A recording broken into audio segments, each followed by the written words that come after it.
considering the deaths have taken place in this speedrun. Cryptic did get crazy lucky. Alright. Liam going for King Boom Boo right now. I actually sat in a Discord call with Liam for upwards of 2 hours trying to one-cycle King Boom Boo. Trying to learn how to one-cycle King Boom Boo. Okay. Liam with a 40-second King Boom Boo, 1925, headed into Egg Golem. Golem drip, if you will. 1925 out of... Okay, I'm just trying to calculate what he's ahead by.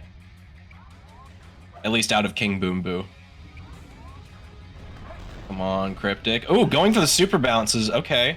Or were those profit bounces? I have no idea. I wasn't looking. I was looking at Cryptic's screen. Well, this is definitely profit bouncing. 45. So that's like 19 seconds ahead out of King Boom Boo. Sniped in the air. Absolutely tragic. Is Liam going to go for the greed hit? He's not. Well, he tried, but he can't. Goes for profit bounce to end out. Oh no, Cryptic, no! Cryptic, no! Nice try, Rock. Well, oh no. Oh, you don't want to see that. And he already Liam... he already got a hit off, so he's not going to reset. Yeah. Okay, that was clean. Alright, now Liam did quit out for lives to get into ballerina, so we're gonna get a couple more bounces. Yeah. Okay, There's not much he can do. He still has to wait for this whole animation to finish. Oh no, the whole animation. Oh, 2 more birds. Yeah. The birds haven't exactly flown away from Cryptic. Okay. Liam not getting the Quan. All right.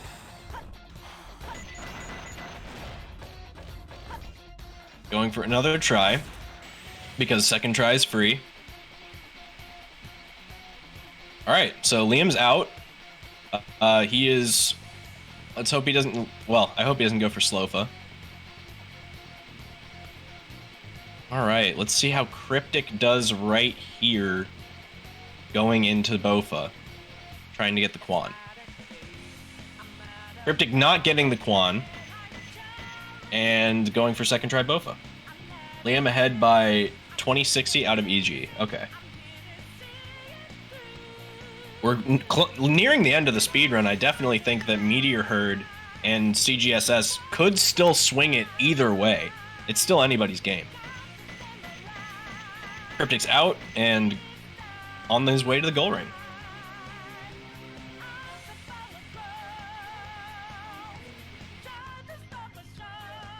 All right. Let's see if Liam gets the goal ring. Seen him get it multiple times. Let's hope he gets it this time. Okay, cool. 2150 and a 133 EE. Okay. Let's see what Cryptic is looking like coming out of EE. God, I'm actually on the edge of my seat. I really think this 20-second lead could swing either way very, very soon. Well, we got some RNG to have some words, and we got some CGSS that might have some words. Yep. Liam resetting piece 1. We got a really good one instead. Let's go. Yeah, exactly. That's a great first piece. Cryptic with a 136 EE and a 2114 overall. Liam not quite getting the piece the first dig. All right. Try digging while watching the stars. That's not a this was not a bad set of 34 Meteor Herd. Container Cryptic resetting piece 1. Yeah, this is perfect. All right.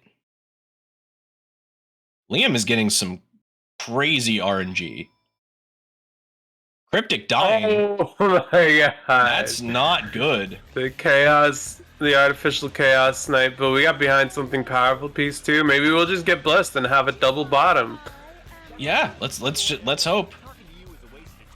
That is not what happened. That is not what happened at all. Oh my god. If you're Cryptic, you're not happy with that. If you're anyone you're not happy with that, I would be devastated to see that. Okay. Cryptic leaving with a 46 meteor herd. Oh, Liam not getting an optimal rouge. Oh, this could definitely swing it in Cryptic's favor. Oh my, they're just floating, they're just chilling. They're just having some fun. They're just chilling out in the fucking zero gravity. Oh no. Oh, come on, Liam, you can do it. Liam's still not, okay, Liam finally getting out of rouge with a 43, 23-11 overall. I think this Cryptic definitely could, yeah, that lead's gonna get reduced real fast as long as Cryptic also doesn't have a rouge meltdown. All right, Liam going in for CGSS. So gonna get the ring, gonna go for the hits. Oh, Cryptic also not getting an optimal rouge, but still doing better than Liam's. Liam only having a 10-second lead as of right now, and CGSS is definitely going to decide this.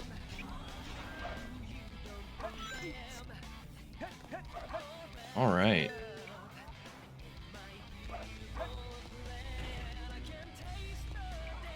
Okay. All right, Liam going for CGSS. Let's see if he makes it out. That he does not. He does not do that. It is interesting that both runners here are not fans of the pausing method. Yeah. All right, Liam going for another try. Let's hope it pans out for him. He does not get it again. Oh, that's gonna if Cryptic gets this first try, this whole race could go to Cryptic.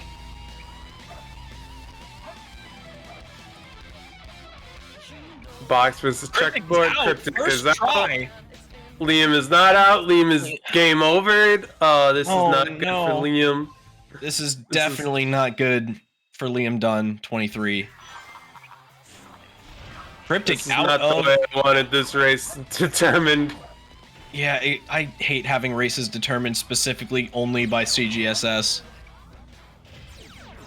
But I predicted it. I just didn't want it to be that way. Yeah. This is so sad. Cryptic going into the next Eggman 2. Yeah, Eggman 2. I had a brain moment right there. I was like, is this one? All right, Liam with more lives going into try and get CGSS.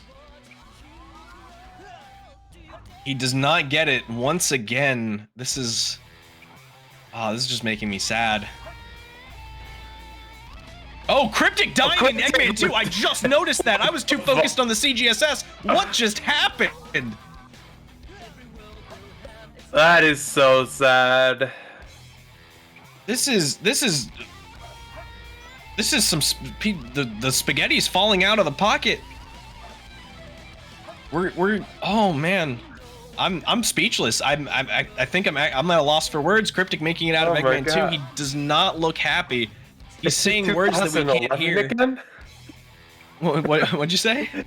Is it 2011 again? Spaghetti falling out of the pockets? Yeah. All right, Liam going again for CGSS while Cryptic is in. Oh man, this is not good. This is just not good. Oh, is he going for story style? Is Liam just saying screw it and going for story style while Cryptic is going for FR skip? It's okay, Liam. Fast FR can save this. But not that. Obviously not that. Oh no.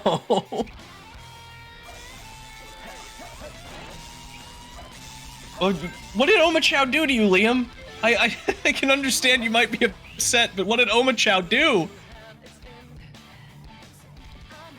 Just We're gonna see if trying Cryptic to has be enough height best, here. you know? My guess is Cryptic does have enough height. Gotta take that normal Chow percent abuse and put it towards a robotic creation Absolutely. that is apparently wanted for medical malpractice. Oh yeah. Oh no. Liam dying once more. Oh no. Wait, does Cryptic have enough height for this? No, he should be good. I think he should be fine. A little sketchy. He does. Oh, he does. Okay, cool. Uses some pausing to reorient himself. Cryptic going into Shadow 2. And this is where it's gonna be decided. I'm pretty sure, well, I'm positive Cryptic has this in the bag now, but Who knows? He could forget how Shadow 2 works. He could for a solid like minute.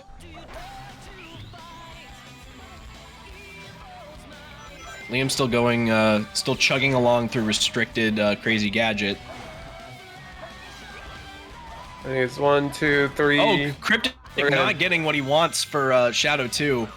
We were doing some bounces, but the platform was too low. Just gotta bail.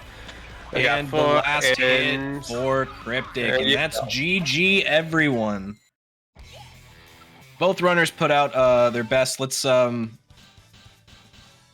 Let's just watch Liam play the rest of it out. Good job to Cryptic though. GG to all of those involved. Liam talking to his camera. We can't hear him. Eggman lying on his back. Remember to lift with your legs, Robotnik. Don't lift with your back. You're gonna throw it out. All right, Liam going into Eggman 2. Can you get the manip?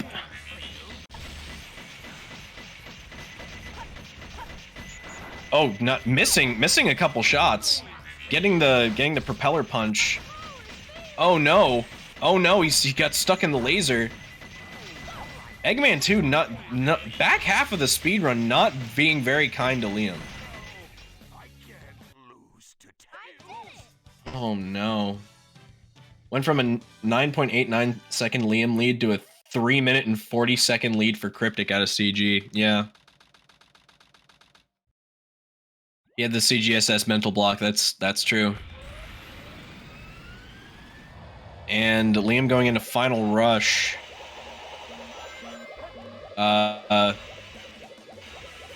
Let's just hope it goes well. Getting to the point where he can do the skip. Okay. He's soaring through the air at the speed of sound.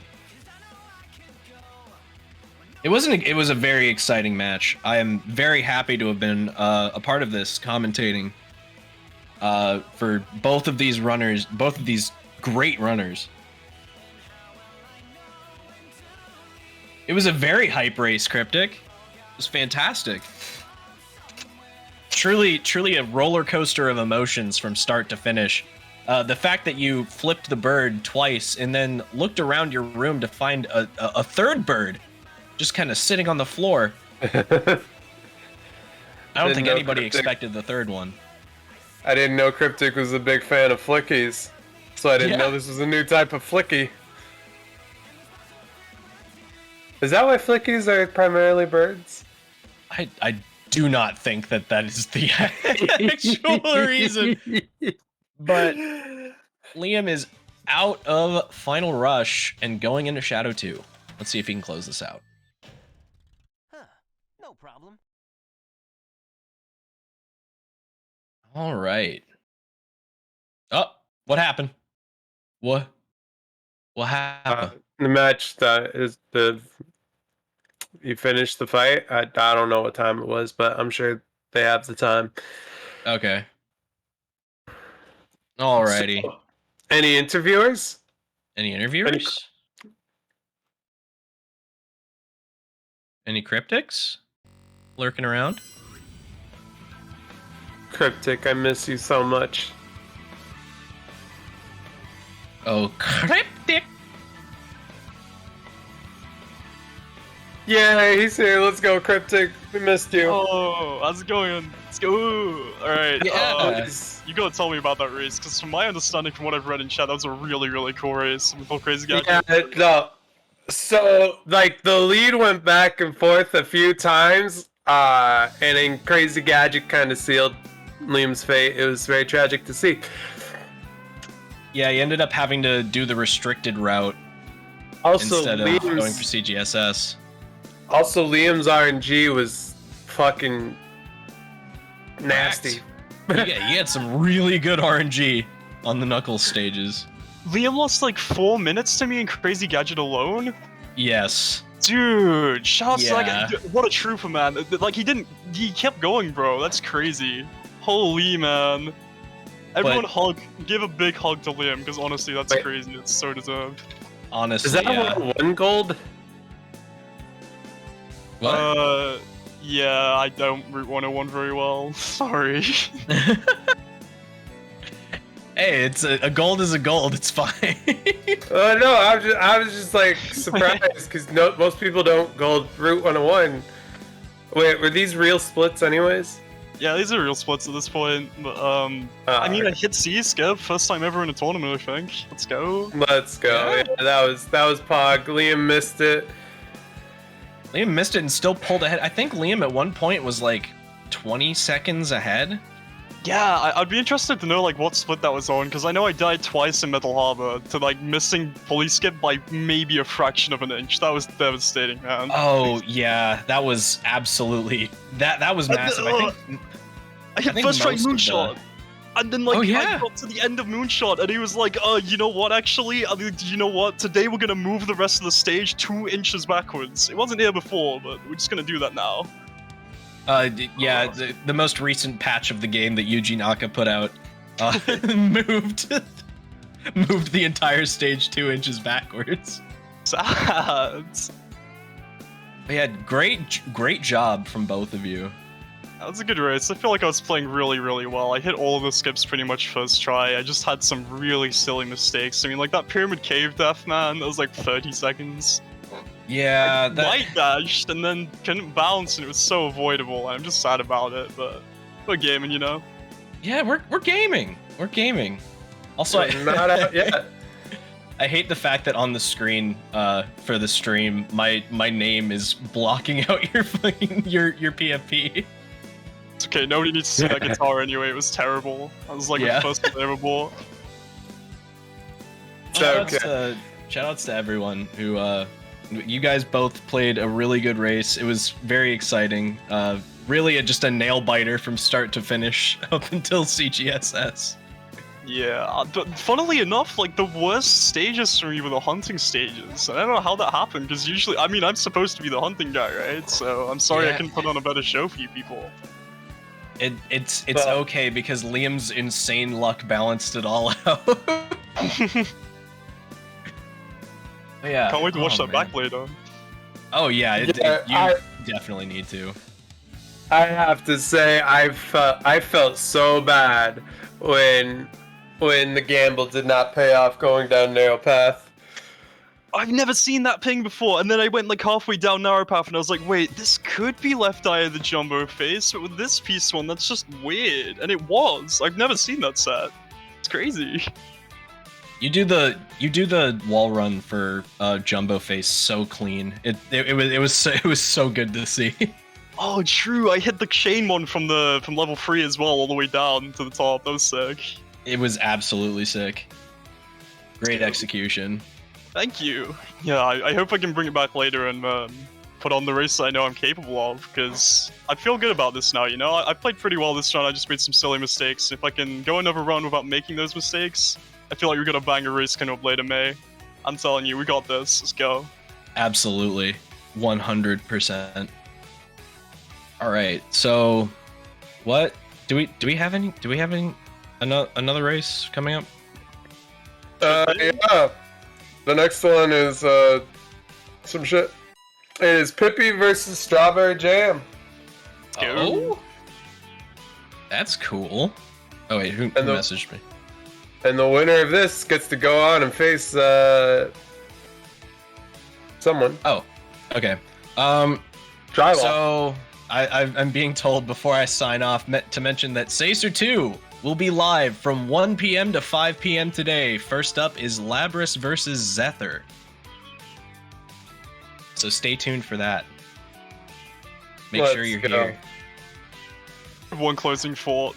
Talon, my guy, can you please give me my RNG back? This isn't fair at this point, right? You got a crazy RNG, and then I go into my race, and then what is this? I got a 27 Wild Canyon, I got a 40 Pumpkin Hill. Talon, buddy, I need it, please. Yeah, give this man his RNG back. Free Cryptic. Free Cryptic, everyone. Free Cryptic.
What is up, everybody? It is your boy, Spec Lee, and we are watching once again some more Hero Story content here on the Sacer channel for the qualifying matches.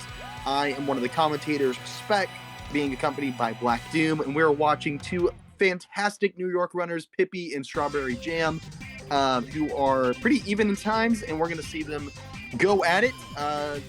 Pippi just got done doing laundry, so I guess he's feeling good. Jam's a little nervous, but I think they're both going to show us a great showing. Anything to note before we get started here, Doom? Not really. I don't think I have anything significant to say at the moment. Well, ain't that the most significant thing then? So real. So we're going to get some technical stuff going. Oh, we are getting started right underway. And yeah, super excited. Both our runners looking pretty happy, pretty chill, relaxed. Jam's giving a wave. Everyone put not just the yellow hand wave emoji in chat, please, for Strawberry Jam. That is her emote. She owns it. And we're getting started underway here in City Escape. Jam does not do City Escape skip, so that is something that she has not learned. I don't know if Pippi does it. I don't know if he's going to go for it, but we might be seeing two restricted City Escapes as we go into this race here.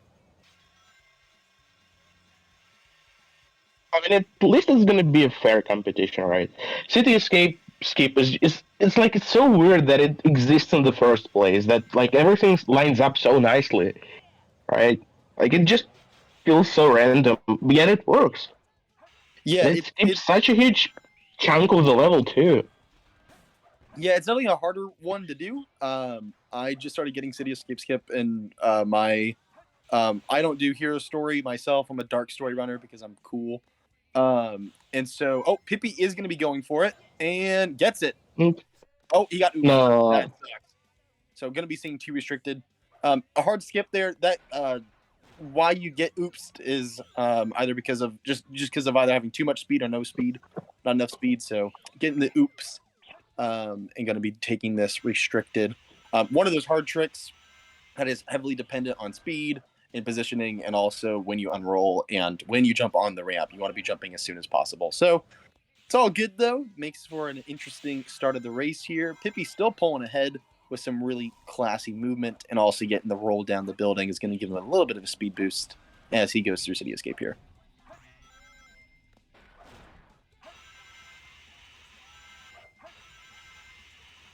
Jam is not too far behind, though. That's no, Jam's not pretty close. Pretty close so far. Yeah, we're going through that rail section pretty nice and clean. We'll see the truck section. Neither of them sticking to the ground, which is very annoying. Pippi is not sticking to the ground at all. That can cost him some seconds, while Jam does. Doesn't look like it, or wouldn't seem like it, but sticking to the ground actually saves or cuts off a significant amount of time. And so knowing how to get that consistent is really important. Pippi landing straight into the goal ring. Very nice.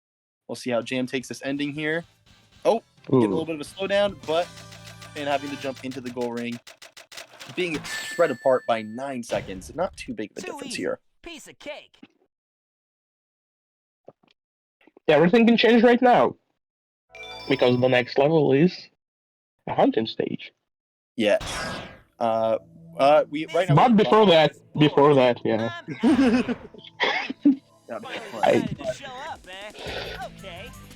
Bigfoot's such a non-starter of a stage. The stage is pretty simple. There's two variants to it. There's the front box or the back box. Back box is easier in my opinion, but front box is faster. Pippi's going to be going for the front, and Jam's going to be going for the back. And then they're just going to hit them over and over again. As long as they don't mess up the rhythm, they should be all right here. Pippi getting through unscathed. Hey guys, take care. And Nice fight from Jam as well. But now that 9-second lead becomes a 11-second. So we'll see here with this near the 6 pillars. Okay. Really good.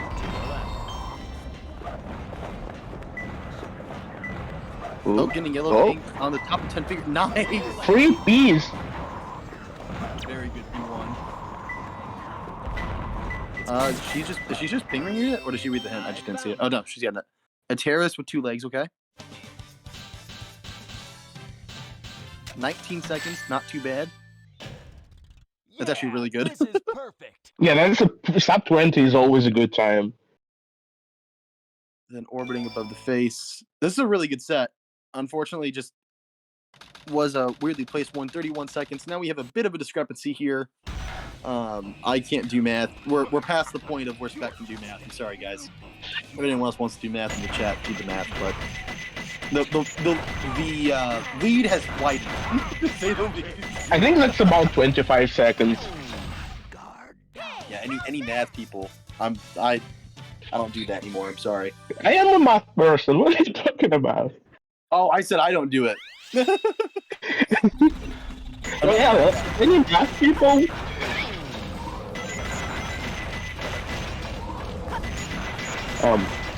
Yeah, Prison Lane. Prison Lane, Snooze Fest. Just kidding. It's actually a pretty good stage. I used to be a hater until I started playing it a little bit more, and it's actually a pretty good stage. But really, the biggest things that are going to be time swinging here are just good lines, making sure you're not running into these boxes. Pippi's doing pretty darn good, and then also making sure we're hitting those rail hops as we come in here. So we're going to have the first one from Pippi. Is he going to make it? Makes the first one nice and easy. Making sure we're shooting all the enemies that need to be shot for the heats to be taken down pretty efficiently. So going to the first elevator. I can't see his time because it's very tiny. Oh, but looking like he's moving through it. So good jam with the fast excel. Take that. Oh dang! Oh no! You hate to see it.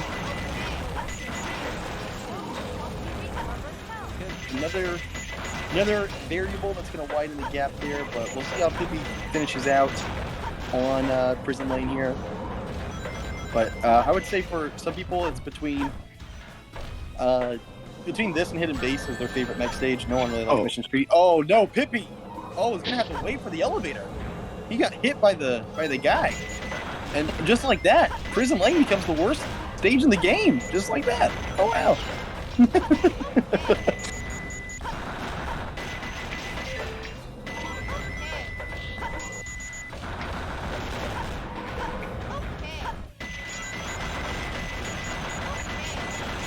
All right, coming to the end here, going to do the fast excel into the goal ring with a 150. That hitting that elevator definitely cost a little bit of time there, but we'll see how Jam finishes this out with the second pole hop. Gets it, nice.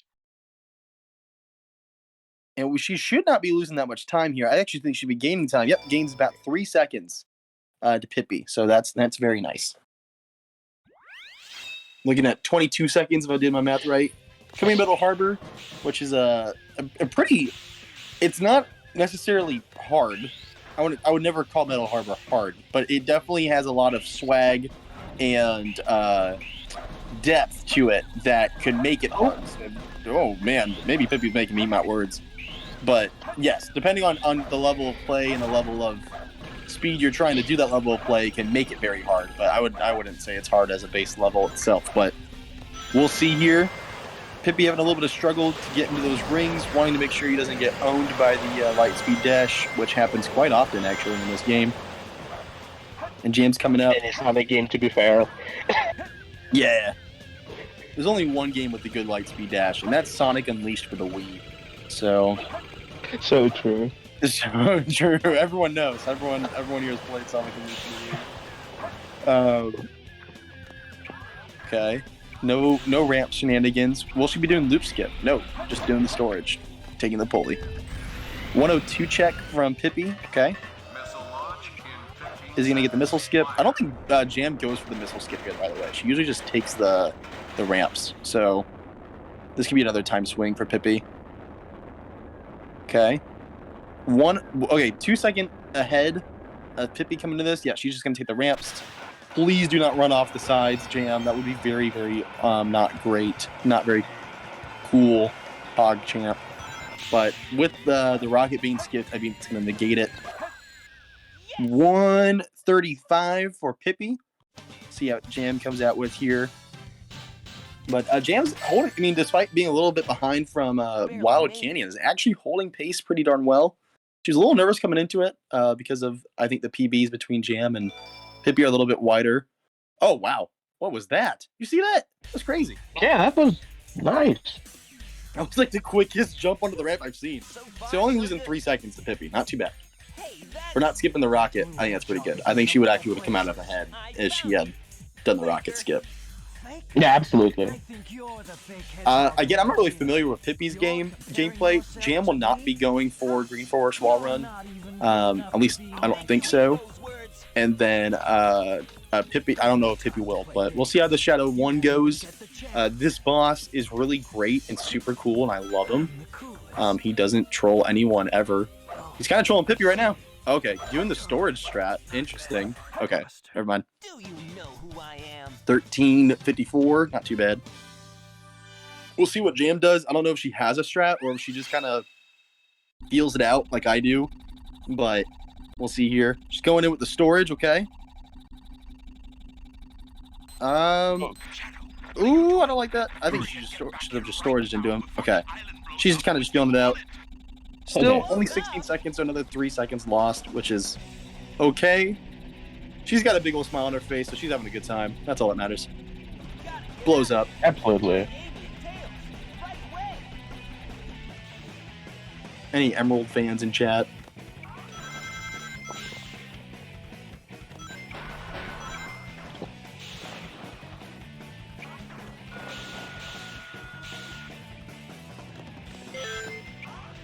Okay.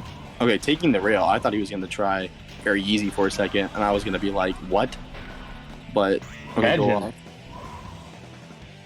Imagine that. If I see Air Yeezy from any of these runners, I'm going to be popping off.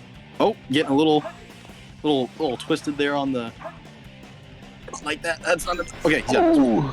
I was actually so scared there. He did not have enough speed just from the movement. Being a little scuffed, but... A 43 check. All right.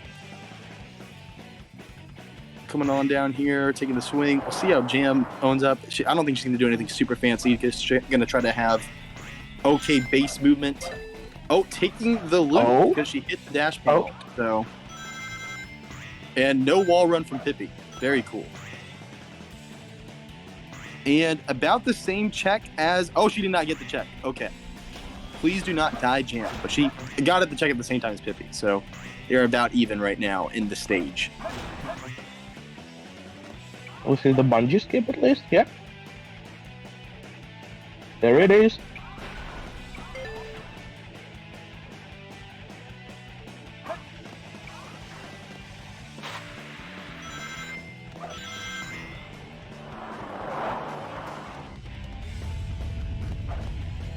All right, coming to the end here.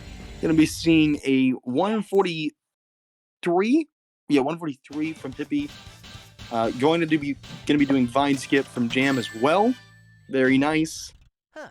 No problem. Getting speed shoes because she played the game really well. So, and going to be taking the rail. So that, yeah, get really good movement at the end here. Not losing too much time. She's bleeding seconds ahead or seconds of time, but like if Pippi does go for a trick that Jam also goes for like CGSS, for example, and that gets messed up by Pippi, that could be a huge swing. So as long as she's just holding ground, she doesn't need to be going ahead super far or even trying for anything super large for min-maxing, but just kind of has to cross her fingers and make sure she gets good RNG because Pippi is playing super, super well. He's definitely not wanting to throw or is taking Jam's play lightly. He's treating her as a well-versed competitor and does not want to try to give her a single inch, which is pretty cool to see. Both of them are playing super well, which is always great. You always want a race where both runners are playing super well and playing at their apex instead of one, unfortunately, having a meltdown or something like that, and then having to hope that another meltdown happens. So we'll see. Okay, really good set for Pippi. 47 out of Pumpkin Hill. Nice little comfy set, to say the least. See what Jam gets here. I did not see the hint for P1 or P2. Whoops. Oh, so focused on Pippi's gameplay. On patrol. Yeah, I was watching his screen as well. I'm sorry.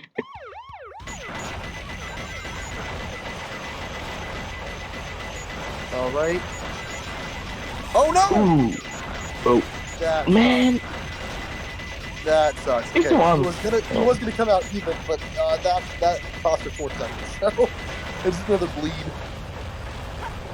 And we'll see here if we get weight hop and 0 cycle. I do not think. I would think we're gonna see first cycle. He's gonna wait a sec for the weight to drop because he messed up that jump. But okay, here we go. Did get it. Nice. Nice. All right. Any nappers in chat? Go ahead and take a nap now. It's Mission Street, so it makes sense. But we'll see here. Actually, this one might be a little bit more dynamic because of the fact that we may not be seeing 0 cycle.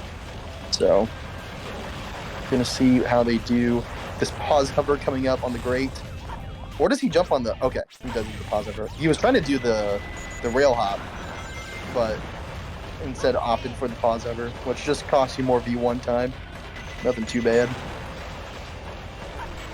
Okay, also getting weight hop as well. Super nice, super clean.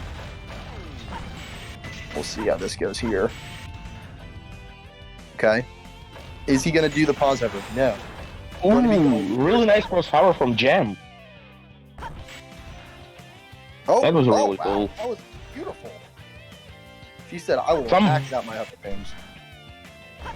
I don't like this line Some he's taking. really good gameplay right now. Yes. Okay. She might be getting first cycle as well. Maybe going for first cycle as well. Oh. Is she not taking the? Okay. Interessante. Some lines routing questions in my brain. Is she gonna go for the pause hover? Okay, she does not. Thank goodness. I would be clenched. I don't know if this is first. We'll see. If it's a 134 check, it should be first cycle. Which I think that's exactly what she's going to get. So, Mm-hmm. 135. But 135. Yeah, Ooh. okay. That was a little So as tough. long as she keeps the movement clean here, she shouldn't be losing too much time. Again, just trying to hold the pace. The less time that she bleeds, the better, because then RNG or well, the way the RNG is playing for Pippi right now, I mean, oh man, he's getting some good sets. Both Wild Canyon and Pumpkin Hill were super nice to him. How's Aquatic Mine going to treat him? See if we get any free pieces here. I do not see any of them, but my eyes are not the greatest. Gets a green ping. Oh, yellow ping, I mean. Excuse me. Checking for the free pieces up top. Under the blue flame. Oh my gosh. This game loves this man. Okay, in the triangle skull, okay. Another 216, so that's another 4 seconds she's bled. Unfortunate there up top, he actually took a hint, so he had to wait for the other hint to come across because he didn't see the Oh, free not piece. too bad.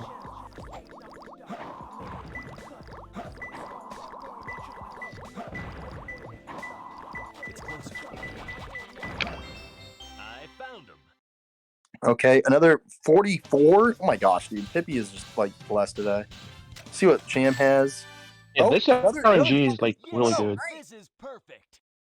3 skulls arguing. Okay, I think that's Ghost Room. Yep. And then what's our last piece here? Dented ceiling. Okay. Oh, she throws up her hand and cheering. Let's go. Let's see here. No wall runs from Jam, which is surprising, I know, to all of us. Oh, things are frozen. We are unfrozen.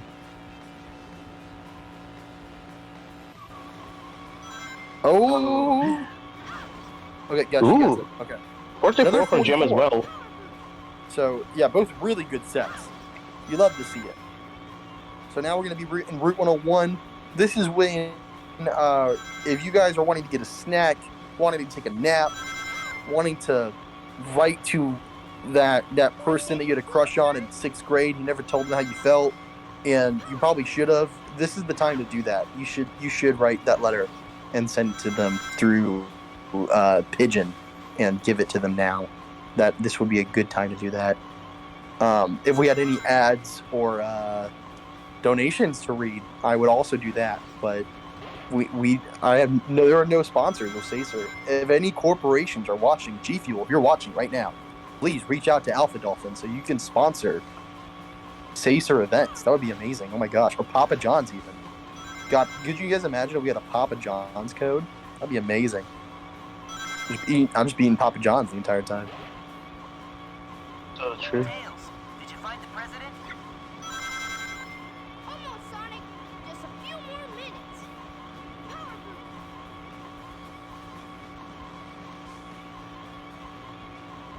Yeah, nothing's gonna be a note here. I'm not really familiar with Route 101. I'm a Route 280 guy myself. That's the commute I take for work. It's still in San Francisco, but it is not as I don't know. This for some reason the roads are completed. There is no gaps in the middle of the road or the highway. Route 280 is still under construction, so there are some holes in the middle of the road. There's some random drop-offs. It's really funny. Dark Story is awesome.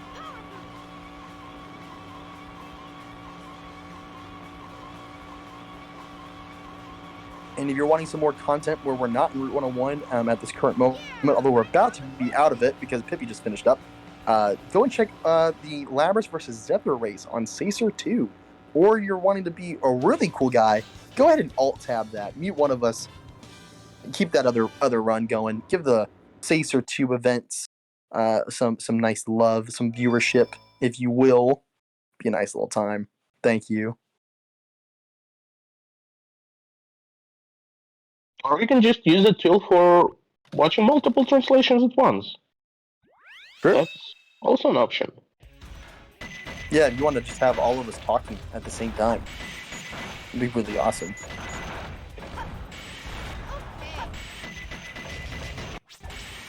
I hope that I can have a conversation with the other commentators on Sacer 2. Okay, are we doing wedge wrap? All right, I think so.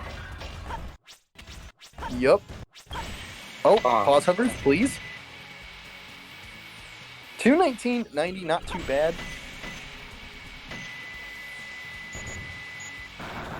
Again, just barely bleeding sometimes. She's not no one's playing bad. There has been no meltdowns. Pretty. It's honestly been a really solid race. So just some mistakes here and there, just execution. Really, that's costing Jam time. But this is still anybody's game, in my opinion. I think as we keep on going ahead here, we'll have to just keep our eyes open. Absolutely. 58 check, not too bad.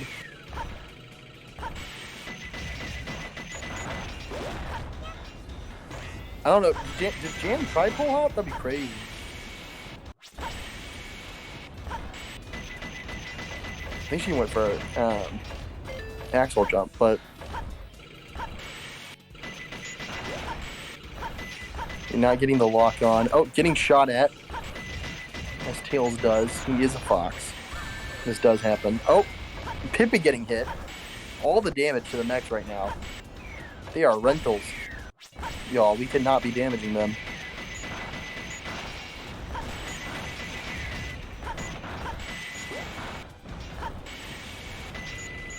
Okay, once again, Jam's bleeding a little bit of time here. Looking like about 5 seconds behind Pippi. He came in at that checkpoint around at 58. She's coming around 103. Pippi's going to be finishing up the stage with a 157. Not too bad, not too shabby. We'll see how there's some jumps on this platforming here. Going to be jumping on the doors. Doing some pause hovers, though, making sure that we get the height, which honestly, not bad at all. 124. Not bad either. Really clean movement.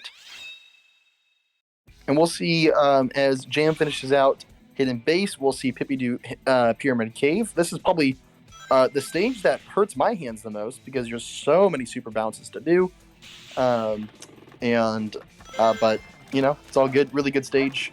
One of Sonic's best stages, in my opinion. So we'll see what happens here. Going to be going for the super bounce to get on top. Struggling a little bit. Okay, nice.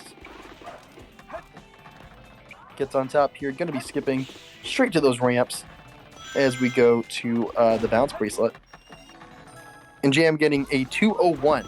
So another 4 seconds lost, which is not bad considering that all those 4 seconds were in the very beginning. So the fact that she kept on pace from there is really admirable. Oh, Pippi having to hit the door again, the switch again. And super bounce works. Nice. First door is Gonzo. We'll see how it comes going into the second door here. Lines himself up. And a nice little jump. First try. Let's go. You love to see it. Absolutely.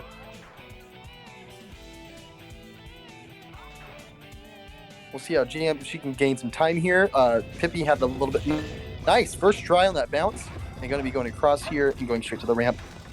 How is Snake Skip going to treat Pippi today? Oh, get on the snake. Get on the snake. Okay, bouncing. That's a little too low. Okay. That looks scary as hell. Okay, Jam cleaning up the movement where Pippi struggled. Is she getting across? She is getting across first door, first try. We'll see how the second door comes across here. Hopefully, she can be getting some time back. A little bit of some... that was not great. And Pippi getting through. Second try. Second try. Nice. Owned. Savick always says second try is impossible, but Jam is proving the impossible is possible. No A lot of problem. possibles in that sentence. And a 152 from Pippi. We're going to see what Jam gets. I'm assuming if she does go, does she not go? She does not do snake skip. So a little bit of time lost there. But with the movement that she's had, I don't know. Oh, she's not even skipping the loop. She's just taking it. Okay. Okay, there we go. Nice. We'll see here what happens. Death Chamber. How are we going to treat Pippi today? Is he going to die? Oh, he's going to restart. Okay. Plenty of lives for Pippi. Oh, 8 lives, 9 lives for Jam. Those are both really good numbers to have.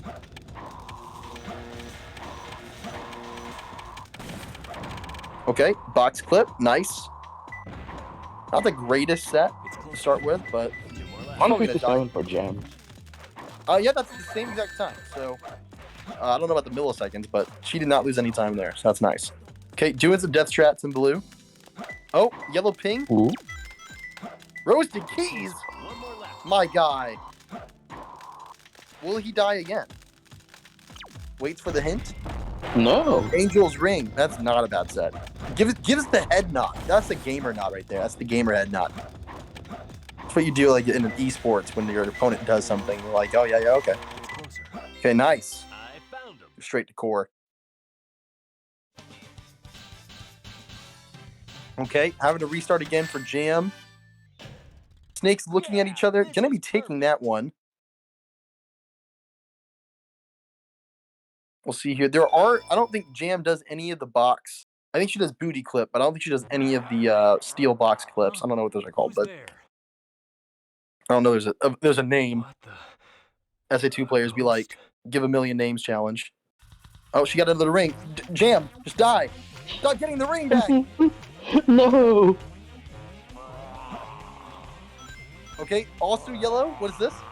It was all orange. Roasted keys again. Both roasted keys. Let's go. That was all the orange demon nip. Let's go, Jam.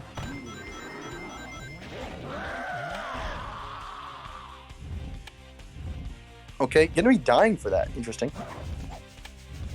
Is she gonna be keep on? Another. Oh, on this clip. Gonna be doing booty clip for it. Okay.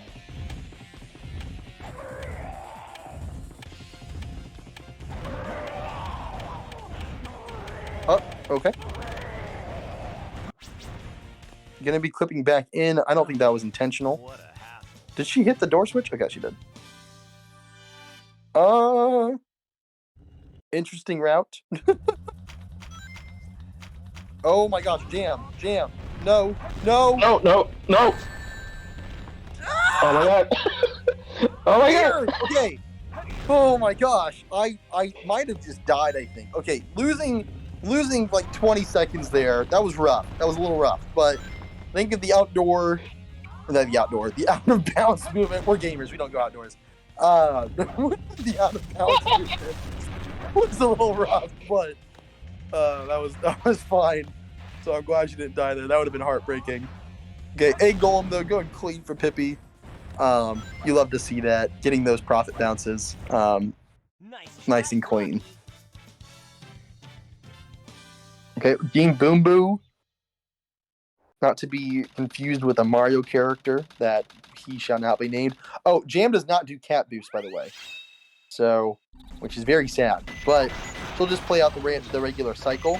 And lose another. I don't know how much longer that cycle is. I think it's, I would assume, a pretty long time, but like 6 or 7 seconds. So, and then see if she gets first cycle here. No turnaround. Oh, taking that nice line. Okay. Are we going to be getting Quan? Does he play restricted, or is he just dying? Oh, he's just dying. He said no Quan. Gets first cycle. Nice, King Boo Boo. Jam is very happy about that. Both playing really exceptionally well. All right, Bofa. Nice, first shot. Let's go. Pippi giving the gamer nod once again. And a big ol' exhale. He wanted that so bad. And Jam is not going to be doing profit bounces, instead opting to do the boss the normal way, which is going up his back. Pretty respectable choice, honestly. Like, No, never mind. He said he's punching. I'm just going to go for it. Oh, Oh, hello. oh, we got Ballerina. Oh no, Jam. Oh my god, that was so scary. Okay, let's go. Okay, nice. And Jam giving a nice laugh at these super bounces. She's gaming.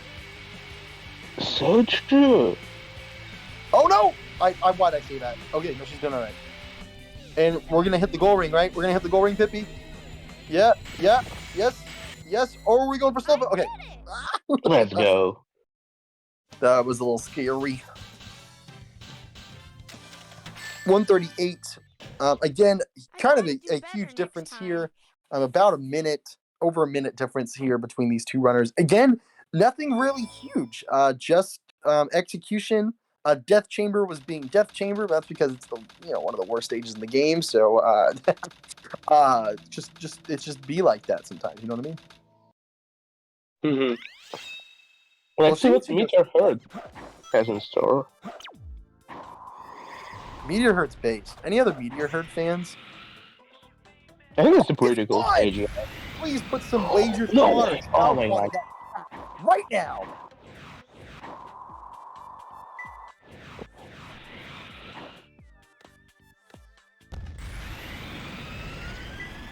Okay, Pippi having a moment with Meteor Herd. Thinking for more where the plate piece was. I could not read the hint because it was a little blurry on my screen, but that's okay. Oh, misses it because he missed the moon. Instead got a 10 power up. Very awesome. Moving around the art's huge storage area. Yikes. Okay. Pretty sure... I want to say that's middle. That's my option. That's middle. Yeah. Can't you? No, okay. I thought you could cryptic check for that. I'm lying. That's a little bit of hidden. 101 Meteor Herd. Oh, are we going for Slofa? What is happening? Jam? Okay. We're okay.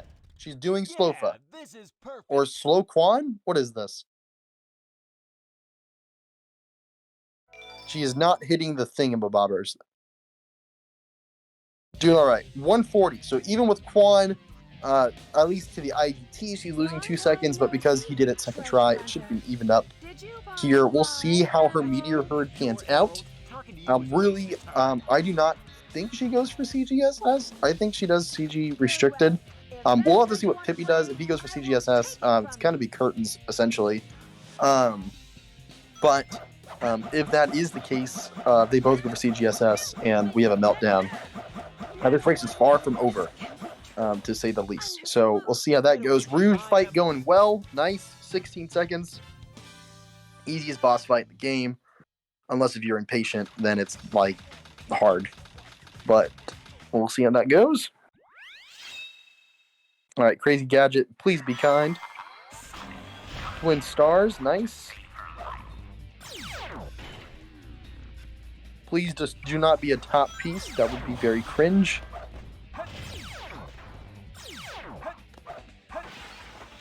Interesting way that she dropped down. I don't know that was the most efficient. Jump from the star. Nice. Another middle.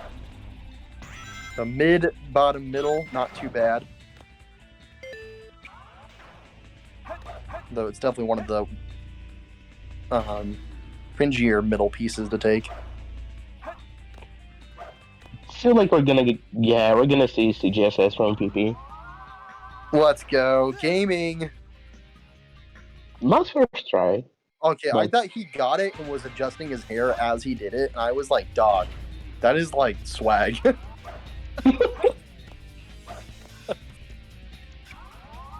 Okay, 104. And again, 3 seconds lost compared to Pippi there. Another death from Pippi.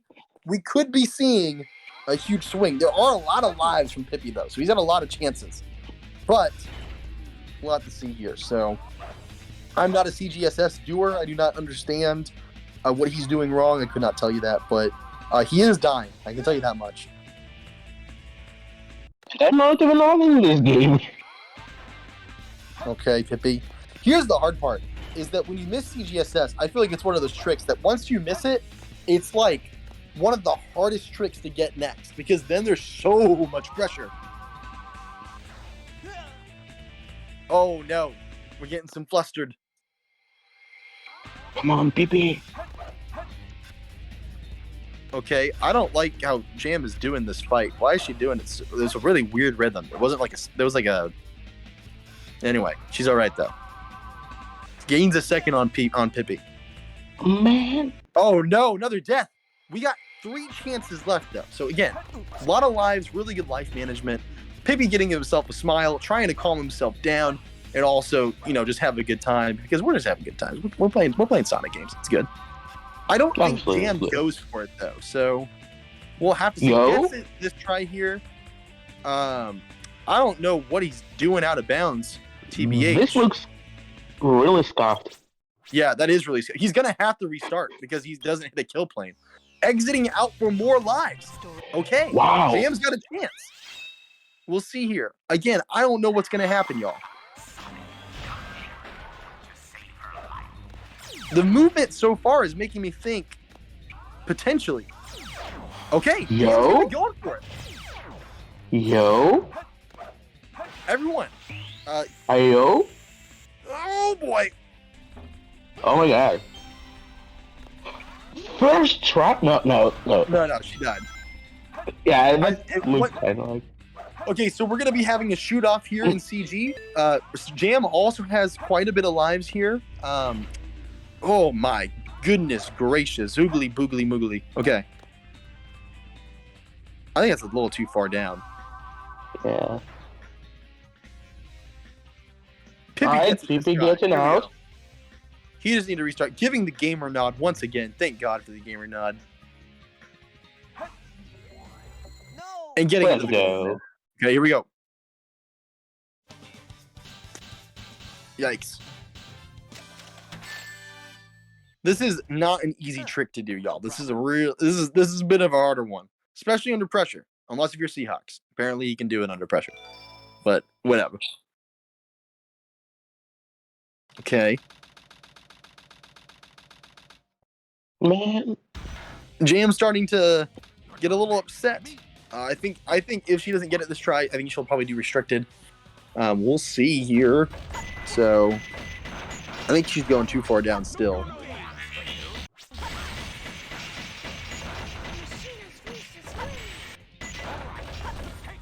Oh, barely got on the rail. Almost died on the rail. Oh my gosh. Eggman fight right. Doing restricted now. Yeah, totally respectable. Oh, but dies! No! Jam! This is so unfortunate. And 50 dies on Eggman! Oh! This is a spicy race. My god. Very, very, very spicy. So we'll see here. Jam died. I'm hoping that this encourages her to go for CGSS again, just for the practice of it. Gets out of Eggman this time around, thank goodness.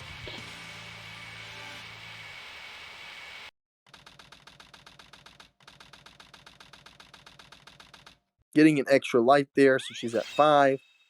Final rush for Pippi. Will he go for OBT? I'm gonna guess no. But it would be really funny if he just out of nowhere whipped out OBT. But actually, I think he'll do FR skip. If he's doing CGSS, he's definitely doing FR. So, yep, going back for CGSS. Oh, we out. Jam is praying. She thinks that she's not gonna get it. She's cringing. Jam, no! Man! Oh, so close. Pippi doing the rail hop method. Okay, work.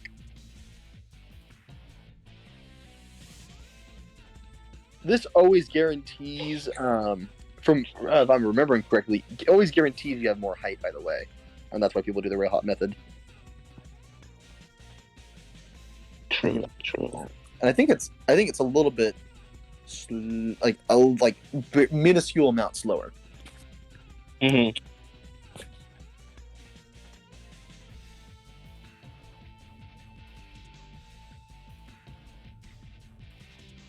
Okay, she's out again. Yeah.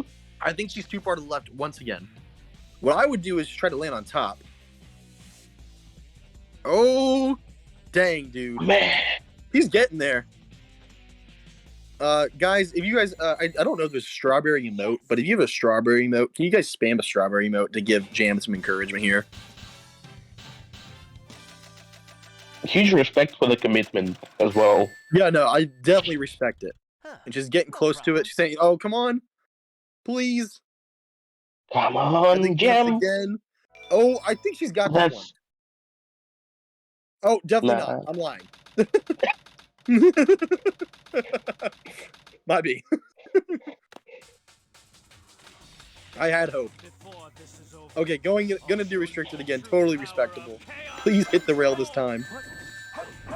Okay, dope.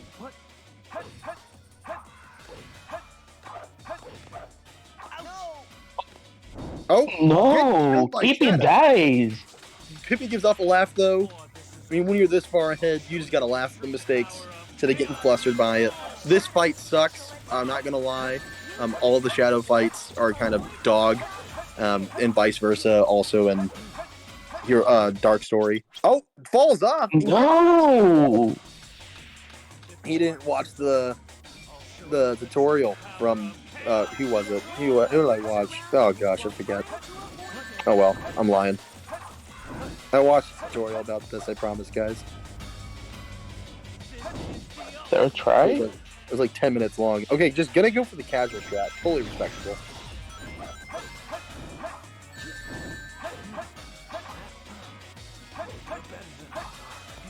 Okay, there we go. Nice. GG. Game over, Shadow.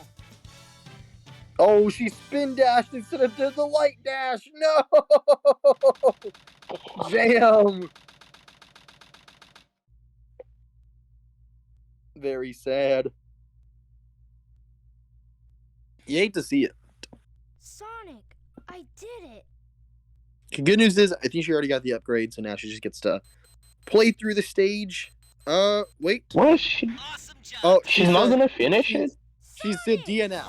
Okay, respect. I respect that.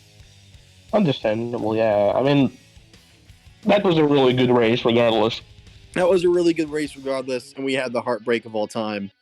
In the CGSS, we'll see our champions in the Let's do this. Let me show you my real in a second here. Jam turning off the cam. I do not know if we'll have Jam in the interview, but I don't know if we'll be doing interviews here. If so, we'll see if they get dragged into the chat. What's up, Jam? Hello. Hi. There's So, no point in me continuing, so, like, it is what it That's is. fair. I respect it. At Pippi, least I congrats. tried. And I was doing it, it's just like, I don't know why I was not getting enough speed. Like, it's so aggravating. Yeah, that did not look pleasant. But you guys both throughout CG both kept a really good smile on your guys' faces. Seemed like you were having a somewhat good enough time. So it looked like you guys both had positive mental attitudes. What were you guys' thoughts coming into the race? I needed CGSS to win. Lamau. So, I did gold 2 splits. I golded Prison Lane and Pyramid Cave. Yeah, your Pyramid Cave was really clean. Nice. That's good to hear. What else was clean? Oh, your hidden base was really good. You and Pippi were even in that. Really, outside of CG, you guys actually were pretty. Not like it wasn't like super neck and neck, but it was like the only thing that was wrong was like little time loss. Nothing like there was no huge explosion. So it was a really good race from both of you guys. You guys did an amazing job. So GG's to both. Thanks. Yeah, honestly, I was like, I don't know why my hands were kind of shaky the whole time for some reason, and then it didn't really matter too much until CGSS, where it obviously was like. Yeah, how did you recover like mentally for that? What were you like kind of thinking the entire time as it just was not working for you? Well, when that crazy thing happened where I ended up out of bounds, I don't know, for maybe someone smarter can correct me, but I don't think I was gonna die. I think I was just stuck there infinitely, which is why I decided to exit game. Yeah, and go back I'm somewhere so live. sorry. It's okay. But after that, I don't know, maybe it was a good thing, because after that I was just like, oh, screw it, I'll just do it now. So, and like you said, I don't know, I was just like laughing it off. I feel like you gotta just laugh it off. It's, you know, it's just a game, right? We're all here for fun. Yeah. Yeah, it's pretty good. Yeah, I honestly was in the green all the way up into Crazy Gadget. Oh damn! Sorry, I wasn't really watching, but that sucks, Jim. Did you go for CGSS, Jim? Yeah, so I got out 3 times, but I just missed the goal like every single Oh time. man! Wow! Imagine if I actually don't know what I was doing wrong. Was I not charging like enough? I'm not a CGSS person, so I couldn't tell you. Twitch chat, what was she doing wrong?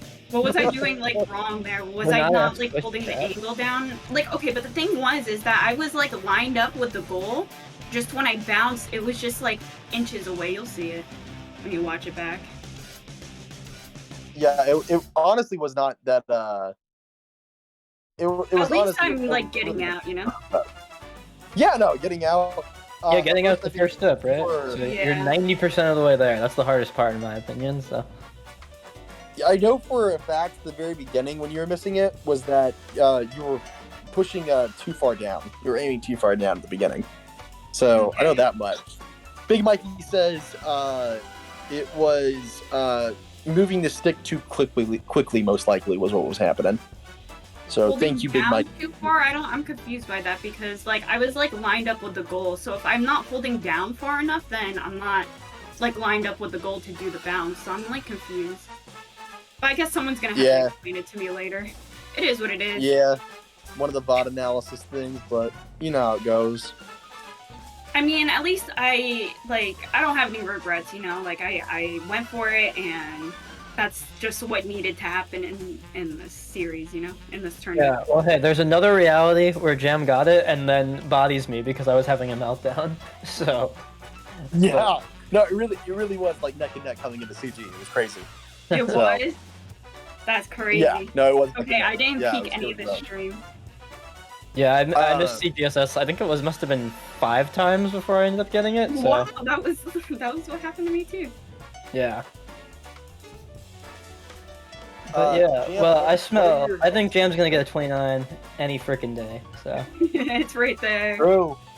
Right there. Jam, are you gonna keep on playing SA2 after this tournament, or are you gonna move on elsewhere? I'm gonna be taking a little break just because I spent a huge amount of time playing this game. Yeah. I could tell you the exact number if you would like. I'm pretty proud of my number, actually. Oh my god, wait, I actually just hit 202 hours in the game. Hold on, let me show you. Oh my god. Nice. Nice. Pippi, you're going into losers top 16. I don't know who you're going up against. I think that might be getting determined. I think by I'll be the next playing Drywall. So. Drywall. How you feeling about that? I'm hoping I do better than this run. I feel like I'm gonna need like a 26 or 27 to have a chance against Drywall. So. I just hope I can hit that quota. Or, you know, honestly, I feel like any run can get a 25 for me at this point. So I feel Yeah. like maybe I'll just end up getting that run, and either way it'll be fun. I'm happy to play against Tribal. The gaming time. Nice. Well, we're gonna wrap up this interview here, and we're gonna be going into our. No, wait. I What's got going on? one more thing to say. What's your I next just want thing? to do a small shout out to like a couple people. First, Liam for teaching me FR skip. Superior for teaching me general movement on Metal Harbor. Emerald and Dawn for doing a lot of like little movement helps. And then finally May for teaching me the bulk of CGSS, pause hovers, and just like general like treasure hunting. And I don't know, just like everybody, thank you guys for watching my journey. You know, it was a very long 2 months, and yeah. Thank you, like Sacer team, for having me on and playing. I don't know. It meant a lot to me. And I want to give a quick shout out to all my haters because they keep me going. That's Wow. so real. And Pippi leaves the call. My goat. Okay. With that said, we're going to be transitioning to our next match up in 10 here. Don't go anywhere unless you're going to the bathroom and getting a snack, and then come right back to Sacer. And also tune into Sacer 2. We're also having matches on there, and we'll be back just shortly with some more matches. Thanks, guys.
Dude, I just think that Rouge is like one of the hottest Sonic characters. I just can't. I don't know. You know, I can't argue with you that. Like, wait a Oh, minute. Dude, we're hot. Dude, we are literally live right now. Oh my god. Hey, what's Jesus up, everybody? It's me, Speckwee. And we have two amazing runners to watch again. Oh god. We have Zephyr versus Zane. Zephyr is a dark story runner running the bad game. Or the bad run, the bad category, for some reason. He's Betrayal. My heart is still broken over it. And Zane is a person that is submitted to the board 4 times and has a 24. And I think that makes me want to look in the mirror and question my whole entire life motives. So both runners are amazing in their own right. Zephyr is, of course, a top dark runner. And so we'll be getting started underway here momentarily. Well, Spec, I have one thing to say about this race, and it is that I hope to God that you doubled up on your underwear. I mean, fuck it, dude. I hope for your sake that you're triple bagged down there. Mostly for the sake of your chair, because this race is about to be so super hard fire right now that we may all collectively just shit our pants. We got Zephyr out here with a 25-34 and Zane with a 24-45 within 1 minute of each other's PBs, and we are launching straight into this right now as we speak. The Synced City Escape, you love to see it. We're gonna hope for 2 CE skips on both sides, or we'll see what happens. Or just eternal shame. Yep. Eternal shame, yeah, we're just chilling, man. So we don't get any ramp skips, which is unfortunate. You always love to see one of those. I just want to point out that both of them got cool on the first ramp, and I think that's really lame. I'm very... Oh, Zephyr gets cool again? Okay, Zane gets awesome, so at least in the score attack, Zane is winning, but that's not what we're going against here as we go into the actual section where you do play the game, and we'll be lining up for City Escape Skip momentarily. Very awesome. And yeah, I did pack. Don't worry, I have like multiple pairs of underwear. And Zephyr going for CE Skip. Oh no! Both get oops. Yo, double skipless! You love to see it though, because skipless CE is honestly one of the sickest styles in the game. I think it was so underlocked because you only ever see people do the skip these days, but there's a lot of people that we can see. Do any of them know the... Oh, he's doing it! Oh no, he's not doing it. Okay, there is another CE skip to do that you can do that Avi goes for, where you actually do a super bounce off of the white car, and you actually skip this entire section here. It's actually pretty sick, and you land on the second rail section. It requires a really good pause hover. I don't understand why people don't do it for backup. It's because it's really hard. But we got a nice little RTA sync here. So Zephyr rolling down at the speed of sound, Zane running down at running speed. So dude, it's crazy. Yeah. Okay, the rail section kind of gut for both of them. Very nice. This is really unfortunate. We're not going to see any sub 2 minute City Escape skips here, and City Escape skips? Yeah, that's definitely what just happened. We're not going to see any sub 2 minute skiplesses, but we are going to be pretty much finishing up with the similar times of all time right now. Do you not agree? I do agree. Zane, something to note is that Zane didn't stick at the beginning. Zephyr is sticking at the end. So, for those that don't know, sticking in the middle. Oh my god! Oh! Holy shit! Dude, you know what I said? You know, I said you need a triple bag. I think I need to get like 5 more to wear. Holy dude! Oh, we are gaming gamers. Because Zephyr paused, we actually he's actually at 206.50. For those that are coming in and are like, what am I watching right now? Hi, welcome to Sacer. Both of them do not have emblem skip, emblem cutscene skip, but anytime we have a pause, we are loadless timer, not IGT. And so anytime there's a pause, that also gets counted in the timer itself. So just something to keep in mind. There's also some other things that get counted in. But cutscenes and in-game cutscenes such as upgrades do not get counted to the IGT or to the timer itself. So something to keep in mind here. Both of them, okay, Zane's doing front box, getting some time save.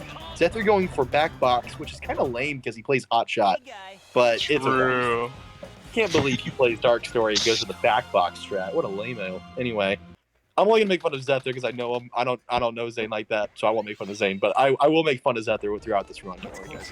Oh! The double bird box! That's so dumb. Wait, but Zephyr's set is better. Zephyr's set is a better set. This could be a 9-second set from Zephyr. It's not the correct piece 3. We could have seen in front of the mountain there. That would have been an incredible set to get. Swirling coming out from Zane. Will Zane actually get the better set out of this? It is arguable, it is questionable, and Zephyr is pulling in, and they're both pretty much finishing with similar times once again on the board. What is this race? The double three-piece! You love to see that, that's crazy. Wow, absolutely crazy right now. So we have a 4-second difference between the two. And here's the biggest thing, Cryptic, is that the biggest time swing so far was Bigfoot. Literally, right? The difference was literally just because Zephyr does back box, and I'm assuming it's because maybe he's not confident with front box, and in a tournament setting, you know, he kind of just wants to take things safer, but like, at the moment, that's literally costing him the race, and I mean, it won't go that way, surely, right? We won't have a 4-second deficit at the end, but... Oh, dude. If Zephyr loses by 4 seconds, I'll give 5 subs to save there, right? You know what? Let's double that. I'll give 5 as well. Let's go with it. If Bigfoot decides this race, I'll give 5 subs. All right, 3-second difference though between these two runners. Prison Lane is a high execution stage, at least in my opinion, for mech movement. We'll have to see how this goes. Zephyr is really good at mech because he's a Dark Story runner, and Dark Story is much more heavily mech movement focused because Eggman is the main protagonist there, and so there's a lot more mech movement, and also there's Sand Ocean, which forces you to become good at mech. So both rail hops for our gentleman here, doing all right. Very, very nice. Yeah, we're coming up to the elevator here, and it's worth noting that Zephyr actually got a checkpoint of 24, while Zane got a 27, so herefore, that Bigfoot time loss has completely been, like, entirely squashed at this point, and we might see them come out of this stage, like, within a second apart if the lead keeps the same here. Yeah, Zephyr's movement throughout Prison Lane has been pretty clean, but that was a little scuffed. Of course, I say that right as it gets a little scuffed. We have a bit of an RTA sync here. Unfortunate, but yeah, you gotta appreciate that. Wow. Oh my gosh, it is literally Dude, I'm glad I cracked out the 4 Red Bulls for this one, because I'm gonna use all of them for this race. Cryptic's hands are already like trembling right now. He's like literally like geared up to the point. He's hardly holding his keyboard and mouse. It's really bad. So press 1 if you think Cryptic has an issue.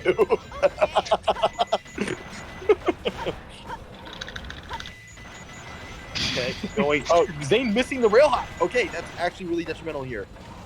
Coming in to the exit of this, we have a 141. Oh no. A 142. Oh no. Time loss. 2 seconds deficit now, so the difference was Zephyr's experience with Dark Story coming through in mech there. Even though he had a little bit of trouble coming off the elevator, we're still going to come out of this with a 1 second time save for Zephyr, and that's going to put them so close at this point. What do you think is going to be the big swing here? What's going to be the bigger swing? Do you think it's going to be movement, or do you think it's going to be RNG? We're coming down to 2 incredibly difficult execution stages. We're looking at Metal Harbor, and there's already a mistake there from Zephyr. Zane's going to take it safe, not going for the underloop. He's actually just going to jump across the loop, which is perfectly fine. It's going to save him time over what Zephyr did, where he lost a lot of time going up the loop there. But we are in 2 of the hardest execution stages this early into the run, so anything could happen. And already we're seeing pretty much, again, an RTA sync with both of these runners. Dang. Yes. Oh my gosh, I almost called it Meteor Herd. This is not Meteor Herd. This is Metal Harbor. Metal Harbor, both have MH. But, okay, trying to do the loop skip. Zane dies. Oh my gosh. I was going to say a little bit short. You play it safe, this stage isn't too punishing, but Zane's proving me wrong. Okay, going to be doing the loop skip for Zephyr. Nice. He dies! Wait, where's that going to put both of our runners right now? So Zane is actually ahead at this point. Zephyr taking a much bigger death right there. Oh my god. He's going for the loop speed! Swag. Dude, Zephyr's got swag. Zephyr is so beefed up, man. Zephyr is like a quarter-pounder cheeseburger right now, foreshadowing for the later part of the run, you know what I mean? It's like, this guy's going mental! We got a clean rocket skip, though, from Zane. We're going to see the same thing from Zephyr, where we might get... I mean, very clean. Wow. It's just a lot going on right now, and we don't really get a break either, because we're gonna go straight into Green Forest. We got, like, the whole of the Shadow cutscene, I guess, to talk about the run, but... Oh, yeah, also the Shadow fight itself. But, yeah, looking ahead, still really anybody's game here. Okay, please do not die. Nice. Very good. Just to skip the loop, skip the ramp itself. We'll see what Zephyr does here. Okay, goes a little bit higher up. And now we have a 12-second deficit, which is not too bad if Zane were to miss wall run and Zephyr were to get it, or vice versa. We could see another huge swing here for time. But we'll have to see how it goes here. Absolutely, and I mean with how Green Forest is as well as vertexes everywhere in the stage, I would honestly say it's almost impossible to actually be consistent at Green Forest. The stage is just so bullshit, man. So Yeah, we're gonna see anything happen. You know, Zane could lose this lead, Zane could get a bigger lead. It's gonna be a banging race. Cannot wait. It's one of those. Green Forest is one of those stages. I'm more saying this as from experience of White Jungle, where it's like, just because they use the same geometry and assets, in that both your movement has to be consistent and your landings have to be consistent. Literally everything about every aspect of your run. It's not just like taking good lines. It is like literally taking the same exact line in order for things to be consistent in this stage. It's possible, but the ceiling for that is much, much higher than other stages in this game. And also blows up. Thank you, Emerald, for Blows up. blows up. So, wait, I was way too early. My God, I don't even know the cutscenes, man. I can't believe they would nuke the Amazon rainforest, bro. That's so toxic. One Goodbye, fact, I actually trees. I never watched all of the cutscenes in SH2. I just was like, kind of chilling. You know, I never realized until like the other day that they actually, to get into space, they take a whole ass rocket that's concealed in a pyramid. It's crazy. Yeah, I only know that from the. I'm gonna be cringe here for a second, from the fan dub. From the fan dub, yeah. Oh my gosh, he goes for Air Yeezy and gets it. Swag. Dude, Zane is sick. Oh my god. Okay, so Zane did something strange there, and it didn't actually grab him onto the vine, so he had to go back and retake the spring. That's going to lose him a little bit of time, giving a little bit for Zephyr to catch up, but also Zephyr did not go for Air Easy, so maybe that's the equalizer, actually. Yeah, some sloppy movement, though, from Zane, so we're going to be seeing a 42 check. We'll see what the check is here for Zephyr. Going to be looking around the same. Yeah, 41 check. So as Zephyr actually gains a second off of Zane from that mistake, despite the fact that there's a lot flashier movement from Zane. This is probably the hardest part of the entire stage right here. We're going to go into the wall run, getting a perfect loop speed. Will he stick to the tree? This can always go wrong here, but no, he does stick to the tree. Going up to do the moonshot, does not opt to go for Tatstone. Unfortunately, has to bail out. Doing police statements, but Zephyr is also on the tree right now. Zephyr going for a moonshot. Zephyr could save the time if his moonshot goes well. Jumps off the tree, gets the perfect. Why is he so far to the left? No! Okay. He was far to the left. Oh, you're right, man. That was scary. No, Zephyr! No! Okay, he did get the checkpoint, though. So we're good. We're good there. But... yeah, it's not the biggest stuff, but you hate to see it. Zephyr, please stop. Just take the loop. Just take the loop. Just take the loop. What? Zephyr, what are you doing? What are you doing? Oh my god. Zephyr. Okay, he's just 3 lives. It's not like over. Zephyr? No, he's got it this time. We're good. Okay. The fear I just felt was so deep in my body. I felt that, man. I'm right there with you. That was We'll see Air Jordan. No Air Jordan. Very, very sad. Okay. 27-second difference now. Could have gained some time there, but unfortunate on those deaths. Good news is that RNG is still at play. We have a lot of RNG for those. Again, probably coming here for the first time. Knuckles stages have pretty big RNG, but I'm going to shut up about Knuckles because I don't know anything about it. Cryptic, what's going on? All right, buddy, pass me the mic. So on Zane's side right now, we've got not the greatest piece 1 in Pumpkin Hill, honestly. This is the lesser good of the 2 second skull pieces, but we're going to get a banger piece 2 from it. This is one of the best piece 2s you can get from this situation, especially in new game where all your piece 3s are forced to be dig pieces, so you can't get any really good piece 3s from now. We're hoping to see like a Suffering from a Stuffed Nose or a Sad-Eyed Pumpkin. That is not the best piece. We're going to have to glide all the way across the stage. It's still one of the better situations. Zephyr, on the other hand, getting the worst piece 1 you can get in new game. Double containers, which can be in 3 different locations, and he does not want to check all 3 of them. That's gonna, if he doesn't get it first try, that's gonna waste a lot of time. So we're gonna restart into, I believe this was 3 metal barrels. Not a great piece 1. Honestly, this is really, really tragic for Zephyr right now. And it's not a fucking piece 2. No. This is 50-50! The stage is owning him! You hate to see it, so is he gonna go to the left or right first? I, personally, from Church, would go to the right, so Zephyr is definitely making the right play here. And it is one of the right. Yeah, let's go. But from here, honestly, there's like no good piece threes that you would want. You would want the train piece at the back of Pumpkin there, but unfortunately it wasn't it, so we're gonna see a really stinky Pumpkin Hill. Oh, you hate it when it's stinky. Loaded diaper, Pumpkin Hill type deal. You know what I mean? Loaded diaper? You mean like you're getting triple bag? No, it's that's a reference to a Diary of a Wimpy Kid. Yeah, dude, But- that film was so good. It's a book. What are you talking about? Dude, there was a film of it. You've not seen the film? It I've was seen like the film, but it's a book. okay, yeah, I know it's a book, but I watched like all of the movies when I was younger, and they were so good. Meanwhile, Zane getting a good cycle here actually. Is this first cycle? Or, I think he had a little bit of a slowdown here, so I'm thinking this is gonna be first cycle. It's 46 checks, so I believe if he didn't upgrade abuse too much, this should still be good for 0 cycle. Level Works. luck. Okay, good pause up though. It's true, it's definitely still in pace. Except for, Oh, unfortunately, box bonking roll. boxes. Yeah, you hate to see that, so that's gonna cut him back a couple, maybe a second or so. Who's gonna win in a fight, guys? A mech tank piloted by a fox boy, or a two wooden boxes? Choose. Make a poll. Make a poll. Or Roderick from Diary in a Wimpy Kid. Oh, missing the pause over there. Zephyr's getting the slowdown here in Mission Street. Mid game is bullying my man. Yeah, and also missing that one as well, so he's not gonna get any of the cycles at this point. Honestly, coming out of this, one cycle is probably the best bet. I think half cycle is dead. Zane comfortably getting, I believe that was 0. There's a 134 check, so... I'm not too good about neck checkpoints. I feel like that's a good That's the first cycle. That's first cycle? 124 is... Yeah, 124 is 0 cycle.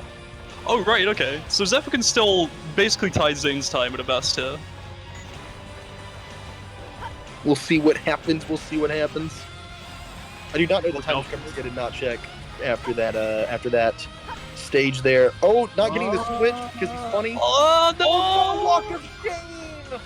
Oh. You hate to see it. I was a little bit curious. After not taking that switch, it's really awkward to get back on the weight because you kind of have to like time your jump onto the weight. You know, if you don't go straight into the weight from breaking the box, you have to go back and forth, back and forth. It's really awkward. And we're gonna see a big time loss for Zephyr to read that. It's like second cycle now, I think.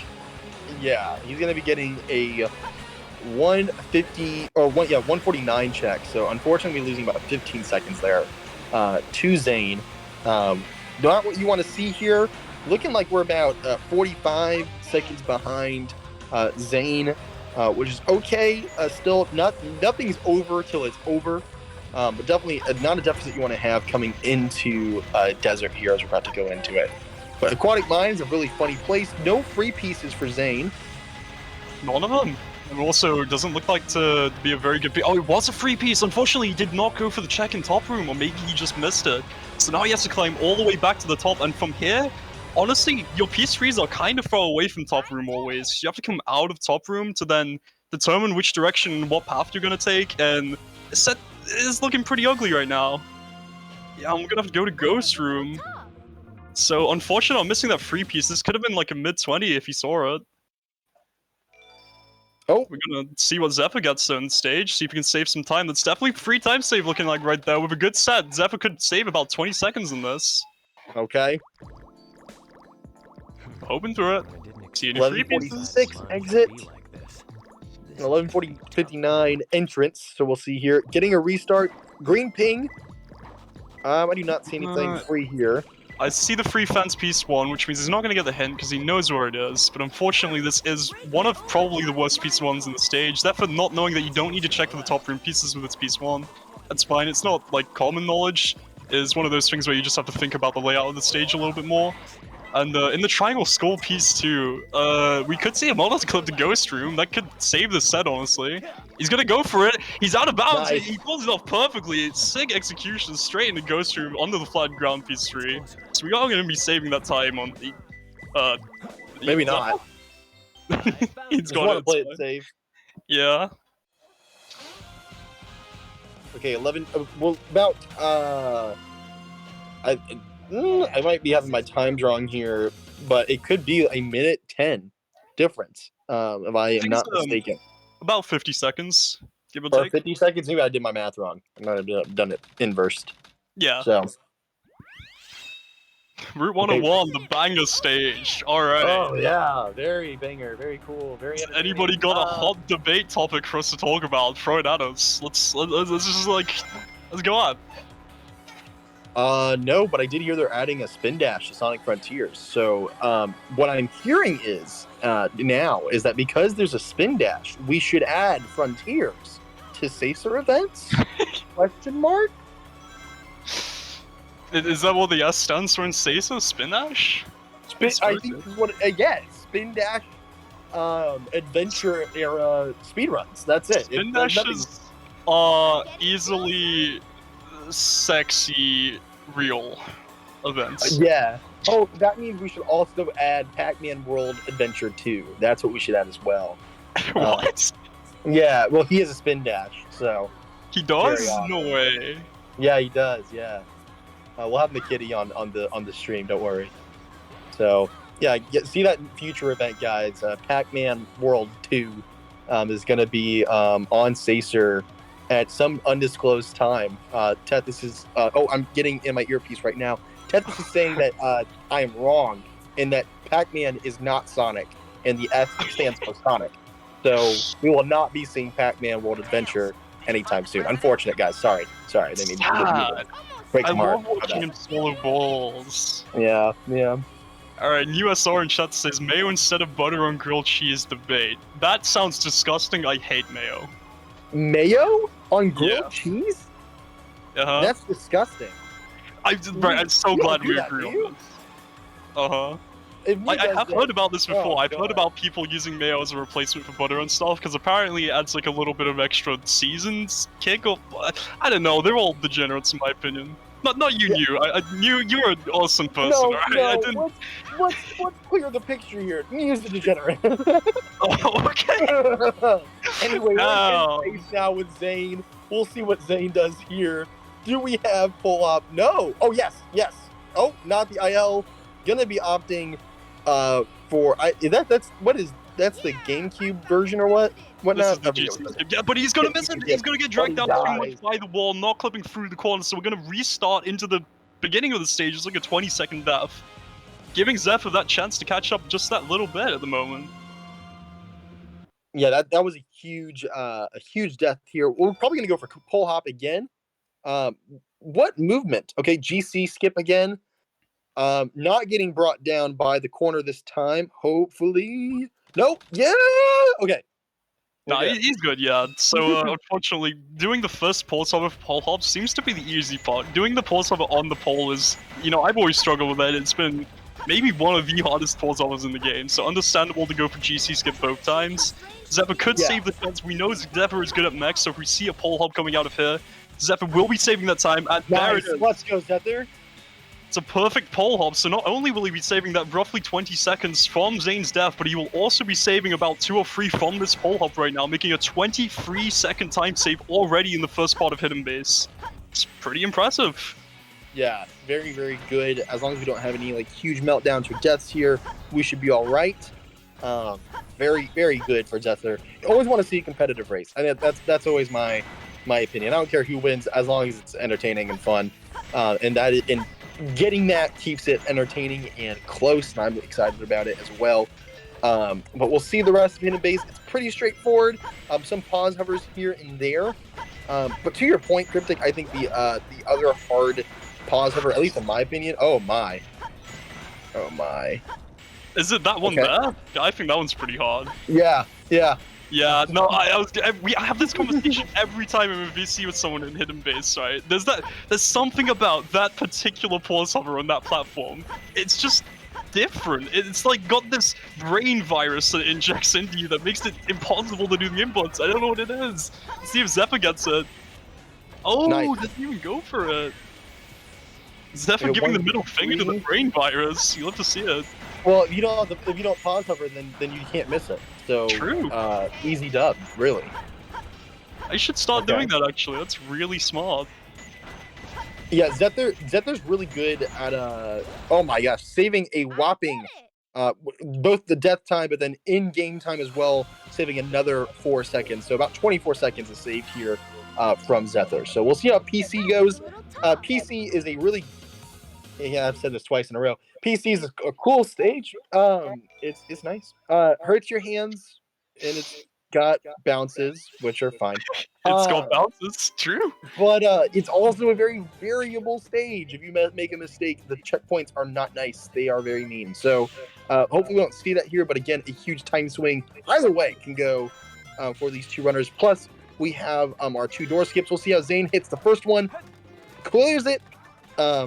Nice and easy. We'll see how he goes to the second door skip as Zephyr gets the first bounce out of the way, gets it nice. And second door skip. Oh, gets hugged by the ghost. Ooh, the ghost just wanted a little feel, you know, just a little lonely down there. But Ooh, doing the homing attack instead of the bounce, that is a little bit of a time loss there, about a second. So we'll see if Zephyr goes for the bounce, getting that super bounce very easily. Very nice. So the Pyramid Cave is probably, in my opinion, the hardest stage in late game to be consistent at. There's just a lot of... It's basically the Green Forest of the later part of the game. There's a lot of vertexes, a lot of hard skips, a lot of hard strats, a lot of corners that you have to go around the line. No! That is huge! That is enormous because the checkpoint, he was just about to come across the checkpoint, but now he's all the way back where Zephyr is right now, and they're basically tied! Oh, Can you believe it? God. Can you fucking believe it? You said 3 pairs of pants? You need 3 pairs of pants, guys. Dude, Oh, I got for my all goodness. 3 of them! Hit me, please. Oh my gosh! Okay. The camera owned Zane last time, and then it owned Zephyr there, causing a little bit of time loss. So we'll see. Both get the bounce. Very good movement. Will they do the speed? Zane getting some better movement here at the very end. Barely missed it. 2-second difference between our runners right now. Holy cow! It is not over until it is over. Dude, what just happened, Spec? What just happened? It's so sad that we are coming into the next RNG stage because we know in our hearts deep down that this probably won't last. But look at how close those emblems went together like a second apart from each other. That's like, oh man. Oh, look at the blue screens! Okay, Zephyr's got the RTA lead now, but black and yellow stripes. They both get green things! Oh, dude, green pink piece ones are so good in this stage. All right, Zephyr getting the better. Zane getting the better one. Zephyr's not gonna take it. Zephyr's not gonna take it. He's probably looking for a blue room death strat, knowing that green room pink piece one. Right, green pink piece ones are really good if you're playing in an RTA setting. And he's going to take this one, which is the one that Zane got actually. But if you're playing in loadless V1, it's probably actually more optimal to not take a deathless set, to go to blue room for your piece one, take the death strat, and then hope to re-roll into a piece 2 red, piece 3 core. And I think that's what Zephyr was hoping for here. But instead, he's going to have to do what Zane is doing right now, just a little bit behind because he had to take that restart, and they're both basically getting the same set. It's closer. Almost exactly, pretty much. But Zane's going to die again, which is an interesting choice. I didn't see what piece he got, but maybe it was in Green Secret, maybe it was far away. Zephyr's going to pre-take a hit in preparation for it being a bad piece, but this is honestly a really good piece. If Zephyr can remember where it is, he's going the wrong direction, he's now going the right direction. This is I don't know what's happening. Gosh. Like, what is happening, dude? Zane is out. Zane is out. Okay, 121. How big is this gap gonna go? 11 seconds. We have now have an 11-second divide between our two runners here. Oh boy, but that Zephyr was a had the huge better swing set. of the stage. He definitely had the better set. If he thought just a little bit faster about where his piece 3 was and went straight to it with no flaws, this could have been, again, really, really close. Oh, man. Huh? Who's there? Okay, King Boo Boom, Boom Boo. Sorry. So we'll see here. We have Cat Boost from our two runners here. Zane's gonna be going for Cat Boost. Gets it, nice and easy. And we'll see if he gets first cycle on this first hit here. Zephyr with the manip. Oh! Zephyr trying to be a gamer, actually. You really don't see that happen very often these days. People going for the manip. It's a risky strat, the King Boom Boo. It does save a lot of time. And unfortunately, well, I say a lot of time. It's a couple of seconds, really. But in King Boom Boo, that is the world of difference. Because usually you only vary by like a couple milliseconds at best. Not going for Cat Boost. What was he going for originally? Not the first one it was just a manip, so you can manip King Boom Boo throwing fireballs earlier by going into him. It's strange. Okay, restarts an egg golem, misses egg golem again. Could this be it? He does get a super bounce, but if we have an egg golem failure here from Zane, which we would Hate to see, but it could happen. This could be it for Zephyr. Ooh, gets a ring back. Good. And he does get the Last third run we hit. saw an egg golem. We saw an egg golem death that was really not last run. 2 runs ago we saw an egg golem death that was very, very tragic. Okay. Oh, missed the last hit. Oh, is he going to be a gamer? He's going for the backup strat. He actually Dude, that kills is so Mike sick. That is off. so sick. That is unbelievably skilled from Zane right there. Zane giving a smile. He knows the swag he just did. Uh-huh. Oh no, Ballerina for Zephyr, and he's going for the profit bouncers as well, so that's already a little bit of a time loss over the super bouncer Zane was going for, but now we're gonna get the Ballerina, and he's homing attack downwards, Egg Golem homing attacks. You know, fun fact actually, in Egg Golem, the homing attack mechanic is actually just entirely reprogrammed. Unbot told me about this the other day, it's just not the same mechanic, it's like completely different. You can attack from further away, and it just doesn't lock on as well. It's strange. Interesting. Okay. Yeah. Getting the punch. No, but he gets hit. This is not the meltdown that Zephyr wanted. This is Okay. what Zephyr wanted Zane to do, unfortunately, and it just went to the wrong person in this case. Zane going for Bofa, not even trying for quad. And gets Bofa first shot. Nice. Or I guess second try, but didn't go for it. You know what I mean. I will make a note that it won't go unseen that Zephyr did actually almost attempt the death strat at the end of Egg Golem, but then very, very, very close to dying, realized he had no lives, so was lucky to bail out of that before actually going for it. Very smart. Yes, we're coming in at Eternal Engine now. The reason why, for those those are just joining in with us and have no idea, some of the intricacies of Eternal Engine, the reason why most of our runners will take a death here, as they do this trip where they clip through the stage and drift to the goal ring, is because of the fact that there is different collision based off of first load and second load. So that first load there, Zephyr missed it, and it's a bit harder to do. Whereas the second load, the collision's a little bit easier to get that this clip through. So we'll see how Zephyr goes with this trick here, and gets it. Easy. Easy. Zane's coming up on the goal room clip. This is the scary part of Eternal Engine. The scary part of Eternal Engine! Part of Eternal Engine! And not like this! Not like this, Zane! I don't have words. I'm signing off. Gosh. I'm signing off the greens. My gosh. Gets it again. What a gamer. To have that huge mistake and yet still come back and get it immediately. Hell yeah, man. Let's honestly, like, a round of applause for Zane for trooping on with Eternal Engine here, not letting it affect his focus, going straight into the skip, coming back at it, and now it's hard to tell how close they're going to be, but Zephyr is definitely in the lead again now. Yes, firmly in the lead. I think a good, and if Zephyr were to get a bad Meteor Herd and Zane were to get a good set, we can see it right back to even now. So this is definitely still anybody's game. Are we seeing slow? Wait, yes, we are. Very smart, I think, in my opinion, to go for not. Surely that doesn't do it, right? No, because Zane's still a couple seconds. Zane's still like 10 seconds out. It's gonna be, that's gonna be a big thing though for Zephyr. If he hits the goal ring here, oh my god, Spec. Please, no, dude. Okay, yes. 6 seconds, Spec. 6 seconds going into Meteor Herd right now, and Meteor Herd is a very consistent RNG stage. Well, actually, it's not. You can get some really good sets in Meteor Herd, but the thing is with that is that they're kind of hard to come by. So what I mean by consistent is that they'll probably both end up getting like a mid-40 on average. And if that does happen, and Zane maybe gets like a very slightly...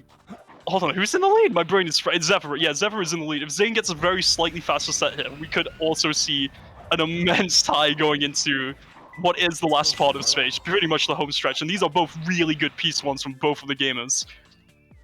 Wait, actually, was that... Never mind, I think Zephyr got the box piece one, but it's fine. Yes, he got container that doesn't float. He does... Oh, that's rough. But he does get Steel Drilling Tower yellow. If this is yellow, there is a 50-50 chance that this could be powerless by itself on bottom, right next to where he is right now. And it is! Nice. And that's going to save the entire set right there. But Zane is still going to come out with this with a better set. And would you believe me if I told you... Okay, I thought he was going to die. But Zane is now They're in the even. lead again by 3 seconds due to sheer RNG. What I dude. say? What I say? Oh my god. Wow. Had Zephyr not gotten hit, by the weight, this would be an even race right now. Dude, that's actually true. No, Oh he my did God. lose about 3 seconds from that. That's crazy. We might have to give 25 subs. We might have to know. Shit. We still have one more stage that's going to gatekeep here. FR is still a pretty simplistic stage. We'll talk about that once we get there. But we have one left, which is CGSS. Eggman 2 fight. Dark Runner here. Will be a little bit iffy, but these two runners are both really experienced and should be able to do the fight pretty swimmingly, just like they are with Rouge. But we had a little bit of a Rouge. Oh, you're kidding me, man. You are joking me. It just doesn't get any further apart. So we're coming here with a 1 second time save again for Zephyr, right? And is that 2 seconds now? I wasn't really paying attention. They both need first try 3 seconds. No. He's exiting out for lives. Okay, that evens us up. That is evening this Oh up. no. We are even coming into this. The menuing. I don't believe it. If we see a does Zephyr do CGSS? I don't remember. Is he a CGS gang? I have no idea. If we see a double CGSS at the same time, dude, I can't do this. If we see a double CGSS, no pressure though to the runners. They can't hear us, but I hope they can't. we're hoping. The crazy thing is, this entire run, neither of them have known how close this has been. Getting And it. he's out of bounds. Baby. Let's go. Come on, Zane. Come on, make the country proud. I need Make Zane to get this world too. proud. Come on, Zane. For the culture. We gotta see the shit. Not doing box strat. No! That's, oh my gosh, that might be GG's, y'all. That might be it.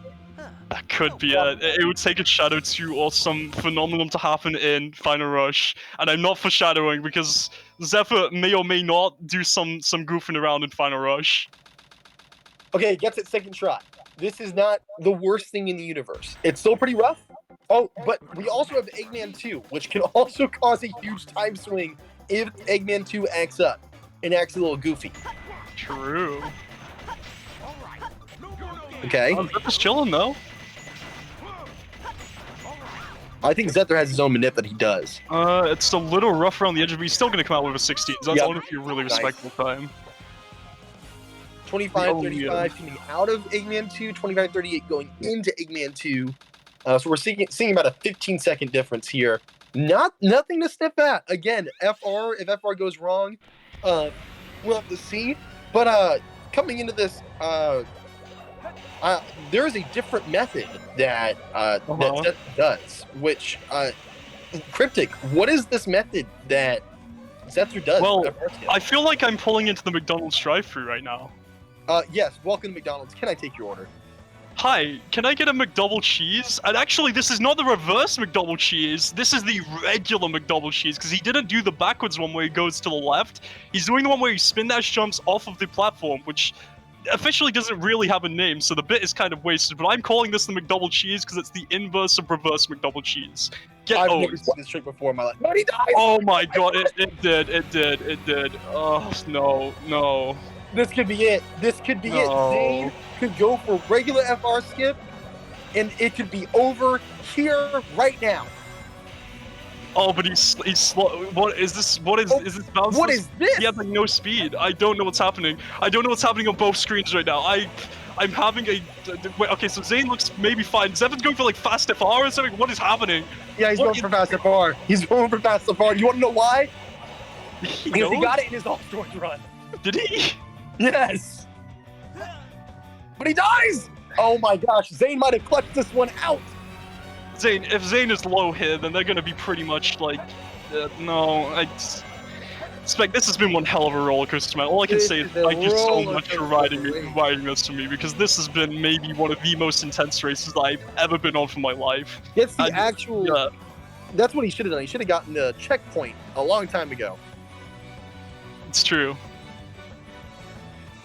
And honestly, yeah, thank you so much for being here with me. It looks like oh, I don't. Right, we'll come back to this in a minute because I was about to be wholesome, but I'm so glad it was you because I feel like I've had a really fun time. No, Zane died! It happened! Zane It happened! Zane It actually happens!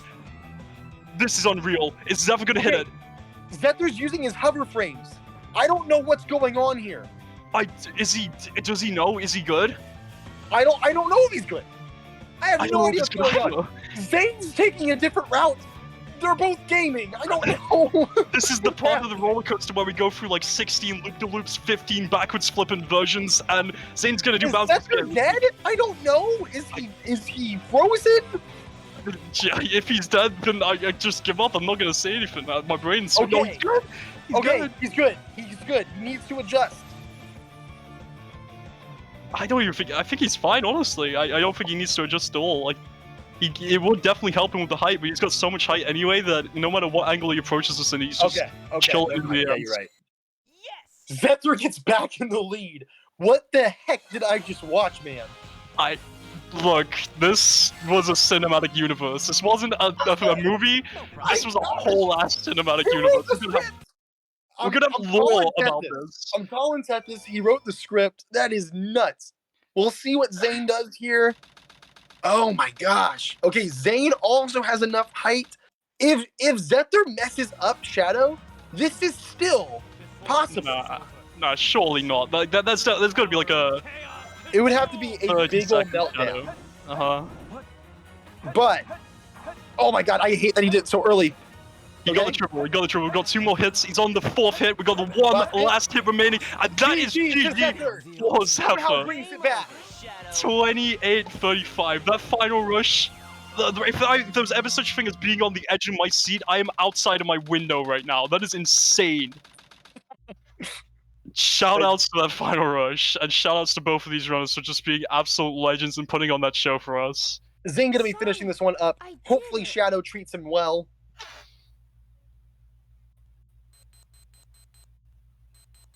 It's true, we're gonna go in the first hit. Can we get the second? We're on the double, onto hit 3 now, coming in with the good timing. We've got 2 more hits left. Onto the last hit. And close this off spec. Give us the GG's to Zane. Let's Very go. well executed. Both got smiles from both of our runners here. Very, very good exhibition from these two. Enormous. Absolutely enormous. I hope there's interviews because I cannot wait to get into that. Hey, what do we even talk about to these runners, man? Just so much happened during this run. We would be I'm angry at them for the emotional roller coaster they put me on. Honestly, yeah. We would be here until next Hanukkah trying to go through everything that happened in that run, so... I go to Shadow again! Let's go! Second time this tournament! Let's go, Zane! I actually also golden Shadow 1. Oh, Shadow 1, I meant Shadow.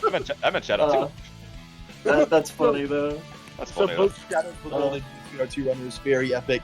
That race was, very climactic. Watch this back. Watch this back. Watch this back. Watch this back. Watch this back. You will not believe that. I don't think I will. Dude, you were RTA synced at like 5 different points in the run. It was really nuts. Death Chamber, you were loading in at the same time. Crazy. Oh, that was nuts. That final rush, just, you know, there was just like, you can't do that to us, alright? Like, we're just human after all, you know? You cannot just put us through that mental level of strain that final rush was, because it was so crazy. There was so much going on, so many deaths, so many lead switches in that one stage alone. We saw well, it's not the backwards McDouble cheese, because he went to the right, so I'm gonna call it the McDouble cheese, if you don't mind, Zephyr. I do, but go off. It's too late, man. I already told them what it was called. I saw I was ahead going into FR, so I went for that strat, because I'm like, this one's free, just do what I need to do. And then I died somehow, and I'm like, no way. I'm like, alright, well, I guess I have to fast FR now, and I died then, too. I'm like, well, guess it's over. Guess I'll just go back to doing the safe thing. And I look back, and I'm ahead, and I'm like, what? Yeah, I thought I was good, even though I swear to God, I'm holding up, but then I just stop for a second, then hold up. I'm like, okay, that was weird, but I should still be good. I had plenty of height, and next thing I know, I'm like, I'm not even gonna make it. I'm not even gonna make it to the damn platform, let alone over the thing. So I had to reset. Damn. Oh man, I mean, it was horrible. you guys both executed like beautifully. It was a really good. Sure, but it was really good. Well, Other than FR, I get what you're trying to All say. the way through, yeah, all the way through. The whole entire race was incredibly entertaining. You guys both did amazing. Any thoughts? Any shout outs? Anything like that you guys want to say as we go into our next match here? Just wow. Sounds like it was a really cool race. I can't wait to watch it back. we had a thing GG. at some Sorry point. about the final rush shootout. Me and Spec had a thing at some point where, like, what happened, right? So, we were gonna give, like, 5 subs each if you lost by 4 seconds because of something. Do you remember what it was, Spec? Yes. So the biggest time swing between City Escape, Bigfoot, and Wild Canyon was Bigfoot. Oh, yeah, because you did backbox. So we were like talking about if you lose by 4 seconds because you did backbox, I will give 5 subs each. I'm gonna drop 3 gift subs anyway, just because that was that was the most incredible race I've ever been on for. And yeah, just honestly, seriously, thank you for having me on for this. It was intense. It was crazy. Thank you all for commentating. I really look forward to watching it. Yeah, it was an excellent race. You guys both did amazing. Yeah, Zane, do you have any final thoughts to say before we sign off and go to our next match here? Typically, I want to say I hate CGSS, but I hit second try this time, so oh well. oh well, and good luck in your next race out there. Yeah, thanks, Zane. GG's.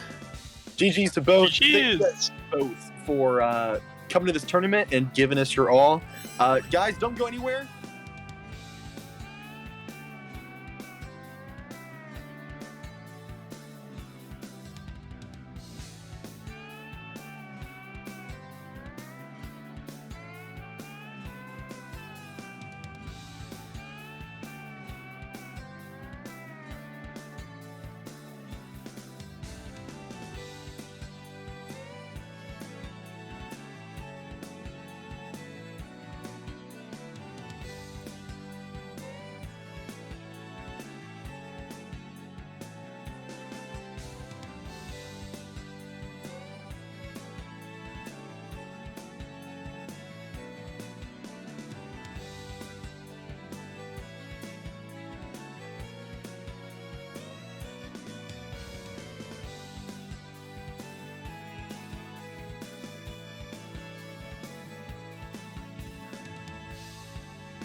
Alright, hello everyone, welcome back to the main Sacer channel.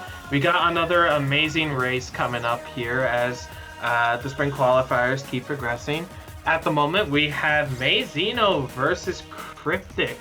This is going to be one hell of a match, especially considering both runners have pretty close PBs to each other. We got May with a 23-25, I believe, and Cryptic with a 23-34. And both runners have been playing fairly well throughout the tournament as well. So we'll see how it goes. And sorry, go ahead. I'm very excited for this race. Of course, like it's both really good runners, incredibly close PBs. This is gonna be awesome. Of course, yeah. And honestly, both these runners are really cool, and I don't want to see either of them lose, to be honest.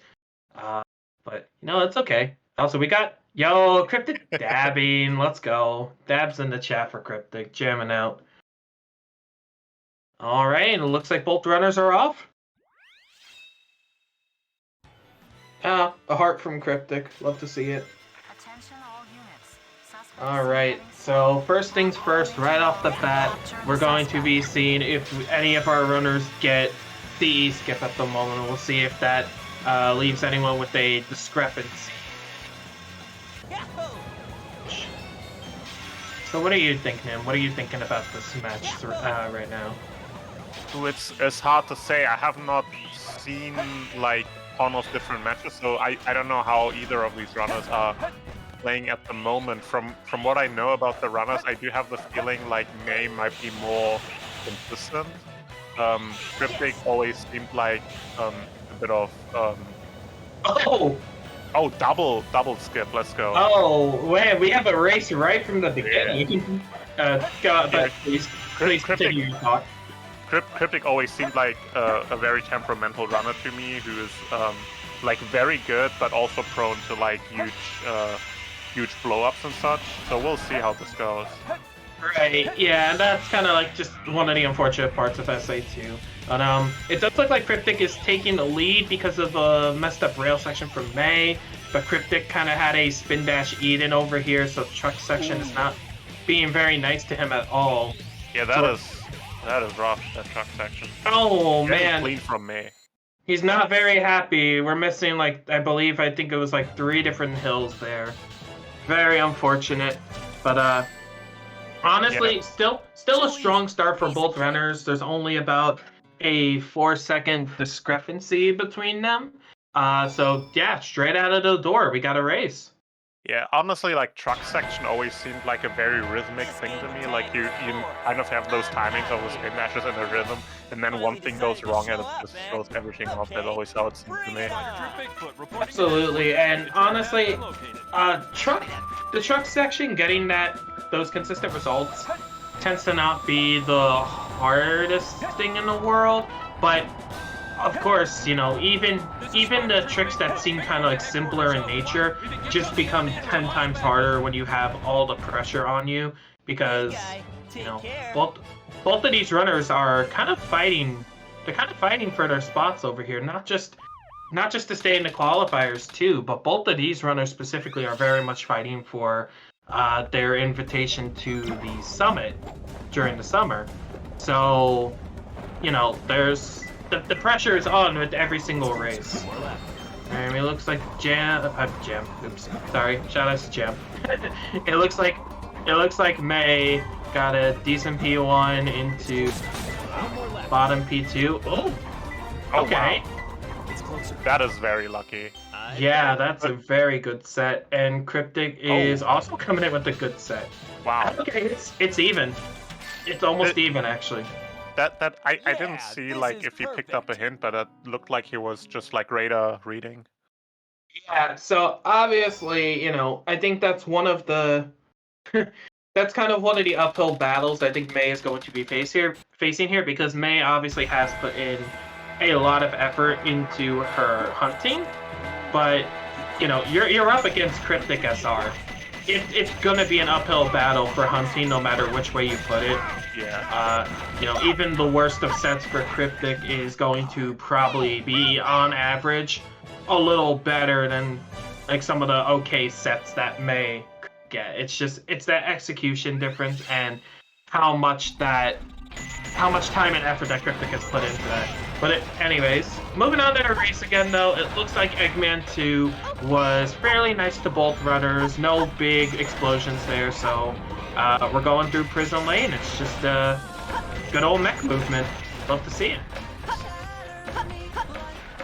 So both of these runners are going to be following the same route. We're going for a quick elevator, we're going for both of the gate hops, and we're just trying to cut down and make movement as concise as possible. Looking pretty good so far. Both really clean movement from both runners here. Yep, I do believe halfway point now. Yep, I do believe that May got a 30. I think that was like either a really high 36 or 37 elevator, and Cryptic got a 36 elevator. They are very neck and neck right now. Not just in times, but May has the very slight RTA lead, but Cryptic is literally right on her tail. It looks like only about a second or so. Yeah, no more than like 3 to 4 seconds at the most. Oh yes, I don't think Chad is worried about the DMCA. Oh no. All right, we have 4 gate hops for this race so far. We got 2 on each side, very clean, and ooh. Wow, 1 frame apart. Yeah, we're pulling incredible. 130, a 135 and a 135, except one is a 134. One is 30. That's crazy. And yet somehow, even though those times were fairly similar, you know, May still has a little bit of a lead over here.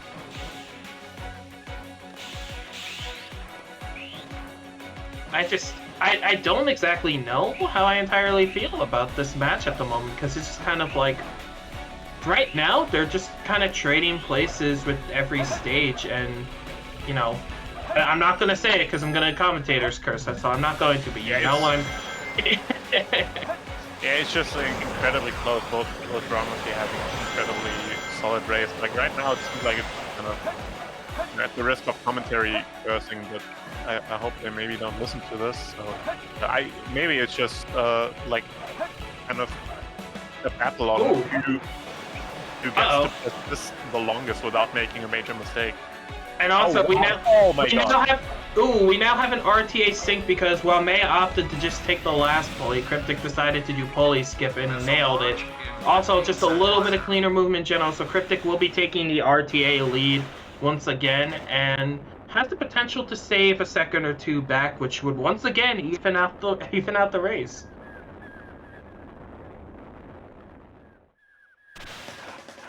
This is wild. Like I said at the beginning of this is going to be a very even race. Oh no, Cryptic! Uh-oh. That is so tragic. That is extremely tragic. Yeah, you want to hit those first set of dash pads, but that second one just does not help you in any way. Cryptic, that's just unfortunate, but okay, as much as this is a time loss, and definitely not a time loss that you want to see, it's definitely not impossible to come back.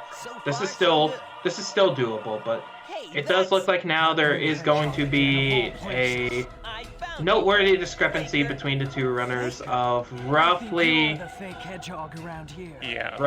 32 seconds. Yeah, that's a pretty major time loss, but of course there's so much that can happen here in this game, so we still have like 20 minutes in-game time gameplay to go pretty much, so there's a lot that can happen. But absolutely. Pretty rough time loss for Cryptic. Yeah, that is rough, but you know, this is only the beginning of the run, and I've said this in just about every commentary that I've done. on Sacer, but it's not over until Shadow 2 is dead on the floor. It really isn't. Anything can happen between the two. I mean, the previous match we just saw the explosion, both of the explosions of all time from both Zether and Zane, which somehow, in a weird twist, led to Zether victory. So no one is truly safe.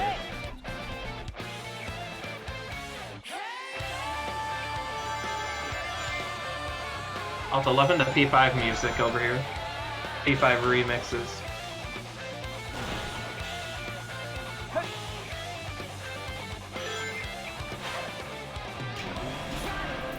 That trick is so cool. Yeah, very easy, very clean.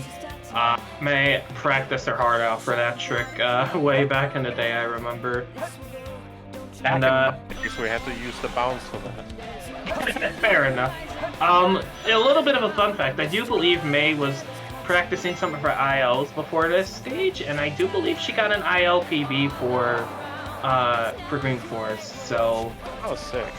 Yeah. So I think she feels fairly warmed up at Green Forest, but you know that is no reason to underestimate Cryptic in the slightest. Ooh, that's very low. Okay. She's good, but I can just think of Cryptic takes a death while going for Air Easy. We're going for Moonshot on May's side. And just barely making it. That was a little close. Alright. And I do believe we're probably going to see an Air Jordan attempt from May. If we play our cards a little carefully. Nope. She said, get me the hell out of here. I don't blame her. Still 124, very respectable time. Oh yeah, for sure. Like, that wall run was so scary. No problem. See what Cryptic does here. Yeah, this setup much higher than May's. Yeah, that looks much more Oh no! Oh no! Still, good reaction time saving that. Wow. Yeah, still saves a few seconds overtaking the vanilla route, but yeah, that is very unfortunate. Just a Vertex moment. You know, there's not much you can do about that one, unfortunately. Alright. So I will be watching May's side, and we are doing some Twin Skulls checking.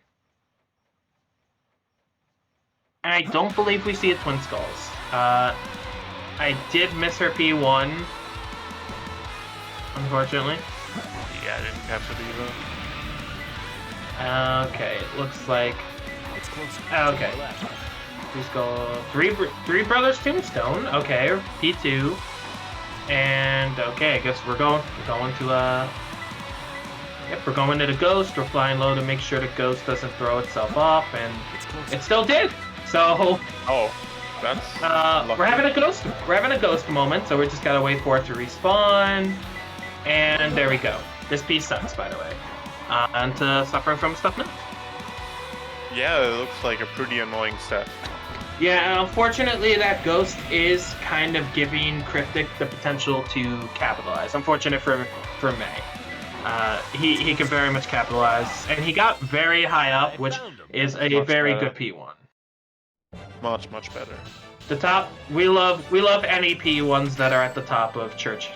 It's just all right. Three Brothers Tombstone, and because we got that Church piece, this one's going to be at Ghost Train.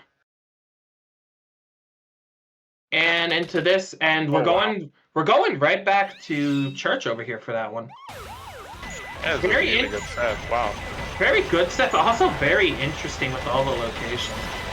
Cryptic definitely saved a good chunk of time back there. I think almost 20 seconds. Yeah, about 20, I think.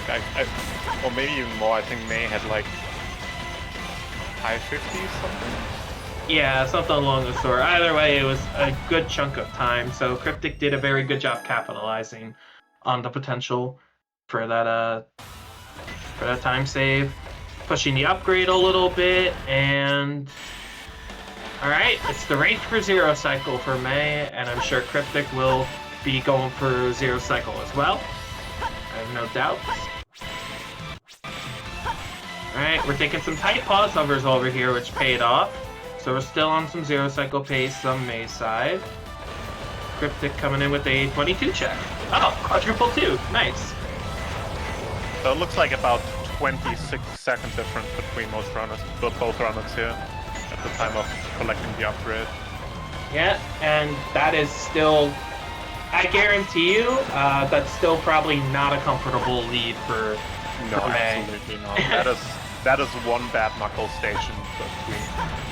Yeah, considering there already was one bad knuckle stage on May's end. But it does look like this is going to be a comfortable 0 cycle for May. So, oh, Cryptic messing up the jump there. This could be no 0 cycle for him. It could also be a very tight pause hover, but I guess we will have to see. Yeah, it depends on how quickly he can do the weight now. Yeah, I don't think he's gonna make that. Oh no! Oh, okay. Yep, we're just not gonna take 0 cycle. But we're also not gonna walk of shame. So I think that was very good reaction time on Cryptic's part. Honestly, that didn't look like he was gonna make the 0 cycle anyways, even with that last pole cover. Because like by the time he jumped off of the weight, you could already see the barrel moving up. So he was already, I think he already missed that. Right, and honestly, I know that you pointed it out earlier with when he unfortunately got Vertex during Green Forest Wall Run, but ended up on one of the platforms. Cryptic has had very good reaction time during this run so far. It's unfortunate that the time saves he's going for haven't quite panned out, but he has at least negated some of the time loss from failing those tricks. Yeah, those like time losses could have been much worse if Cryptic didn't react so well to them. Ooh, we get a yellow ping from May, and it's already gone, so I think that's going to be below the stern area. I forget the face? Oh no, this one, okay. Nope, yeah, this one right here. Into near the blue flip. Oh, we get an asshole piece.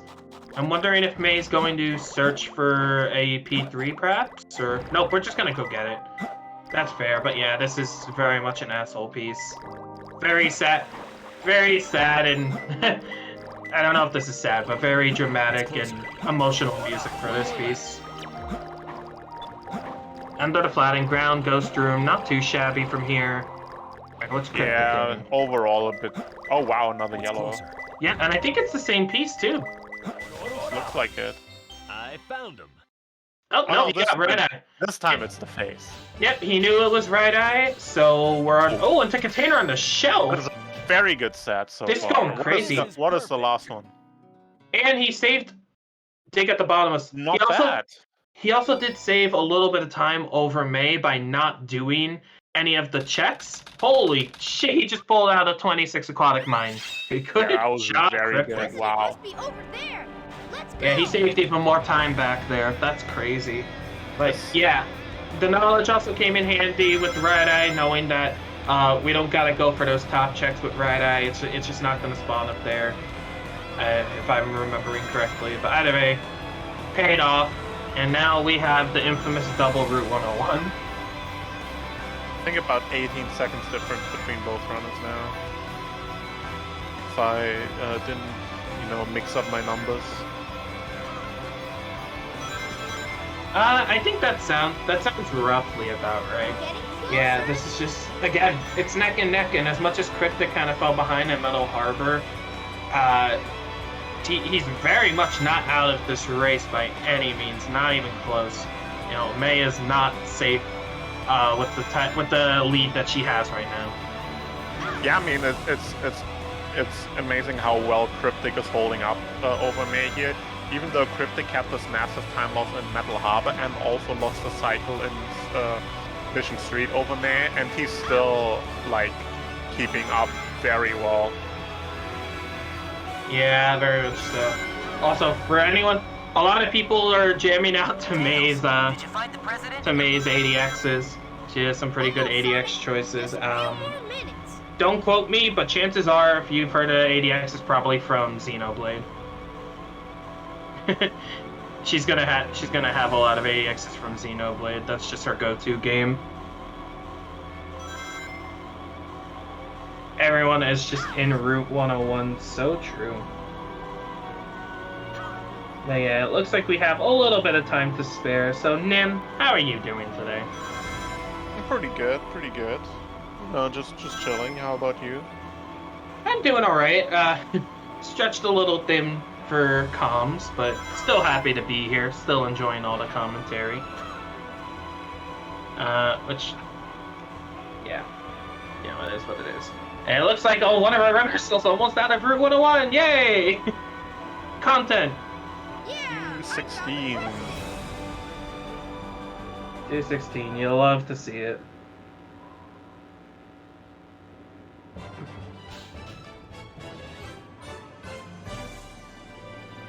Alright, and Cryptic is also finishing up here as well. So it looks like we will have both runners coming in. And yeah, you were right. Roughly an 18-second discrepancy. I think they both got the same Route 101 time again at 216, right? Yeah. Yeah, Wow. they're both having a crazy amount of consistency. Yeah. All right, now we're entering mid game, and you know what that means. We're going to see some shenanigans, I'm sure. All right, and I do believe May is going to be opting for pull-up. Very clean. Nice. Very clean. This height should be good. Yep. All right, this should make the cycle just fine, and we got Cryptic loading in as well. So let's see what Cryptic is going to opt to do.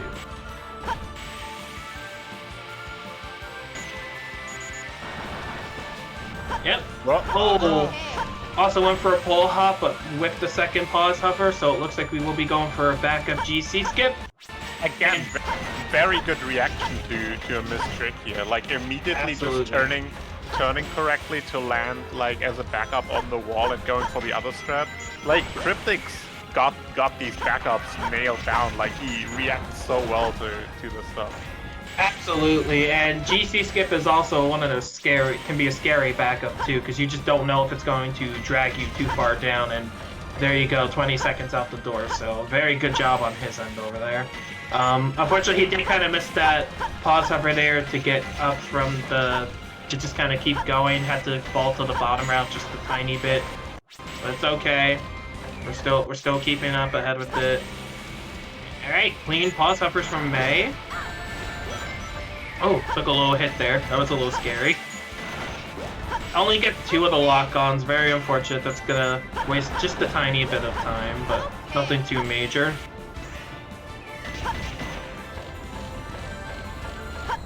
Right. And believe that is a high 145. Very good. Very, very solid. That was easy. Yeah, minor door bonk here at the end from Crypt. Oh wow, what was that? That looked weird. Losing a couple seconds. A 149.39. Not bad. Not by any means still either. Not bad. Yep. Alright, we got a 12 check over here from May, so Pyramid Cave is off to a good start. And yeah, this is just I honestly don't know what to expect here. Like I just have my eyes glued to this match at the point because I'm just expecting so much. Also, we are stopping in the upgrade and waiting for that camera to face forward. We are saying hello to Mr. Shining.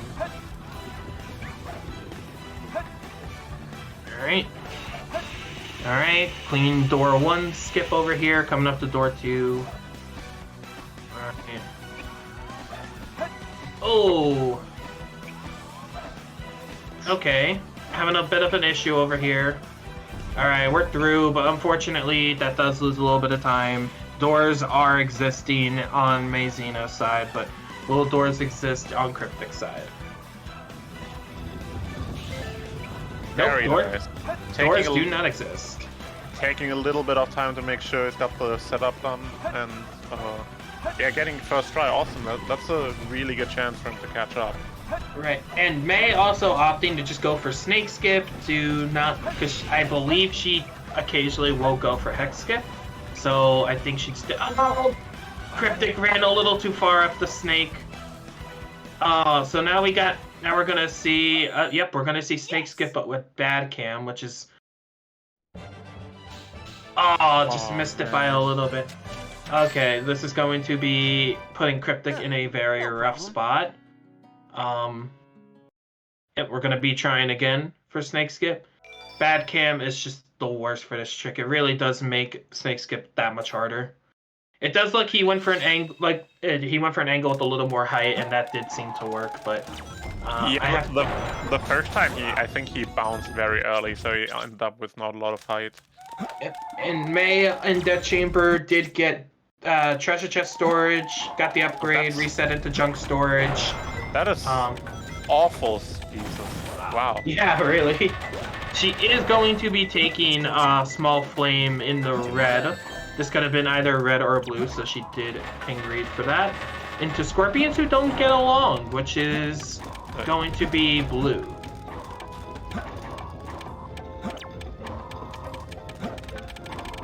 It's over. Oh, she's just deciding to take a death there. Honestly, that's fair. On the red ball. Man, I really don't like this piece. Cryptic getting a bad piece too. Yeah. No, wait. I think No, this can be okay, actually, if you red box clip to it. Which is exactly what he's doing. Okay, yeah, I forgot that clip existed. Yep, so he has to be careful that he doesn't die before he gets the piece! Oh my god, took the words right out of my mouth. Alright, it's fine. We can go for Golden Goddess, P1. We're gonna check if it's green or blue. It is green, so it looks like we're gonna try and red box clip again to it. It's closer. We did get a clean red box clip second try. May getting Angel's Ring. Oh my god, I don't know. I don't know what's going on. Pretty good last piece for May there on Death Chamber. These hunting stages so far have been pretty rough for her. Yeah, and Cryptic did take a death strat and got the reroll first try into flat Scorpion too. Huh? Who's there? Oh, yep, he's just bringing out all of the strats. He's bringing out all of the little time save. And the fake... Ooh! Yep, we're getting the fake dig piece grab over here. So I do believe, even with the original death, that he might be saving a little bit of... I didn't see May's time. I think it's still even. Like, I think they're still about 20-21 seconds apart. Oh no! Messed up cap boost. It's almost even now. Yeah, and this is another chance for Cryptic to capitalize on the mistake. Yeah, I think Cryptic is like very frustrated with this run. He looks like he doesn't look happy, but like he's probably Ray's probably way closer than he thinks. Oh, May got the frame perfect turnaround on KBB. That's gonna be another reset. I did not know that was a thing. Oh, Yeah, wow, so frustrating. if you do cap boost and you hit the hourglass on the last frame possible, KBB will start turning around, but he'll still go into like his digging phase, and he will actually move towards Knuckles. So you have to dig for him and then immediately turn around. It's very hard to recover that when it happens, and I've even lost three runs on pace for that. But honestly, the KBB meltdown, Cryptic's taking the lead now by quite a bit. He is exiting out for lives though, which is a good call for Egg Golem. What a hassle. Alright. We're getting one super bounce, two super bounces, and we get the quick hit there. Take a hit here. Please grab a ring, Cryptic, I swear. Alright, May gets her first super bounce. Second super bounce. Okay. We're going for a profit bounce for a third hit, just for that consistency's sake. Oh no, this is going badly for Cryptic right now. He had two fast bounces at the beginning, but now it's just all the May with a really good echo, though. Wow. Yep, okay. Cryptic does get his hit 3, lands behind that golem. That's on a ballerina.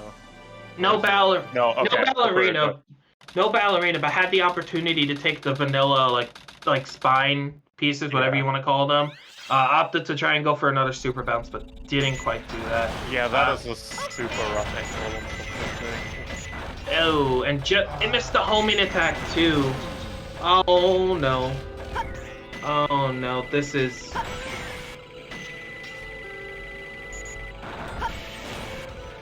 Alright, we finally get the hit there.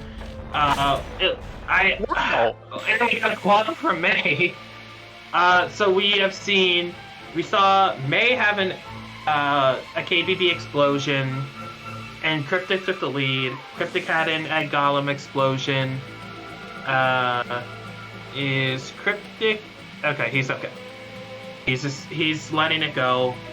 We're a little frustrated. It's understandable that Egg Golem was unfortunately just not the kindest, but definitely still not out of the race yet.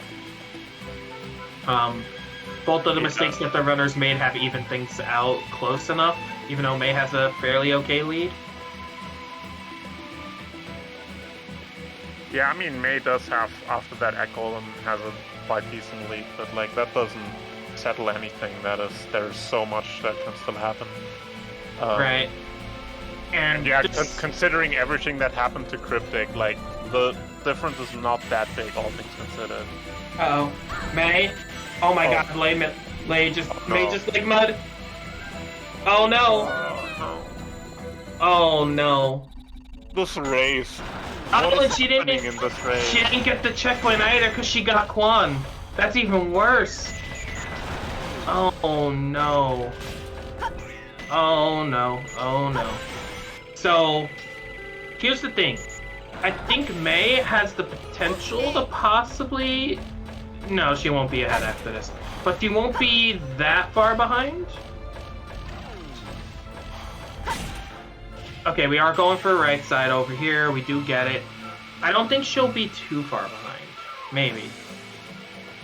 It's looking like she'll be fairly... Yeah, her timer is a bit higher as well, so you have to... Yeah. That too.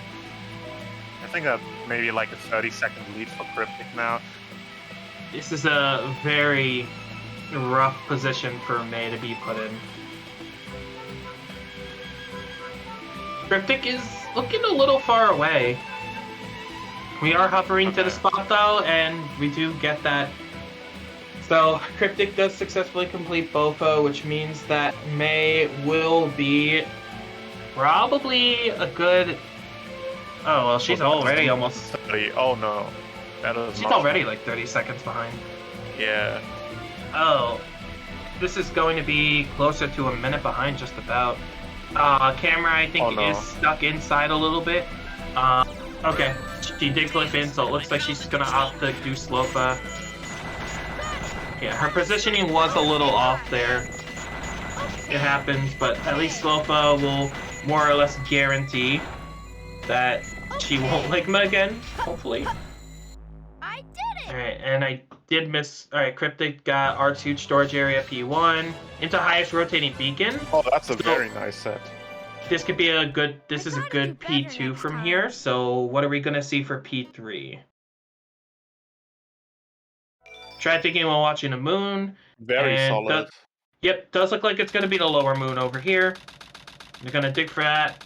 And that's a 36 meteor herd right there, which is very good. Yeah, it's gonna be hard to match. Yeah, there is... May's just got her work cut out for her right here. Oh no. We are going to be resetting noisy machines. Container within a container. I think we are going to be taking that. Oh! Yes. Excuse me.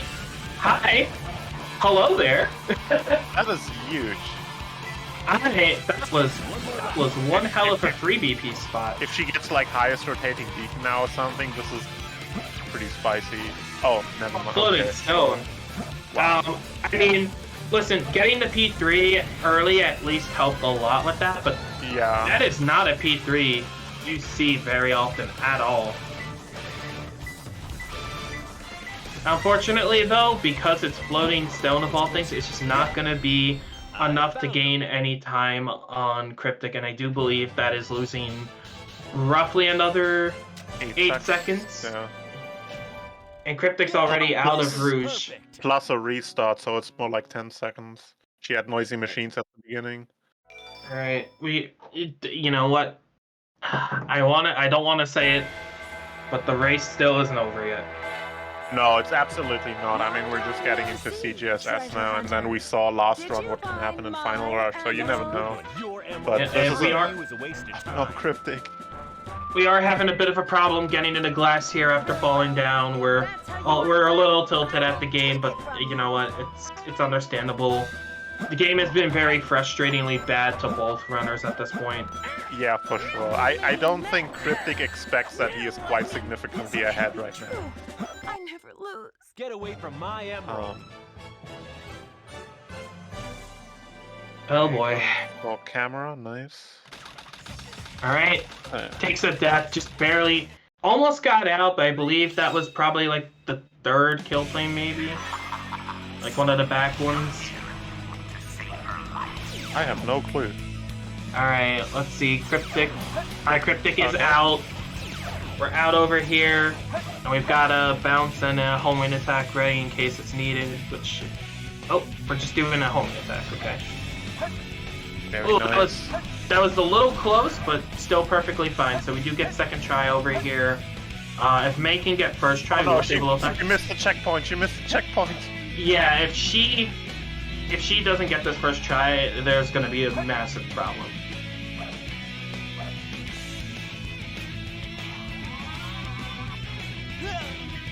Oh, hung a little too low before going up, and we didn't get the checkpoint, so... And now going without extra lives. Oh no.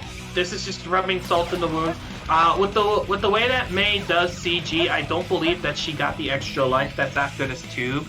So she could get this something. She probably will grab this one. Oh, she did grab it. Oh no. Oh no. That is extremely... Okay, now the checkpoint doesn't matter anyways. And we got a 19. We got a 19 Eggman 2 over here for Cryptic, so no shenanigans over there.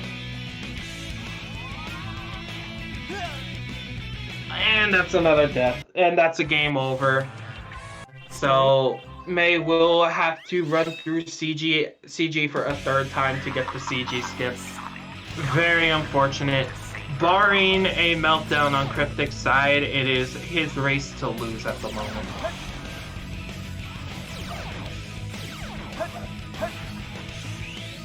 Please don't say GG's too early, though. Yeah, don't say GG. You never know. Cryptic goes from a very high angle. I have not seen angles like that in a long time. Is that normal? Do other runners do that too?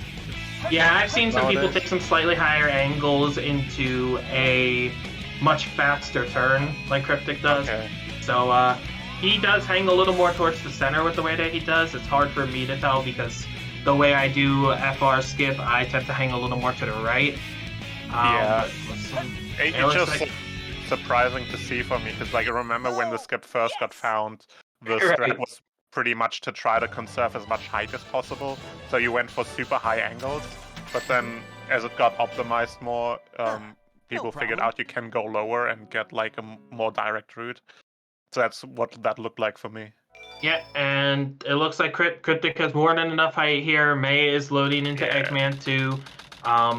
And not only that, with it, he's loading into Shadow with a 2547. May is loading Eggman 2 with a 26, a mid-26. So this is just, again, barring a huge meltdown on Cryptic's end to absolutely devastating proportions. This is his match to lose. Oh. Yeah, May is. May's not having a good Eggman. Nope, she's having a big problem here. She does get the pause upper to avoid that too, because that would have definitely killed her. Very nice save. We got 1. We got 2. Uh-oh, that looks bad. We got 3. 4. And 5. GG's to Cryptic. That was a hard race for both runners. But, you know, May, despite everything that has happened on her end from late game to mid-game to late game, she is still finishing out the run, which is extremely hard in these kinds of circumstances. Yeah. So please do cheer May on as she finishes up. She gave it her all, and she really did keep the lead for like the beginning half of the entire run. Yeah, like she had like a super solid first half, and then things just kind of fell apart, you know, as it happens. Sometimes mistakes in time also just kind of pile up. And it looks like Cryptic did not have the stream open during the entire thing. It looks like he is now realizing that he won the race. Yeah. So we are seeing a tiny bit of a pop off because of that. Oh, Orange? He's Orange. Oh, hold on. Hi, chat. You're so cute. Oh my god, chat. He called you cute. No way. Also, this height from May looks... It's a little on the low side, but it's still more than enough for her to make it through, so she's pretty good. With the homing attack should make it. Oh no, not even a homing attack. She's perfectly fine here. Yeah. Yes! Oh, sub 120 too. Let's go. That's very, very good. Very clean. Don't worry, Cryptic. We saw it. No problem. Alright, now all May has to do is take out Shadow 2, and she has completed the run.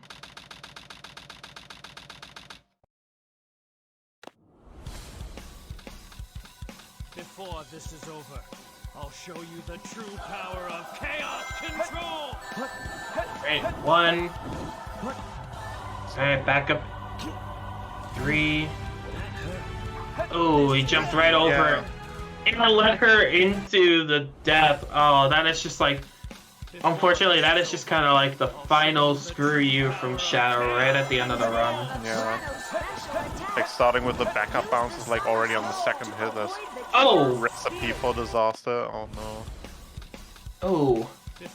Yeah, got homing attacked a little too early, got sent to the side, and then still apparently within range for Shadow to just own Sonic. Alright, we're going for backup again. Jumps over it again. Man, Shadow 2 is just not being nice to either of the runners today. Wasn't really very nice for Cryptic either.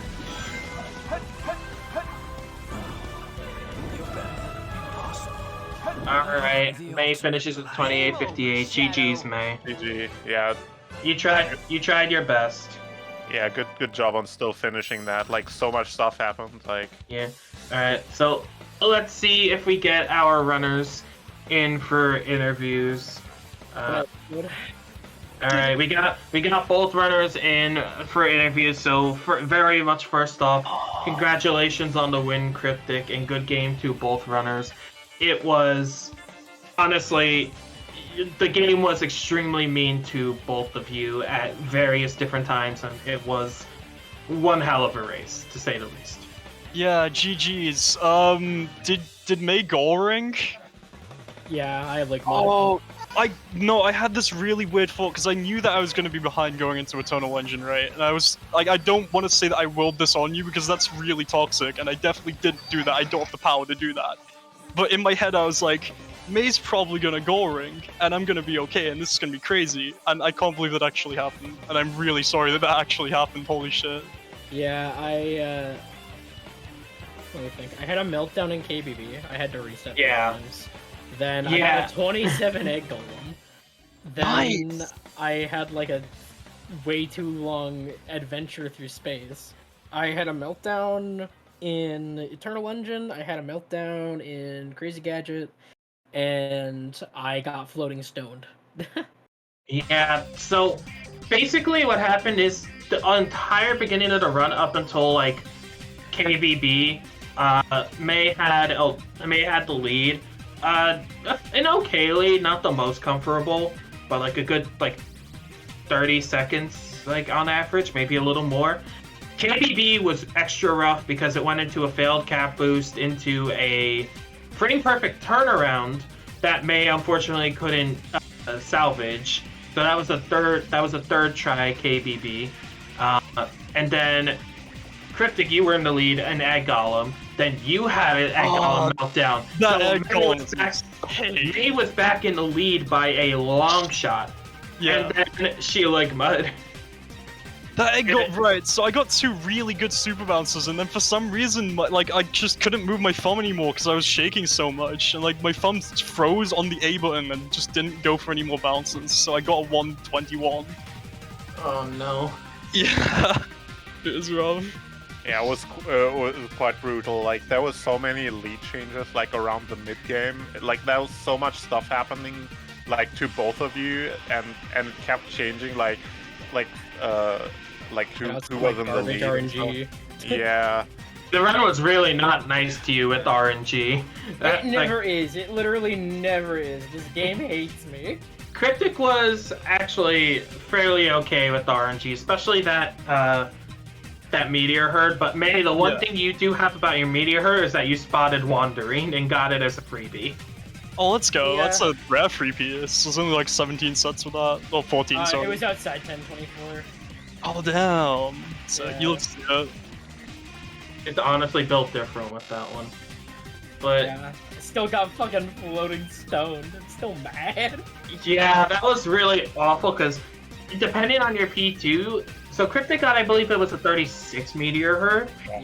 With the two pieces that you got, you were absolutely on pace to save time over that. And then we all just saw floating stone, and it's just an immediate groan. It's like, come on, really? My qualify was pretty good. And then I had like the world's worst death chamber because I got like 2 green pieces and I wanted to take white family because I was like, you know what, I have 2 lives and probably not getting a blue piece for keep resetting. I took white family and I clipped into the room and it killed me. So I lost like 15 seconds. I low-key might have accidentally commentated as cursed you there because I was about to say it because I noticed you had 0 rings. And right as I was starting to mention it, you took the death and I was like, I'm like, please. It was both runs were, as May would say, a tragedy of the Greek variety. It's true. They were. That was yeah. Greek tragedy. Greek tragedy. I don't get it. Somebody explain the joke, please. Sorry. A tragedy. Cryptic doesn't know. Omega lol. Cryptic doesn't know. He doesn't. He's not a knower. All right. How is it that every time I race and people see my splits, more people just say May split names? I love it here. Yeah, we had way too many people jamming out to your ADXs as well. It's almost like I have good taste in music. That is true. My ex-wife takes custody. I'm a big fan of that one. I'm not gonna lie. that one. That's Egg Golem. That's Egg Golem. Yeah. You gotta. Oh, there we go. Dad getting milk. Yeah. Yeah. So my Route 101 is Dad getting milk. Oh, because he's driving like a mile away. I got the kids back. Yeah, I got the kids back in Shadow 2. Let's see, what are some good ones? Cocaine overdoses on Hidden Base. This is so sad. I also have waterboarding for Middle Harbor. Yeah. But looking at the results of this race, it does look like Cryptic will be moving on to face the winner of ID Geek. Okay, well that match really has not been entirely scheduled yet, but you're on to face someone. I really wanted to know who it was. So you're saying there's like a potential it might be Geek? So it might be. I think it's looking like the potential is either going to be Geek, Eggs, or Tethys. Tethys! Whoa, come on, no. This is what I was saying. This is why Tethys is going to lose this bracket. It's the ARC. Speaking of which, Eggs and Tethys' match will be happening in 10 minutes on Sacer 2. So if you want to see that happen. But dude, yeah, Tethys, please. You threw for this. This is the reason you're in losers. Just to face me. I want to see it. I need to see it. Go on, buddy. But yeah, Cryptic, you will be moving on to that. And May, if I am reading the bracket correctly, I do believe that this is unfortunately the end of the qualifiers for you. Yep. Yep, but you will be taking, I believe, 9th. According to this right here. Got it. Whoop! Yeah. Hey. You got a bad place. Maybe, come on, take it for what it is. 9th is not the worst. I come from fighting games, so if I don't get copy, I get mad. Sorry, I'm bringing you back to the FGC retirement home. Please get in the wheelchair. I can't go back. I can't go back to the FGC. No. Hey, no. So where's Lab and Soup? Nope. They need to go get her. They need to get her. Turn to FGC now. Oh god, no. I'm the unspoken voice of Smash community. No. Someone's turning on Guilty Gear. I can hear it. I hear Smash Bros. It's outside the door. No. I'm not going back to Smash, bro. I cannot take that. I can't do it. I spent 8 years playing that game. Yeah, but hey, you know what? Looking at the overall run here, taking 9th for the qualifiers, you had a good run, May. I mean, this run specifically was bad. You know what I meant. Yes, I know what you meant, but I'm also like your best friend, so I'm gonna fucking tug your balls and, make your life hell. Excuse me? Don't worry You're gonna about what? Is this Well, true? maybe do you No, Has she done this to you before? She has not, no. But would you like that? No, we are rooming together at GDQ, so I hope she does not steal my balls there. His balls are mine. Oh. Also, you have people asking to be best friends with May. Shout out to Spy Sonic. Shoot me DMs, we'll talk. We can work out a contract. I feel like I shouldn't be in this room. If you want to talk about ball busting, just DM her. What? Yeah, it's true. I love balls. Okay, we're getting a little too not PG for the Caesar main channel. So look. Okay, They saw my stream last night. Sex. All right. So let's get some closing thoughts and yeah, let's start with Cryptic since you are taking the win here. Any closing thoughts, buddy? It's just like another one of the races I've already had, really. I mean, I was playing really well. There's just a lot of really silly mistakes happened, that's all. So I'm pretty happy with that. I can't really go wrong. And I got C-skip again! Yo, let's go. Yeah, that's it for me. You had like the race like in the early game until the end of Metal Harbor. You were incredibly close together, like a second apart, like the entire time. It was so sick.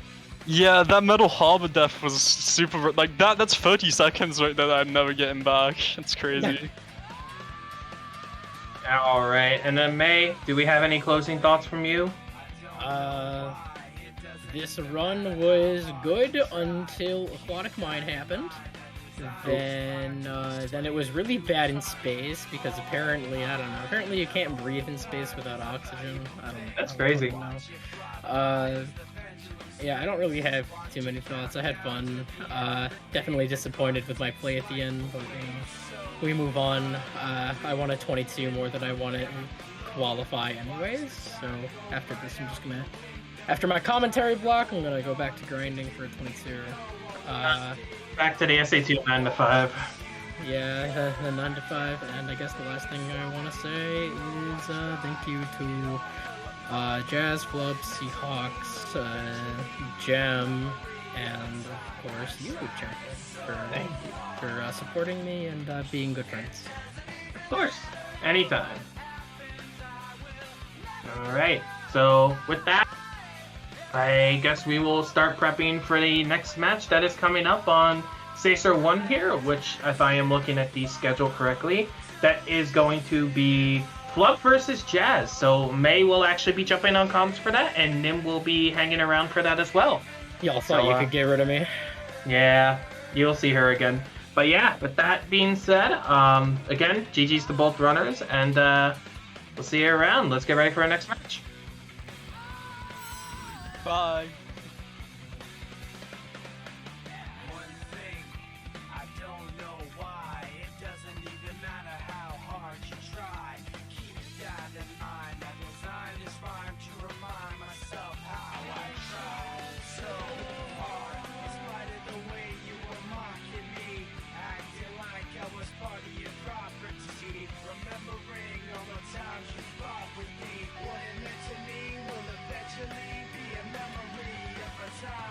Tried so hard, and I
do you like Jazz?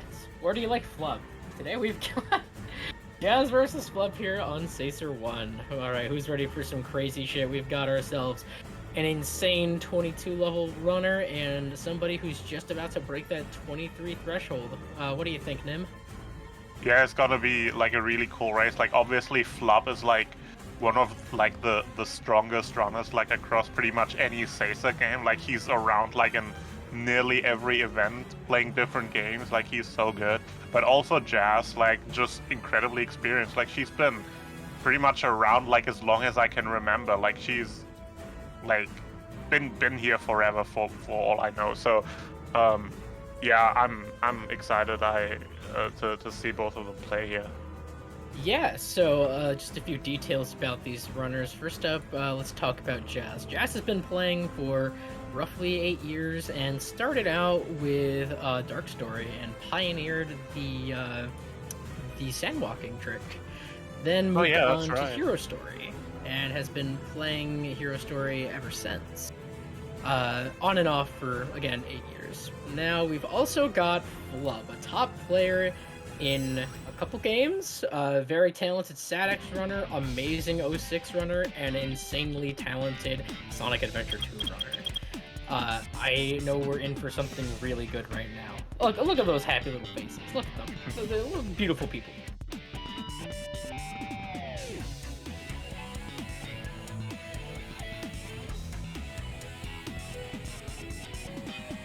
So, opening up Jazz's speedrun.com page, she is presently 41st in Hero Story, 72nd in Dark Story, and has a bunch of hunting times. Suspect seen heading south. Block all major roads and capture the suspect. And we still haven't found a board section skip, so we'll have to do this. Yeah, unfortunately, there's nothing for her to pioneer here. She's gonna have to just play the game and so is Flub. Alright, opening up. Looks like they're relatively even here. Flub with a little bit quicker movement, definitely a little more solid there. And we're gonna see CE skip. We love a CE skip. Pause, let's make pause buffer. Alright, Flub's gonna land it, and Jazz is gonna have to go without. I mean, I always love seeing a good skipless CE. Always, like, I love these skipless stages, but quite a rough hit, like, right at the beginning of the race. Yeah, this is gonna be probably 30 seconds or so of time loss for Jazz here.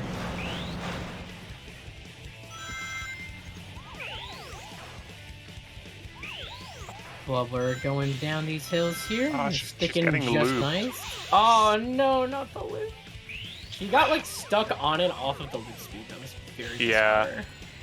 Flub with a nice moonwalk there at the end. Yep. 123.29, very solid, especially for a race. Alright, and looking here at Flub's SRC, we have 7th place in Sonic Story for SATX, 10th place for Hero Story, 17th for Dark, and of course world record in Sonic Story for Sonic 06.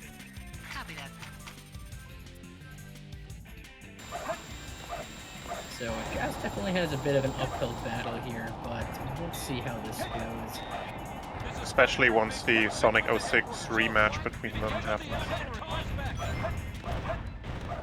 Sonic 06 rematch. At long last.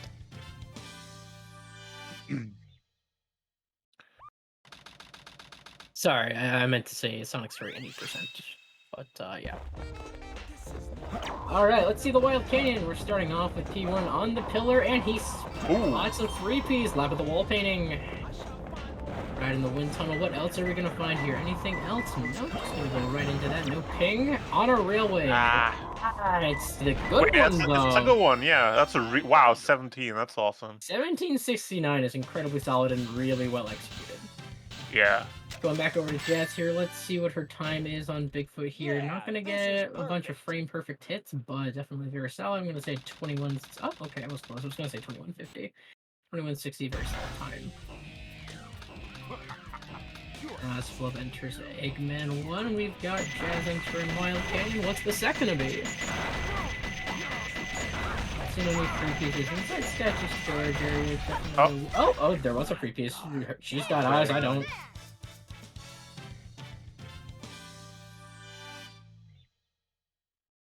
First two pieces, four whirling eyes. Definitely not the piece you want to see here. It's kind of mid, but whatever. It's the ambiguous one, yeah. Yeah, gonna lose roughly 9 seconds to Flubber in Wild Canyon. Alright, we've got Flub in Prison Lane showing off his great tails movement and everything. Oh, I'm not gonna go for that rail jump. Oh, a 24 check is fantastic. Very, very good movement so far. Very impressive. What do you think of this gameplay here, Nen? It looks great. Like I don't have the like active experience, like not having played this game, so I can't like spot out like the super precise like movement optimizations like in Prison Lane anymore. But it just looks fantastic to me. That's all I can say. I can't remember the time thresholds anymore either. Like I don't know how good a 24 checkpoint is, but I just take your word for it. It looks great. Watching him play this, honestly, I think he's gonna get like a 132. I do remember 132 being incredibly good, so I am very impressed. It's both the lock-ons there. Extra lock-ons, nice. A 120 check, yeah, this is looking like a 132, maybe a 131, depending. Meanwhile, we've got Jazz just starting up the stage, getting to the first checkpoint, 27 check, and I'll lose 3 seconds there to Flub. Gets both the rail jumps. Having a little bit of trouble trying to maintain speed there, but she keeps trucking along. Gets a 38 elevator, and now she gets to chillax. Definitely not happy with that. You can see in her face, definitely a bit frustrated. Yeah, still no major mistakes or anything, so still overall a pretty solid Prison Lane from what I can tell. Yeah, definitely no major mistakes yet. Or, okay, well there's one there. Yeah, I don't want that to happen. That's not good. Definitely a bit rough, but not gonna... Top 20 upgrade, very nice.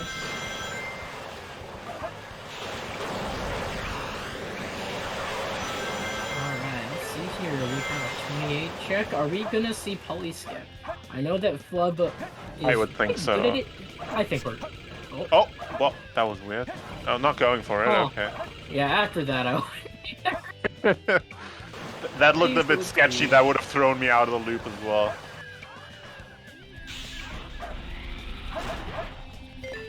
That's still with a top 140. Losing a couple seconds over Flub, but not a bad time overall. 13 seconds, how do you call the thing? A rocket? Yes, nice. He doesn't seem big explodey object. Yeah, big pointy whoosh up in space thing. Alright, we are gonna see the little bump strat there. If you hit the left wall there, you're gonna go a little bit faster. Oh wow, Jazz also getting a really solid under loop. Looks really good here. Movement's real solid. This might actually be an 18 upgrade. Nope, okay, it's not gonna be an 18 upgrade, it's gonna be a mid-19. Barely made it. Yeah. Oh. What is that? Is that a strat? Yeah, so there's a strat where you do a somersault jump through the back of the tower and you just go right to the rings. I don't know if it's actually faster. She goes for loopy, she doesn't land it. Yeah. I think you're the fake hedgehog around here. She's definitely got that mindset of like, I have to make up any time I can here, and that shows, you know, already with the pulley skip, trying to just save 2 seconds, really scratching and clawing or whatever she can get. 53 check. I'm the cool. Oh, I see. 1296 rocket. 1142 shadow 1. That's pretty good. Oh yeah, couple frames off of perfect, if I recall correctly, like 10 frames maybe. I believe frame perfect shadow is a 1092. Oh wait, yeah, I was still thinking about like the non how do you call it, non-spin dash strat, which is I believe a 1127 frame perfect, but I could be wrong. Sure. In any case, we've got the start of one of Flip's favorite stages, Green Forest. He is incredibly good at this, so I am expecting something really amazing. And we're That's jamming a lot out of to pressure. Techno Pathetic. Let's go, Hideki Naganuma.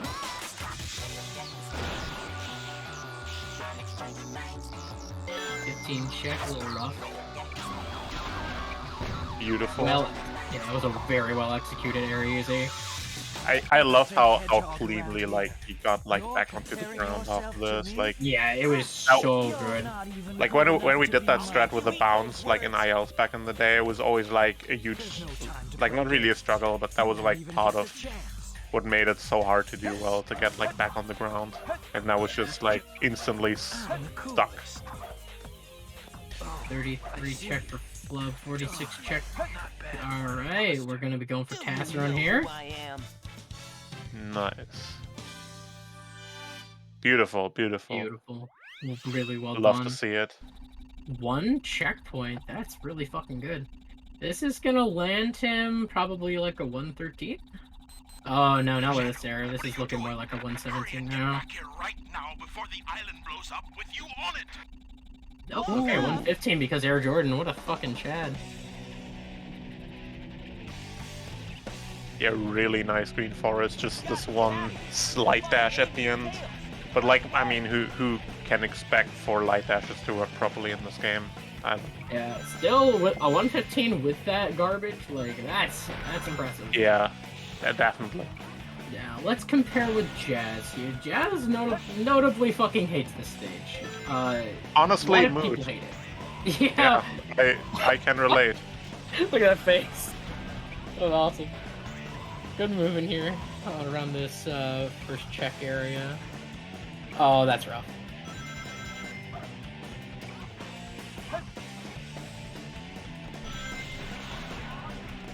Alright, gets mini wall run. No! Did you see by any chance what Flup's first piece was? No, but it resulted in Bearded Mountain, so I can tell his soul is tortured. Do you know about the Flub agenda? I do not know. The Flub agenda is he can't PB without a 40 Pumpkin Hill. Oh, okay. Yeah. I see. Does it have to be a 40 exactly, or is it like 40 or higher? 40 or higher. Okay, then he's good then. Yeah, there's... I mean, he's not gonna PB with this time, but, you know. Oh, Jack's also with Castron now. Oh, on not second. good. Nope. Oh, she barely Ooh, made that. That was so scary. close.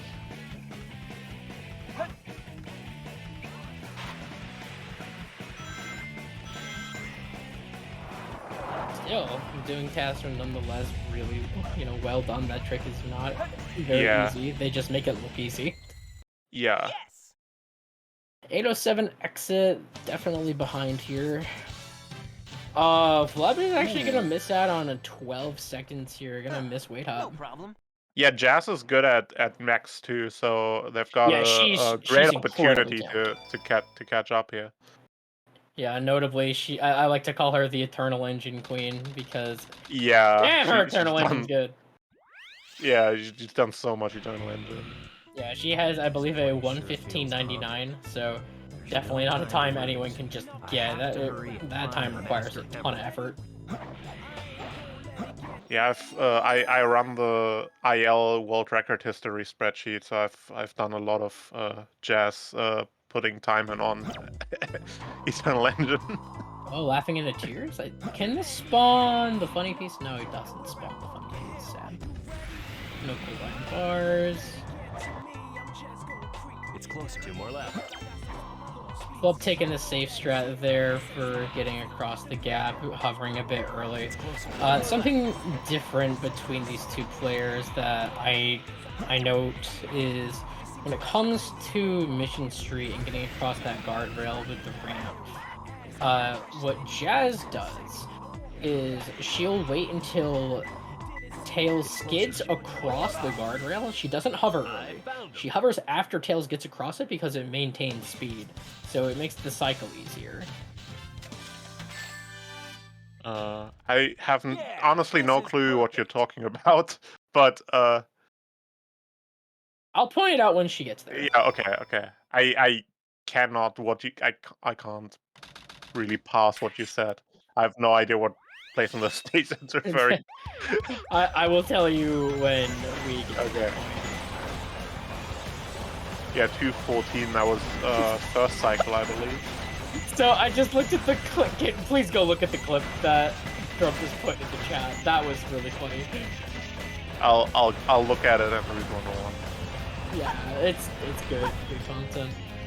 Anyway, so far here a low 22 upgrade, definitely super solid.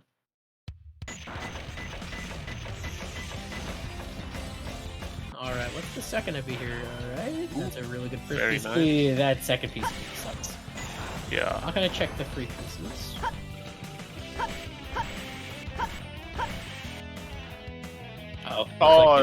Looks like they both didn't get 0 cycle. Sad. Yeah, that's rough. Flip kind of getting trolled. Oh, that clip, you'll love to see it. That clip is fun. Yeah, it's really cool. Honestly, you know, maybe I was wrong. A 35 is fine. Yeah, not bad. I mean, he's not happy about it, but it's not terrible. Yeah, it is within the realm of I can live with it. Yeah. It's just the set kind of. Oh, okay, she messed it up there. She accidentally jumped, so she hit A too early. But basically, when she goes across the guardrail, No! The walk of shame. huh?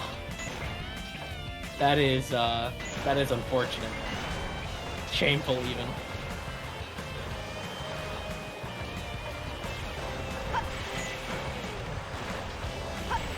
You ever think about how Tails is wanted for Millie? Oh. I'm so upset. Yeah, that is tragic. Jazz is definitely quite nervous, and she's just having a hard time trying to shake it.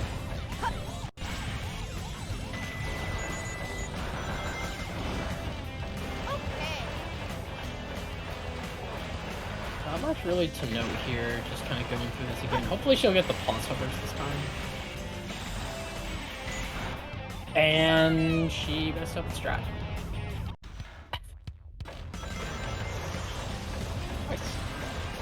Well, I guess I don't get to note it.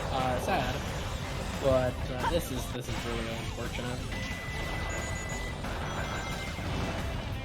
This game claims souls, I swear to God. Yeah. So, what are your thoughts so far on these runs here, Noon? I feel bad for Jazz for what Mission Street is doing to her.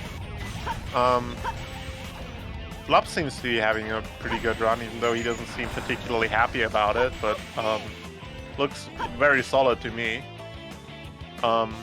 Yeah, I don't know. Definitely need some love blow up later on for Jester to make a comeback here, I think. Yeah, to me this sort of looks like, let me see here. Yeah, he could maybe 22. 23 is very realistic. Right now, I'm not sure what Jazz's pace is.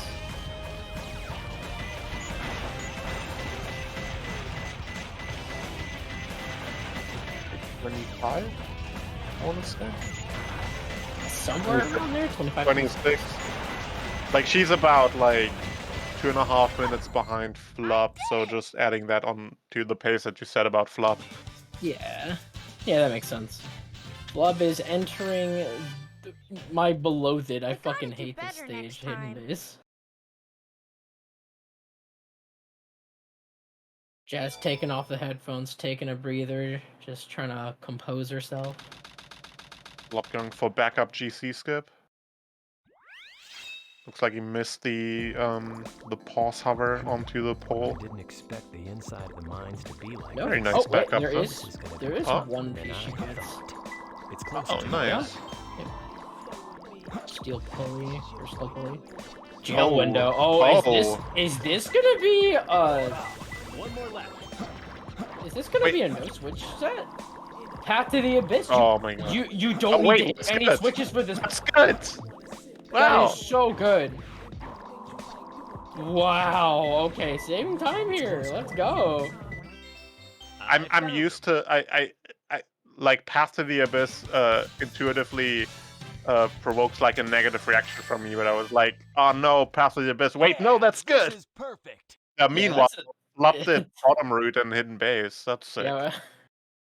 Got a level 1 set, baby. That's what I'm talking about. Jesus Christ, Flub, you're so good at moving. Look at this shit. This is insane.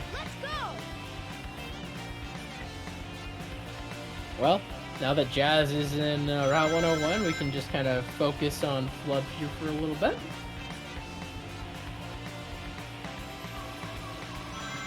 Flub walking away with the 143, he is not happy about that. I know him.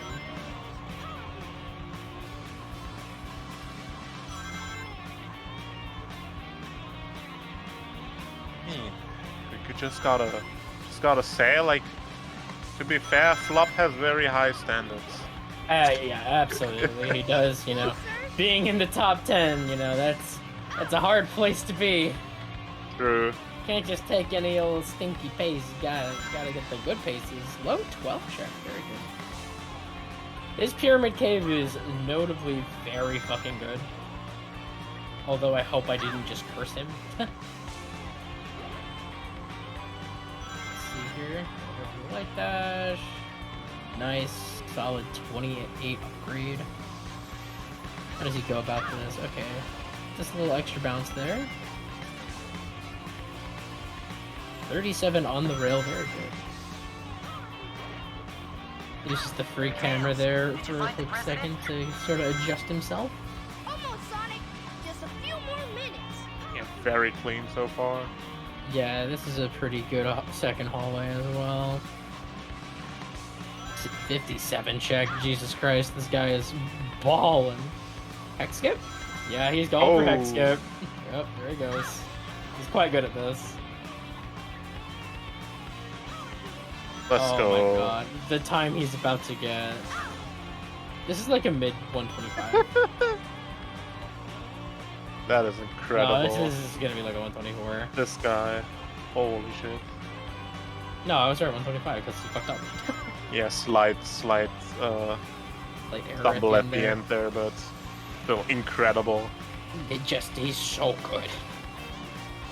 Yeah, let me just pull out a 125 with a bunch of end of the stage mistakes, you know, no biggie. Alright, Jazz, back into gameplay soon as well, and Flop restart in Death Chamber. I think he got Stink Bug. Oh, yes. Pattern Shorts, nice.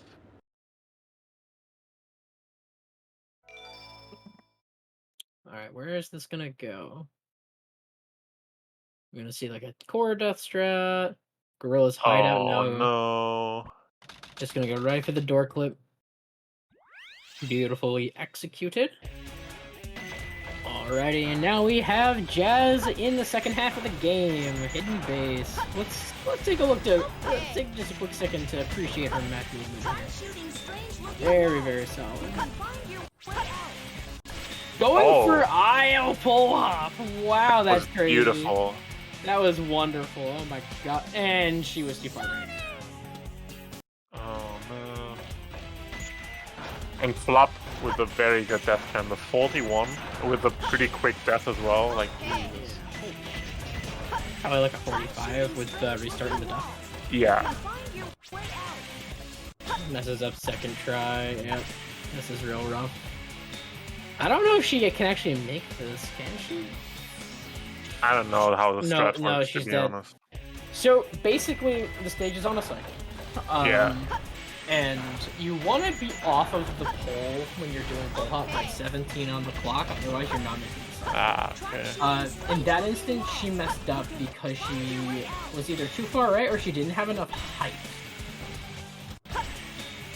Basically, there's a wall that you get over, and if you're too low, you'll just sink right into the sand. And if you're too far right, you just smack it.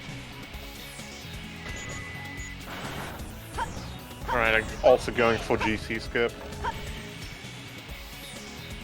Yeah. Alright, let's... Just get out of that section of the level.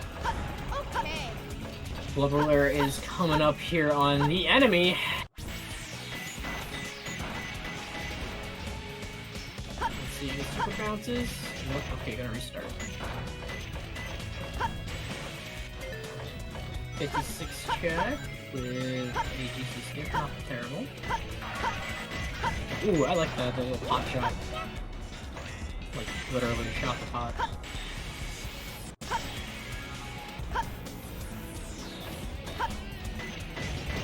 Pretty solid egg golem here from Flop. Whoa, okay. Strat gets it $29.99. Sounds like a funny, like, advertisement price. Like, you two can get past egg golem for $29.99. Honestly, it might be worth paying every once in a while.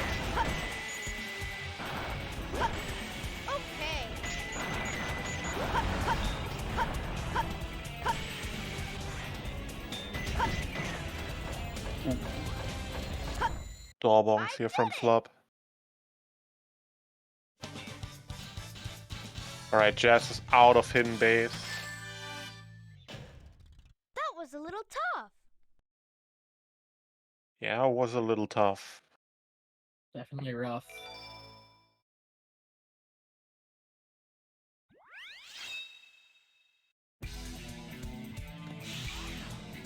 Alright, Flop is out. Meanwhile, Jazz in the tunnel. Looks pretty good to me. Yeah, this is gonna be like a high 12. You know? One. Not much to say here on Flup's part. Just doing the funny bofa. Very good beginning here from Jazz. Oh. Oh no, the homing attack! Come on! Oh, she makes it! Super down. Does everything correctly on the rail, nice. Awesome.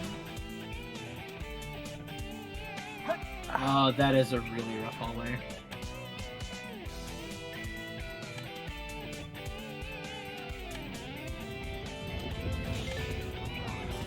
Yeah, looks like Flop made it out of Eternal Engine without problems. Meanwhile, Jazz. Oh, also going for Hex Skip, let's go. Definitely the baller move. Nice. No! Oh, no! Why did that happen? Aren't you supposed to get like loop speed there? Yeah, so like what happened I think was she might have been too far left? I'm not actually sure. Ops for snake skip.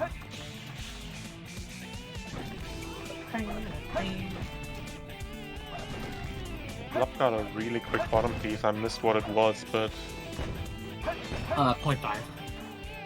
Oh, okay.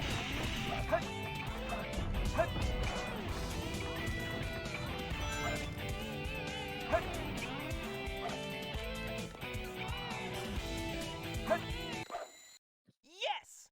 Alright, try digging while watching the moon. Is it the top one? No, it's probably near the middle one. No, it's the bottom one, okay. Wild. Yeah, not a great set here, but Yeah. And tragedy.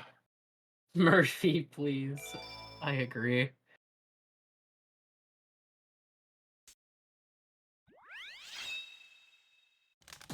Alright, on the death chamber.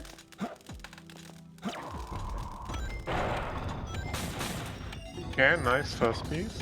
Both runners with a piece 1 in the core.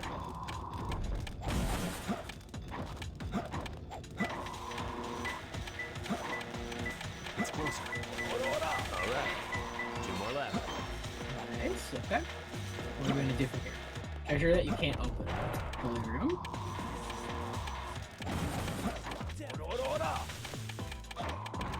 The way that Flub is playing Rouge is on Fortnite. Savik hasn't streamed in like a week. What the fuck? I didn't know Rouge could turn there. What?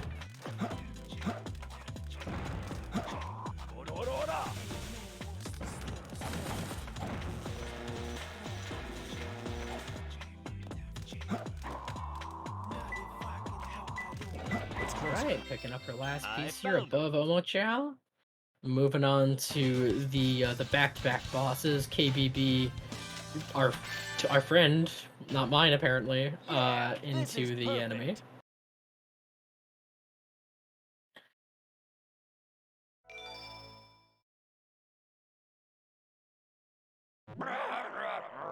Huh? Who's there? Ah, Flop having Flop trouble got the with camera. the camera. Ghost? I believe it's 22. Oh It's no, not definitely this on there. again. No! Cryptic got stuck here for like 20 seconds on the last race too. Yeah.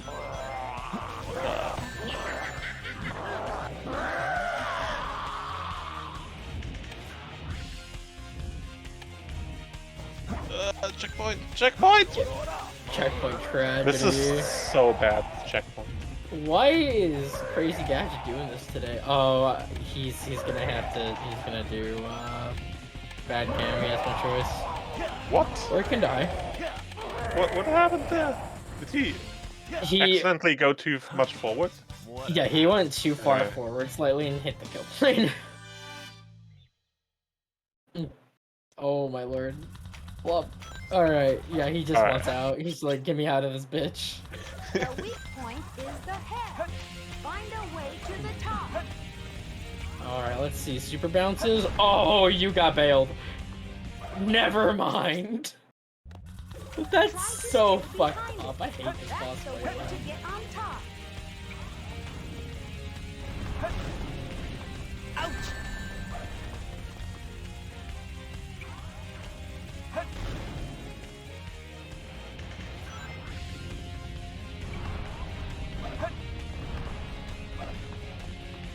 We're entering the Eggman Dose. Let's see what happens. Oh, I think this is the Aura strat.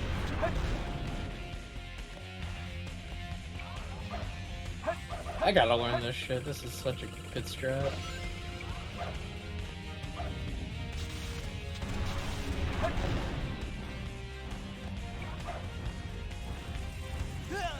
And Jess is out, finally into Eternal Engine.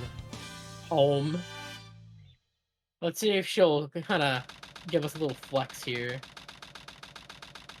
What's up with that knucklehead anyway? Trying to take over the shuttle. I'll take a drink I of the thought we water. were Nice. toast for sure. Good choice.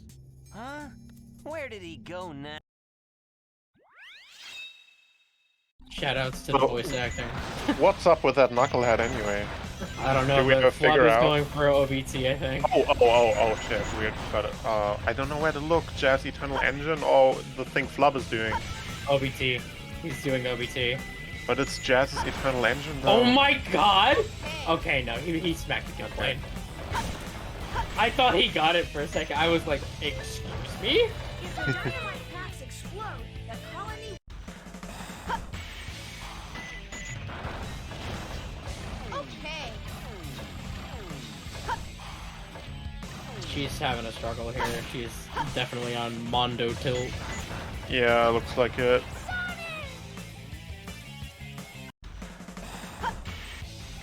Alright, one more try. Okay. There we go. And we're out.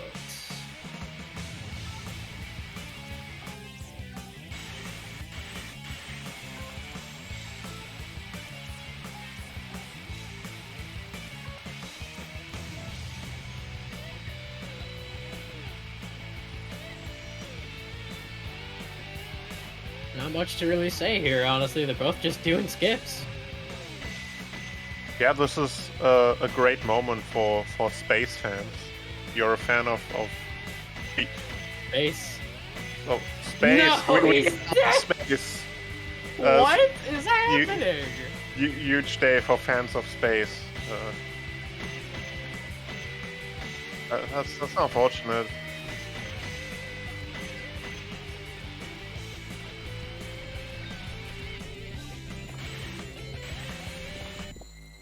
I did it! What? Oh, he got this thing. I don't even know what's happening there, but that's the thing that can happen. Yeah, basically your gravity is fucked up there.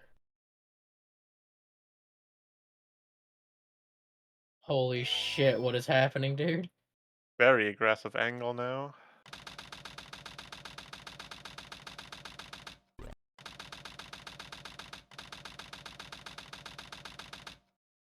Looks like it was too aggressive.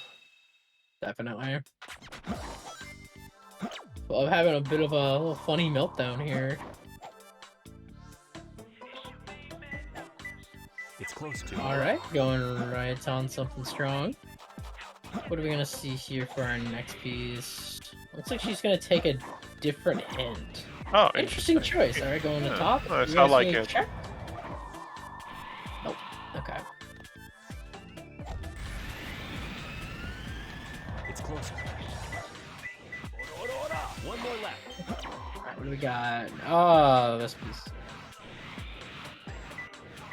Yeah, also pretty standard set. Yeah, not like catastrophic, but not great. I found him.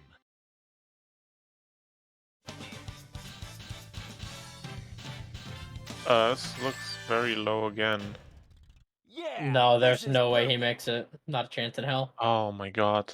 Is he gonna FR meltdown to losing? I find that hard to believe. Me too. He still has some buffer time, but Yeah, like he could do skipless and win right now. Treasure hunter. oh yeah, I mean I don't know how practiced he is at skipless though, You is a waste of time. but yeah, again, this is like, Very well. you know, when you screw up a trick that you are always so sure about, and suddenly you start overthinking it, and then it's hard to like find back to like the old like kind of routine with it. So Yeah, like, got a really like hard me piece. with He's got this now. Away from my emerald. I don't know if the races know. I am very unsure. I think not, but I think it's still like Flub is very much so still in the lead. And if he doesn't fuck this up, he wins. Okay, yeah, he's yeah, it looks much better. It's still pretty low, but not as low. He makes this. Right? Yeah, he makes this. He's fine. Yeah, he's fine.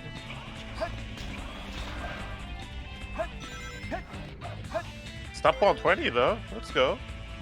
It's a good IL. See if Jazz can catch up some time in Crazy Gadget.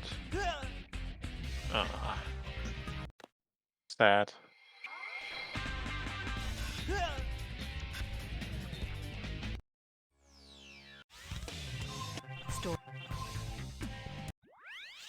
Just having to redo Crazy Gadget. I feel bad. Like I commentated 2 races now, and all 4 runs were like complete blow-ups. GG flop. I seem to be a curse. It's your fault. Yeah, it seems like it. Alright, well, Jazz is gonna finish off the run here. She's definitely like, what the fuck is happening? Yeah, Flop had like honestly like a really good run like until final rush. Was yeah. there anything else that particularly went wrong? I can't remember from the top of my I think head. he fucked up CG. Oh yeah, right. He died once or twice in CG. You're right. Jazz out of bounds.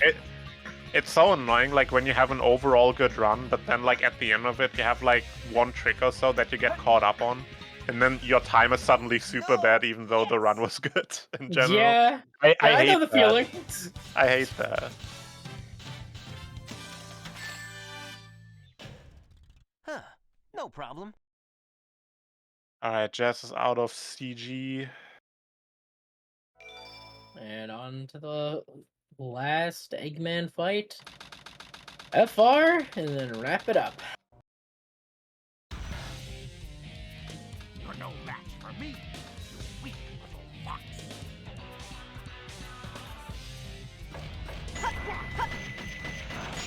Alright, no match for you. Oh, very nice manip. Let's go. Very good, Ooh, Agnes. 14 is really Wow. good.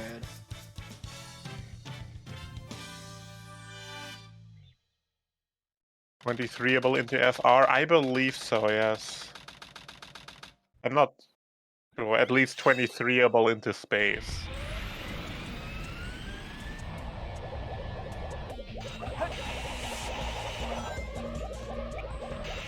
Very nice. Jump off here. Beginning. Oh. Ooh, that's rough.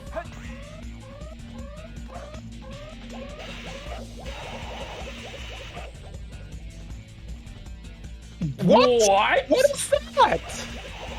Excuse me? The thing that happened to Flub, like, I don't understand it, but that I know that one happens a lot. But that just happened to Jazz? What the hell was that? That's new. What the fuck, man? What the fuck was that?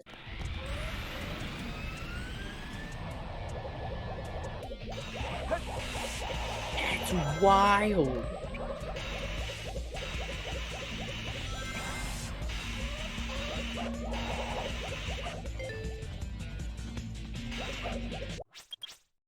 Oh no.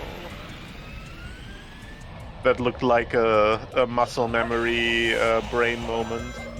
Yeah, definitely.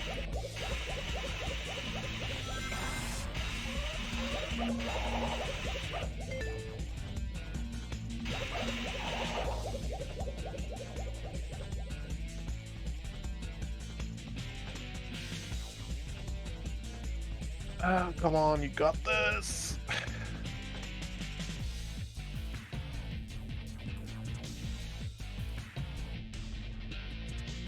Alright, it's the turn. We should be good. I mean, she hasn't died, so that looks good. I can't really judge the timings anymore, but you know, anything that isn't dead is at least up until this point pretty good. Up until you see the buildings. Yeah, up until the end, we're good.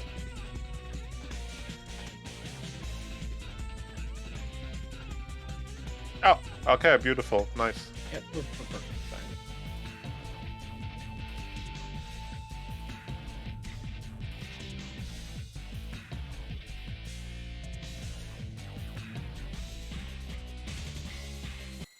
Very nice height. And a, wow, 119.19. Very good time.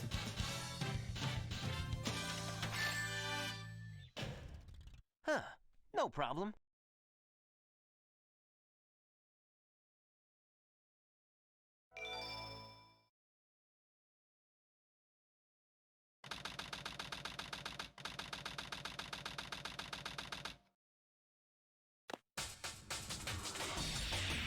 Before this is over, I'll show you the true power of chaos control!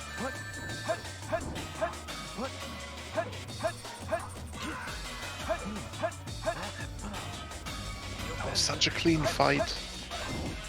That was such a clean fight until like the That. fourth hit.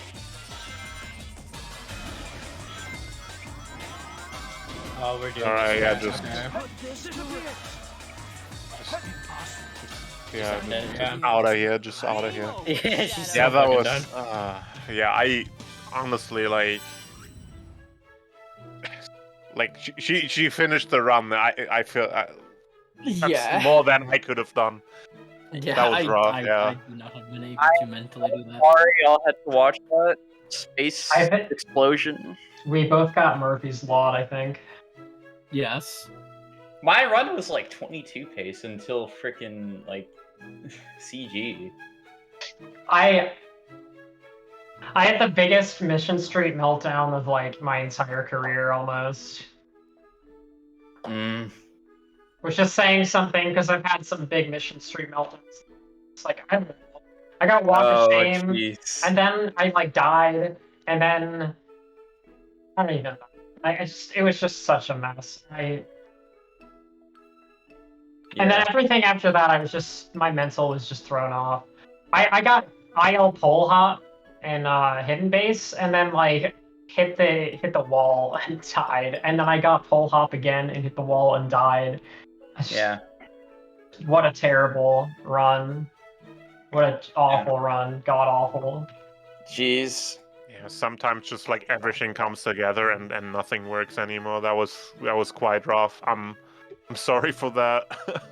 But yeah, Flop, your run was like actually super good until the end.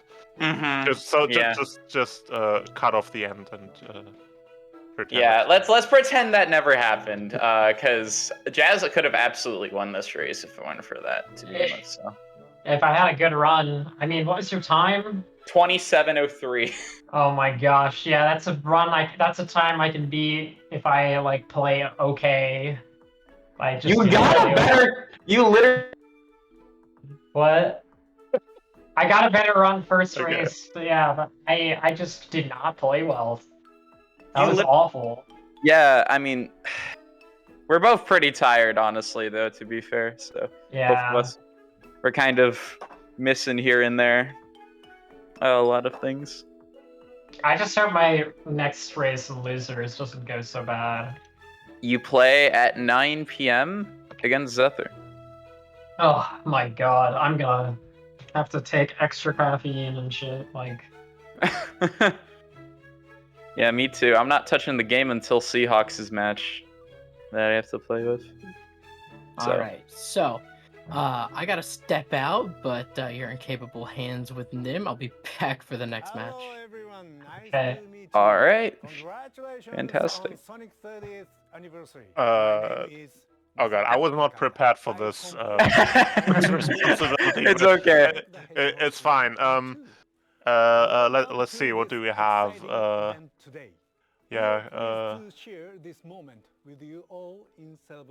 can't remember. I'm also kind of tired. I'm completely blanking about It's everything. me. Do you have any thoughts on anything that happened anymore? I don't even want to think about the space explosion anymore. I just want to move on. Do you want to think about anything cool that happened at the beginning? Well, Oh yeah, the sets in the beginning were fine. My RNG was pretty mid. Yeah.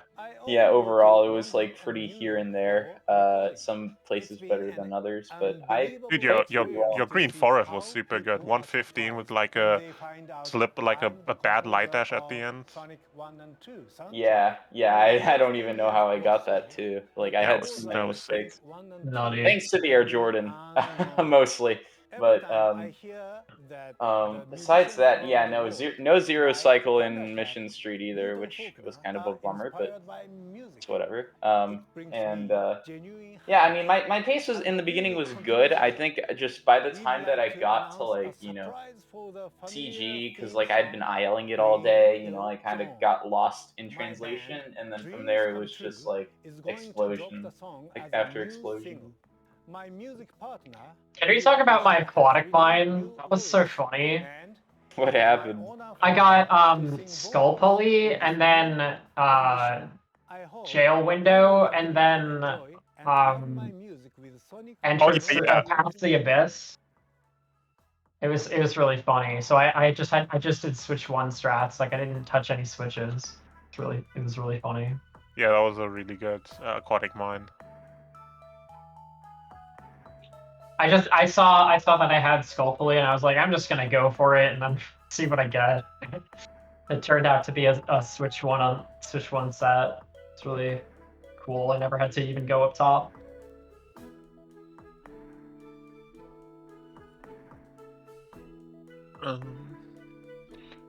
Yeah, but yeah, if you both don't, do you have any like final words you want to say? Like, what do you think? Yeah. I think Jazz against Zephyr and what is Flop? I'm playing Seahawks. I'm playing Ooh, Seahawks okay. in like 3 hours, so. Oh boy, good luck. It's a good idea for me to probably go get dinner. In the meantime, and just chill and not think about the game, so that way Yeah, I'm that's not fair. too burnt out. Because I had been playing like for 4 hours already by the time I started the match. So, yeah, it's probably a good idea to take a break. And Jazz's match against I can't say that name. I'm sorry, Zephyr. This is very hard for me to say for some reason. It's right afterwards. I'm just seeing on the schedule. Oh, what time? 9? I Is it think, 9? unless that's not been set in stone yet, but currently says 9 p.m. Yeah, that's what I Okay. think. It's 9 p.m.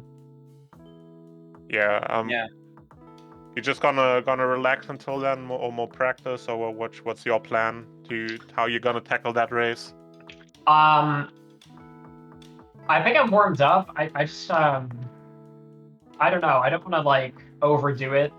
I just kind of want to relax a bit. I'll probably do a little bit of practice, but not too much. Yeah, that sounds good. I've always thought that like overdoing it on practice, like you just end up overthinking and trying too hard, and then it's not like relaxed anymore. It doesn't come as natural anymore. Gotta relax a little bit. Take some time to breathe and just vibe a little bit, I guess. Yeah, exactly. That's all you gotta do. When it comes to these matches, just vibe, take whatever you get, like whatever happens, happens. You know. That's exactly. Yeah. that run is so depressing for me. It was so depressing. I wish I didn't make all those blunders. Yeah. Oh well, there's nothing I can do about it. You know, it happens. I tried to make the best of it. Oh well. I was just in the mindset of like, this run doesn't matter. I just have to finish it. Just have to play the game. So I was not nervous anymore until I heard people in chat. Like I saw people in chat being like, "Oh my gosh, Jess could catch up," and then I got nervous to see just. I had cold hands too, actually. Throughout the beginning, it was not fun. Yeah. All right. Well, I guess I'm all set here. I'm gonna head out, I guess. It was I would like to say it was a good race, but it was just it was painful. It's really it's really painful race. Yeah. Well, good luck on both of your races later on. Hope it's gonna go better than this one. Take some time to relax till then, and yeah, best of luck. Yeah, for sure. Bye. Bye. Goodbye. All right.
I'm joined with May.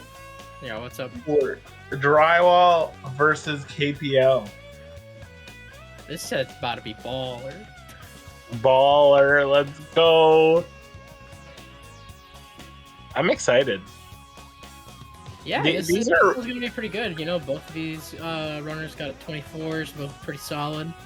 they're both very consistent speedrunning in general. Very fluent in two different games for sure. SA2 and Sonic Heroes. Ah, yes, the enemy. Ah, yes, your favorite. No, don't get me started. Don't get me started. But it looks like they're gaming. It looks like we're almost ready. Hero story, but with evil timing method. Goddamn. It's true. It's true. Everyone hates the timing method. The people that don't. Most people like this timing method. Drywall retired because of the timing method, but then came back. Look at KPL. He's got the glasses on. He's got the goatee. He's ready. My man's is ready to shamove. Oh god, someone's screaming at me. I'll be right back. Hold on. I promise I'll come back. And thus I was all alone. Alrighty. Let's get some details about these runners up here. Alrighty. And we're off to the races, I guess.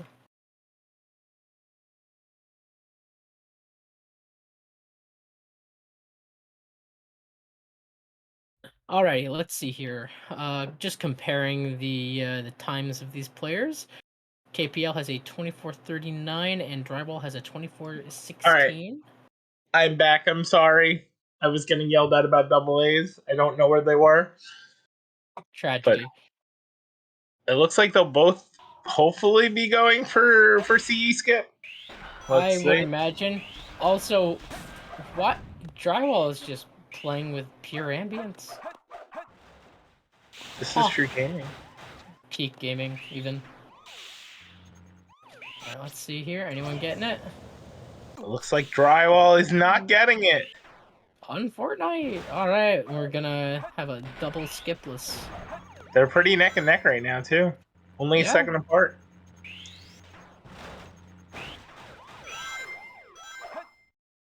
I'm sorry, this is very weird to be commentating over a game with no music. Oh yeah, there is no music. You just noticed? Okay. The ambience? We can make music. It probably wouldn't sound good, but we can make music. We'll just start banging stuff. Okay, I guess you got the lyrics. I got the instruments. No.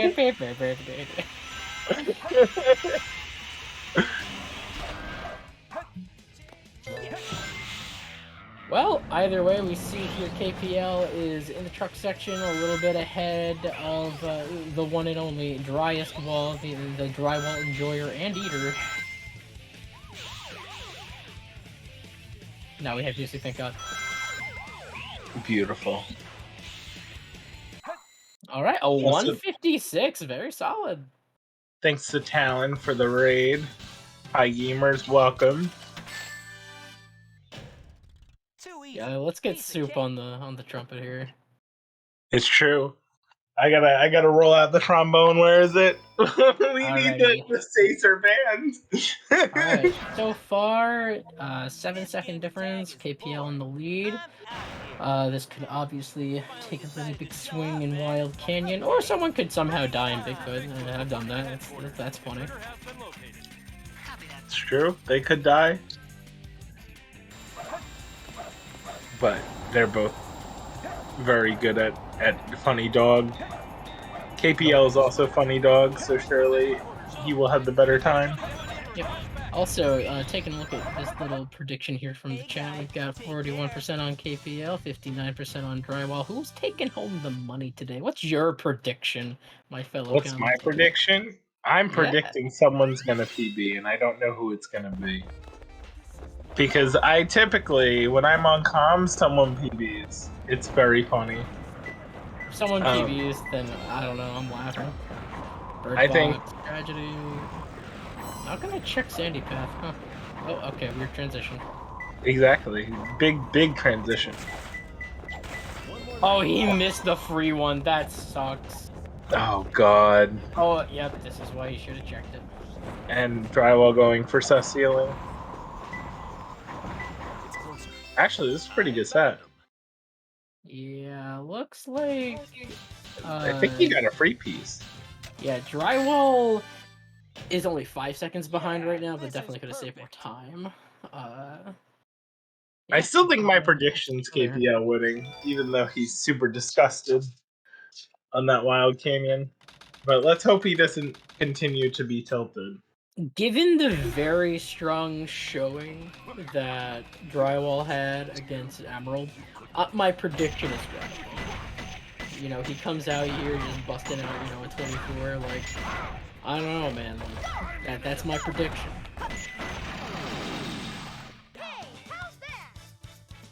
Okay, for some reason Tails wasn't visible there. Alright, only 4 seconds apart. Not bad, not bad.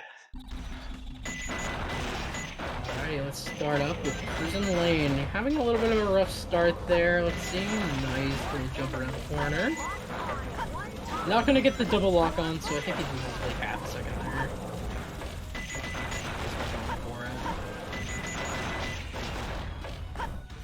Let's jump. Meanwhile, Drywall having a nice movement here. They're both having pretty good movement, to be honest. Yes, but Drywall had slightly better movement. That is true. Yeah, 1 second difference on the checkpoint. Let's see Now where they're this about goes. 3 seconds apart.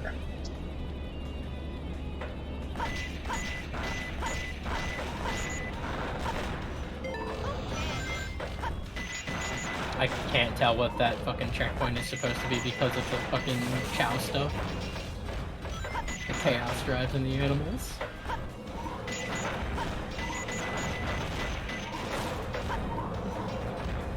So far, neither of them have had like any major explosions. It's looking like Drywall is having a 4-second lead on this IL, just comparing them right next to each other. The near RTA sync is so sick. Okay, Now it has. Oh my gosh, yeah, now it's RTA sync. 3 second difference. Drywall gaining back a little more time. Now only a second behind. Whoa, what are you doing there, KPL? Oh my god, look, it's KPL on big screen. Oh, there, he went. Bye forever. Whoa, we had the KPL jump scare. It's true. Maybe he wanted to turn off his cam. Maybe he's like, I'm over this. He's like, I don't want to be here. We're talking about me. Alright. Alright. Middle Harbor time. Yep.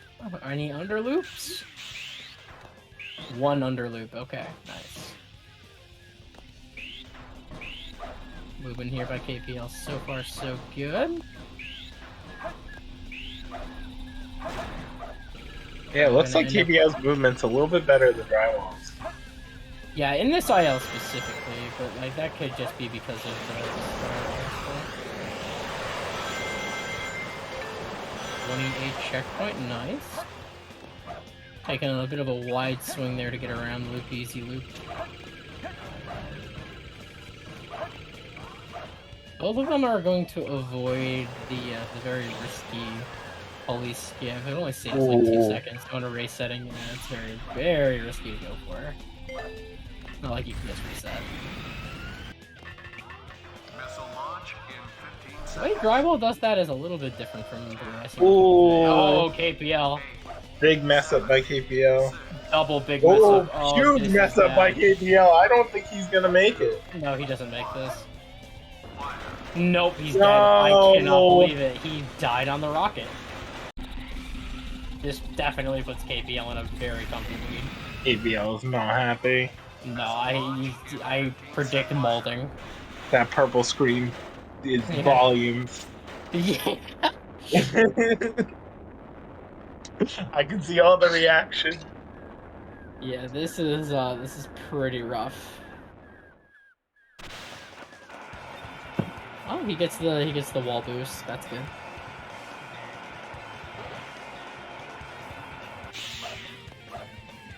And it looks like a 20-second difference. 18 seconds. What about? Around. No, this is official commentary. This is the comms booth. We Official got shit to do. commentary. Yep, sorry. Nope, it's got to be like that. Also, big gay balls. Big gay balls. It's true. All right, Shadow 1. Let's see how Drywall does. So far, so good. Hey, that's that blue hedgehog again of all places. I found you. Nothing really to commentate on here. You know, 1165 very solid time. Sonic did trip and it was very fun. You're not even good enough to be I'll my make you eat those words. There's no time to Alright, let's see how KPL does Shadow 1. I've seen a lot of people have some real wacky Shadow 1 strats. Yeah, like this. Where you go for like double homing attack and I'm like, huh? Who I am. You didn't save time. Which is unfortunate. I mean, it's just Shadow 1. Not really much to lose, or not really much to gain there. Definitely a lot to lose if you fuck up. Anyways, we've got ever so lovely and funny Green Forest. What's the drywall going to do? We're gonna see some wall runs here?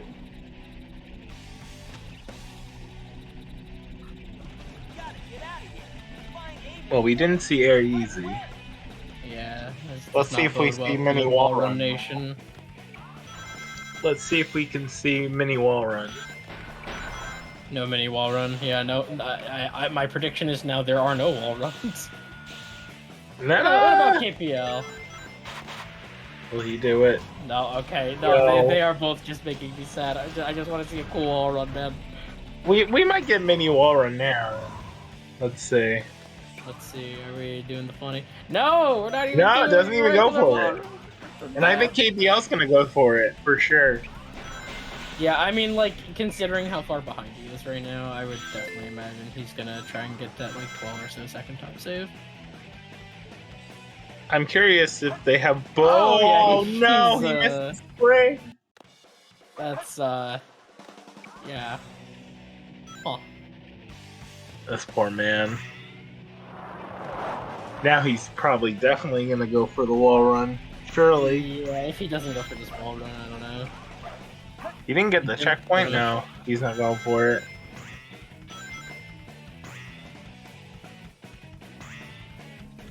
$137 Green Forest from Drywall. Yeah, I don't know. No wall runs, true. No one playing risky. I don't know, just giving KPL's position, like, he's gonna have to play risky at some point to get this time back. Unless, like, he's just kind of relying on Drywall to have an explosion. Which is possible. We have seen it before.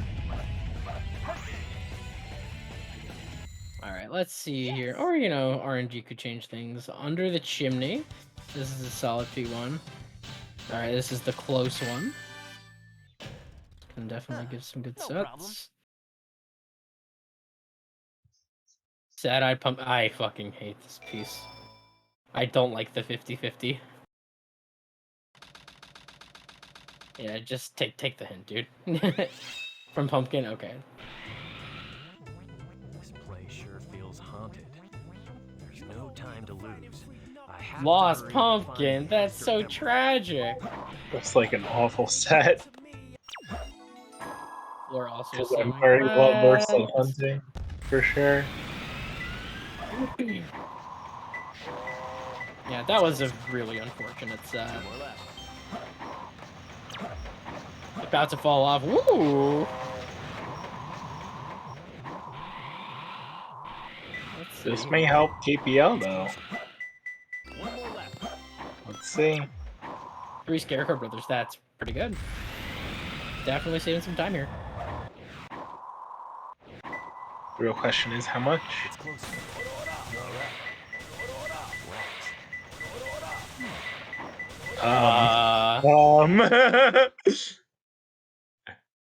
I don't think we have to say anything. No.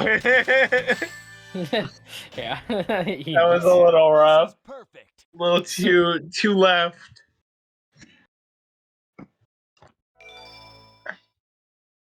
Unfortunate. Let's see if we get 0 cycle. We do not. To be fair, I also have trouble with that piece because I guess I just can't see the ground or something. I don't know. Isn't it just lining them up in the middle of the triangle, really? I don't fucking know. There are lots of pieces in this game that you would expect to line up in a certain way, and they just don't. Like, no, you think it's here, but it's actually slightly to the right, and it has a tiny-ass hitbox.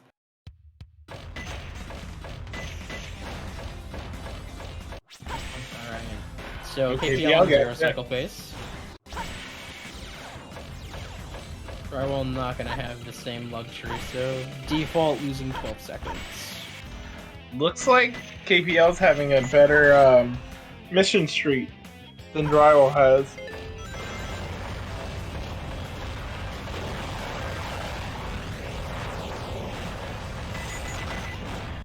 Nice shot on the box plate of Drywall. Real clean. Yeah, KPL's about 10 seconds cleaner than Drywall right now. Sorry, 1.5 seconds. Yeah, KPL definitely kind of moving and grooving here.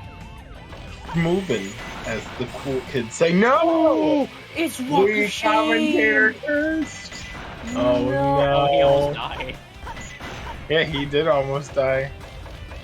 Oh man, that's. Oh gosh. That is tragic. My pants. Indeed. My pant. I agree. My pant. Yeah, I guess Drywall is gonna extend the lead here, just based on that. Damn, that sucks. I was just... We commentator curse. Yeah, we're back. I'll just blame it on us. Yeah, that one. Yeah, we'll take ownership for it. That's on us, guys. Sorry.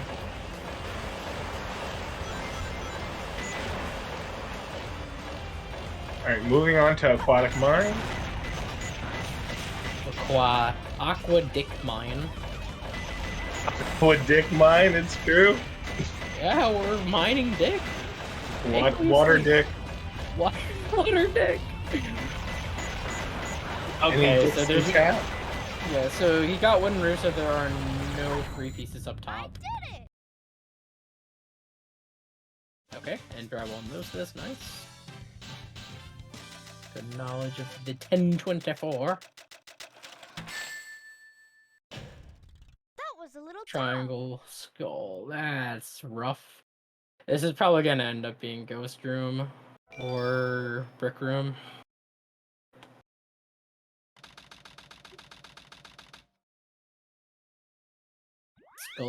Oh, or not. This set's actually decent.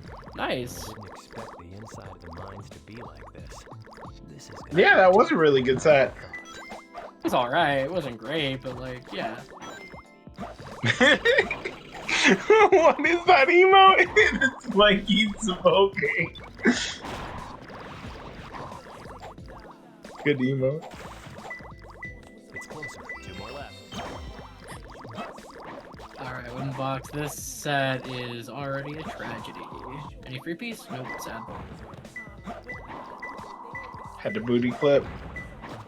That's not a booty clip, that's a sign clip. Oh, sign clip. You betrayed us.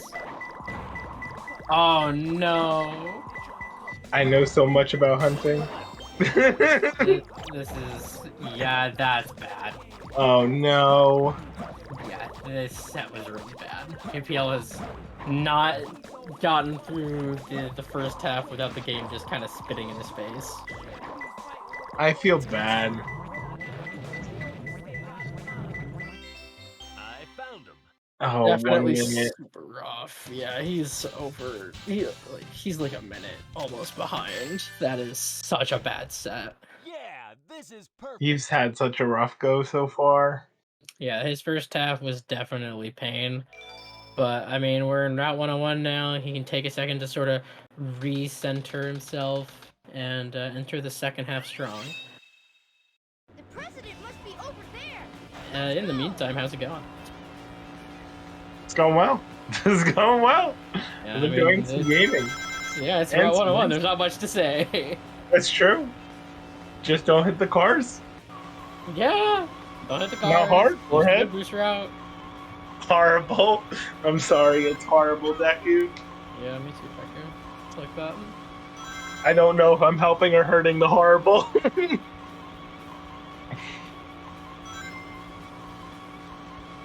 Campo's finished eating food. I'm very jealous.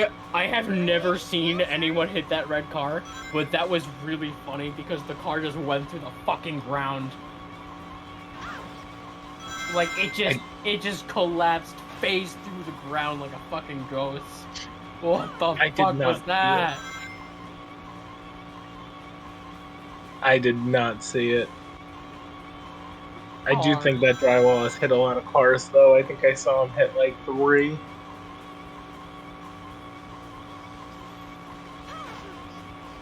Oh, they're having the RNG discussion. Oh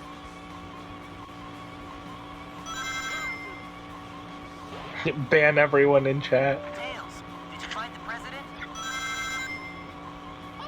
Alright, Drywall is entering the funny place.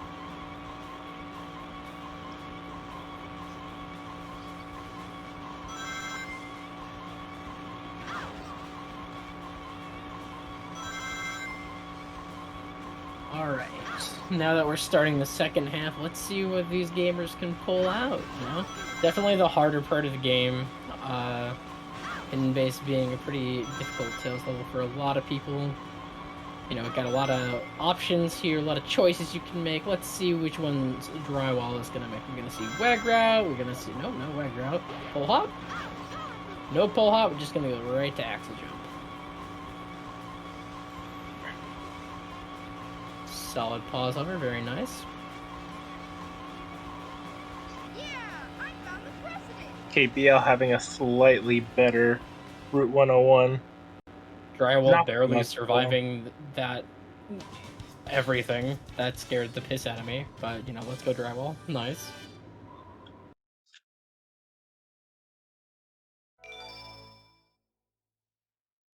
Gonna mess up the pause over there. Gonna have to go around, lose a little bit of time there. Alright, KPL, let's see if you've done the soul searching to bust out the hidden base you need. Let's watch it happen.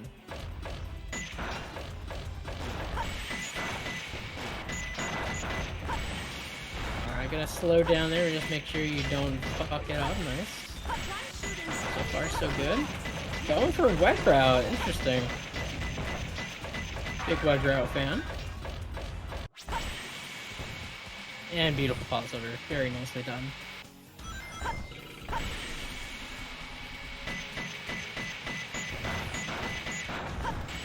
Well, taking a good second on that pause over, just not really sure if he got the input or not. I don't know, maybe he just really needed to like refocus himself.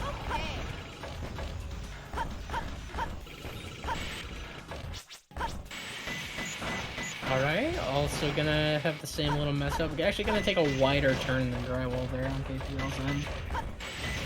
Gonna get roughly... Better be safe than sorry. Yeah, definitely.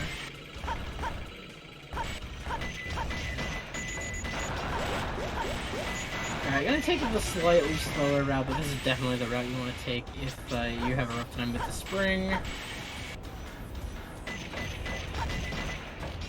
According to Soup, it's only like 0.8 slower. You'll elect to trust him.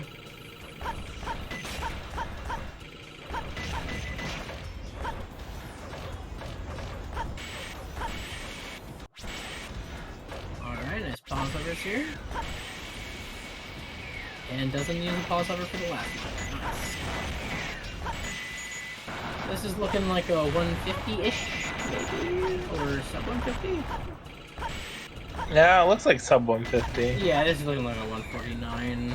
48? 48, nice. 48. Saves a couple seconds. Is that test spring skip? What the fuck? That was easy. Alright, both of our players here are in the best stage in the story. Nice door skip, very clean. That's true. Looks like Drywall's had a pretty good pyramid cave so far. Had a rough second hallway, but this is... Oh! Not opting for snake skip, interesting. Oh.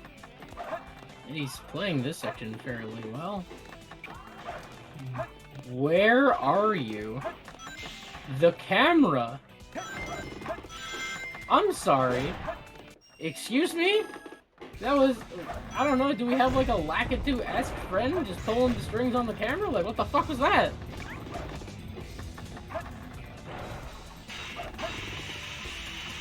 Almost got trolled by the snake. Tragic.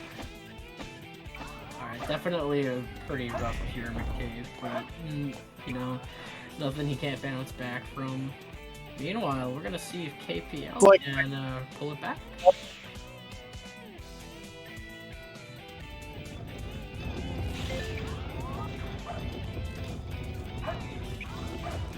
I'm back, I'm sorry.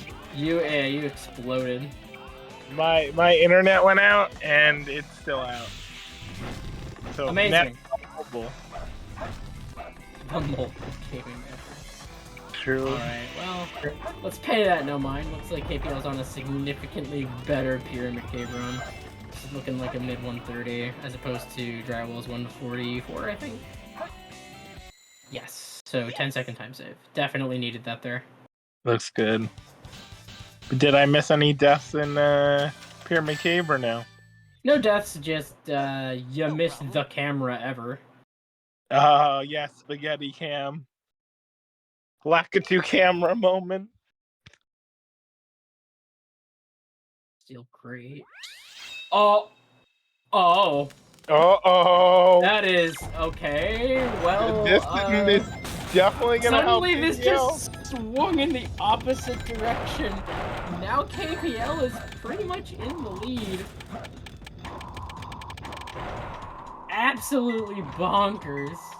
It's close. And he gets the better P1 here. Oh my god, what the fuck God. is happening? What is happening? Alright, time for the death. Oh my god! He got it! He got bugs! Almost died. Oh my god! Death strat, KPL, go, go, go, go, go! Oh my gosh!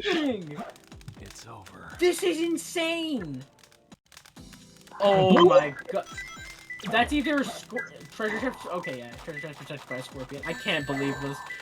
Yeah, just don't reel die. it. Don't fuck with it. Don't fuck with it. Don't die.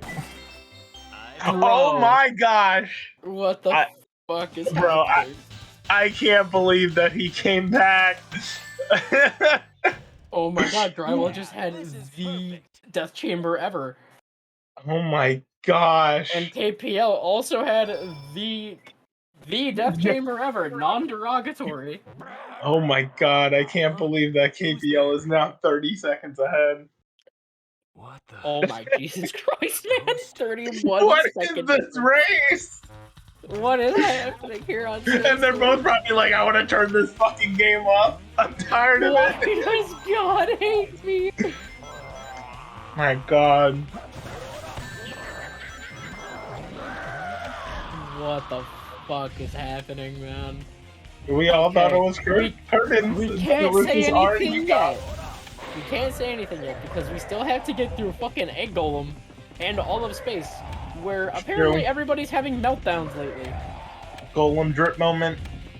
Golem. Everybody spam Golem drip. Do we have it in here? Yeah, we do, right?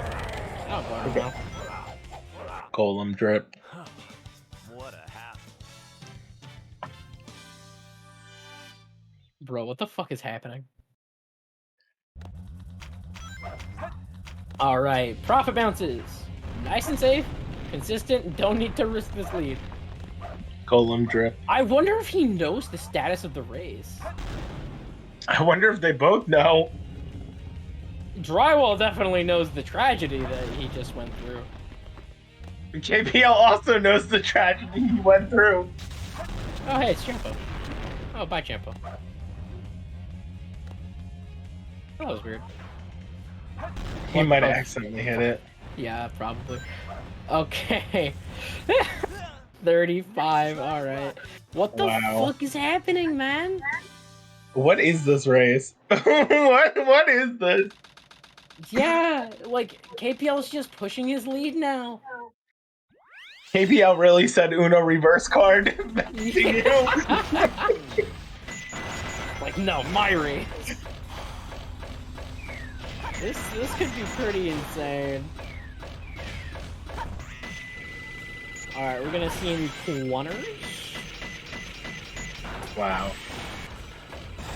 Can I get a corner? Can we hit Quan? No, you jumped way too early. He got excited.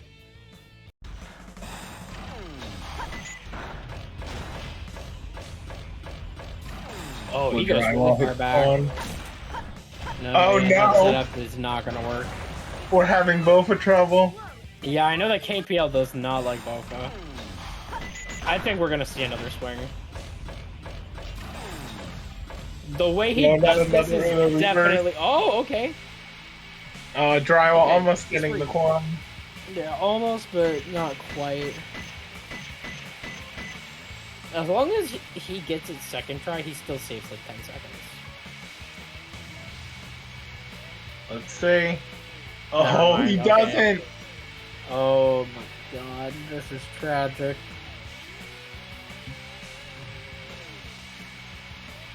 No Quan, Satch. No Quan. AF Wagers is quaking right now. Oh, he gets it. Let's go. The way he did that made me really scared he was gonna hit like a kill plane or something.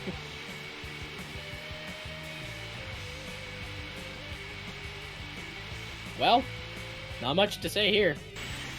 We're chilling. Yep. We just gotta wait. What if we kissed while watching the stars in Eternal Engine?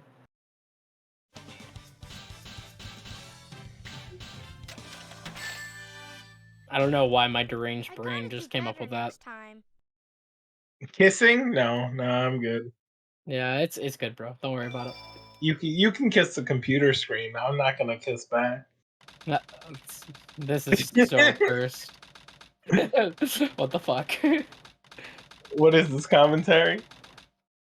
Drywall, a minute behind. I can't believe this. What if I bring you to Olive Garden? I don't want to go to Olive Garden. That's fake Italian. Who wants to go to fake Italian? I don't know. Also, between Noisy Machines, weird choice, but you know. Let's see it. I think KPL's just like, I'm just gonna take what I can get. Ping, ping, ping. It's closer. Whoa. What the Sick gaming. Huh. 3 tanks. I wouldn't say this set was good, but I won't say it was the worst thing ever. It was, in fact, a set. That was a bizarre set. That was really weird. Yeah, it looks like Drywall might have weird things. It looks like Drywall might have the better set. Yeah, RNG. It's jumped from a couple seconds. So... What thing we got? Okay, it's the... No, he doesn't have the high force. Oh. He's gonna go back to the spring. Never mind. They'll just have around the same time. Tragedy. Your emerald. Talking to you is a waste of time. This has been a interesting race. And it's not over yet.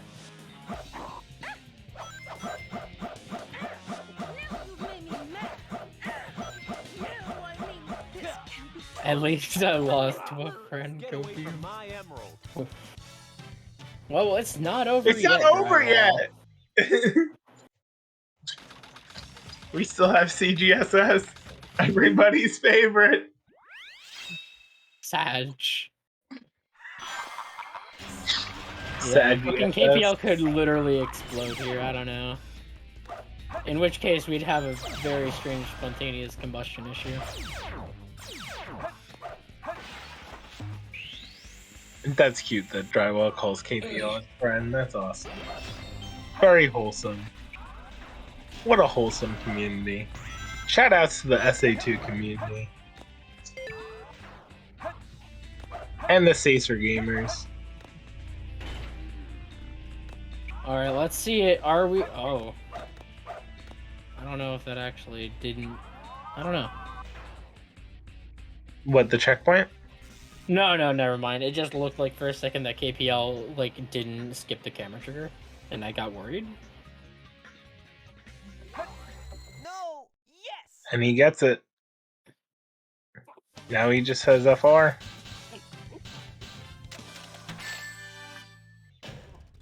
Huh. No problem. Oh? What the... He really decided to go for fucking bad cam CGSS. Is this just something he does? Oh my god, he just does this. He just does bad cam. Yeah, I don't know if he does it the other way. Yeah, no, he does bad cam. I What don't. a crackhead.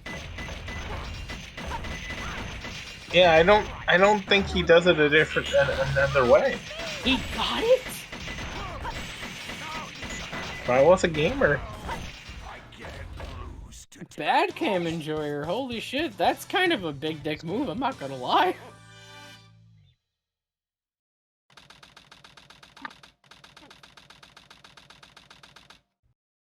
That was cool. KPL moving on to Final Rush. Let's see how it goes. I love my wife. Will he have enough height? Or will he not? OBT. Will he get on the rail? OBT. Oh, true. I forgot about OBT. Opium boyfriend toaster. Come on, baby. No OBT. Sad. Maybe Drywall will do OBT. Or Fast FR. Fast FR can save this. Fast FR can save this, it's true!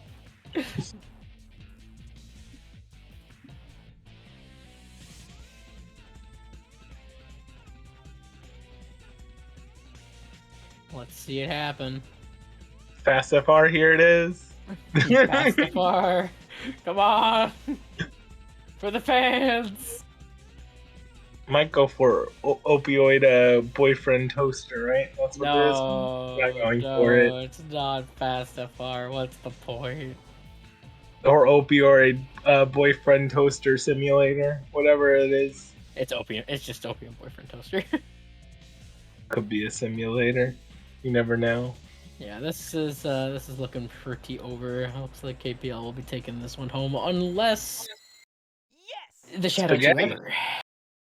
Could in fact be spaghetti.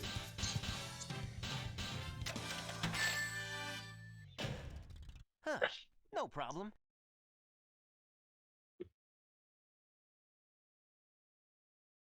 We're falling. We're free falling. We are free falling. Bring it home. Bring Bring it it home. home. Oh, that's Mondo height. Jesus. Before this is over, I'll show you the true power of chaos. Alright, Shadow 2. Oh, we're doing We're this not again. cooperating. Don't homing attack immediately. Stop. Okay, there we go. We're good. Hopefully. Yeah, no, we're fine, we're fine. And it's Let's over. go. GG's. GG's, brother. Joey Freefall. YYZ, it's true.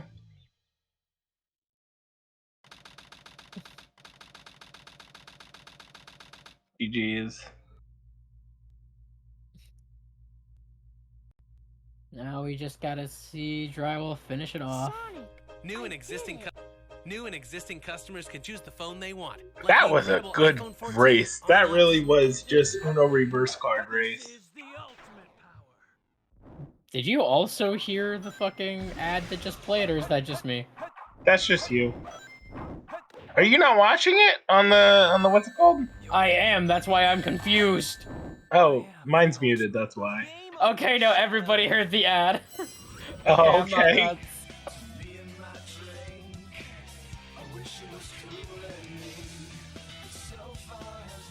Alrighty, it's over now. Drywall is out. KPL is gonna move on to play. Let me take a look, because apparently I can't remember brackets at all. Did you say KPL or drywall? Oh my god, KPL. big KPL jump scare. Also, hi drywall. I'm so bad. I got a 27 in my race earlier today. I feel bad getting 27s because I've been playing this game for so long. I should not be getting a 27. Were you watching the race? Were you watching KPL? Partially. Oh my, that was an insane race. I cannot believe I did that in Death Chamber. Yeah, that was really rough. Like I was trying to do I tried to do blue box clip. Couldn't even do that, and then I died to the enemy, and I'm so far into the stage. I should not be getting the piece that late into the stage. Horrible. And then KPL came back. Oh yeah. I turned off my camera for not because I was mad at the game, but for other reasons that I don't feel like bringing attention to. That's fine. Yeah. But yeah, like, dude, the beginning, like, I don't know what happened in that rocket section. I don't even know how I got that far and like just fucking died, but we did. But I guess I kept playing. I really wanted to quit out of, well, walk of shame. Really wanted to quit. Really hated my life, but we pushed through and just I didn't expect to win at like all.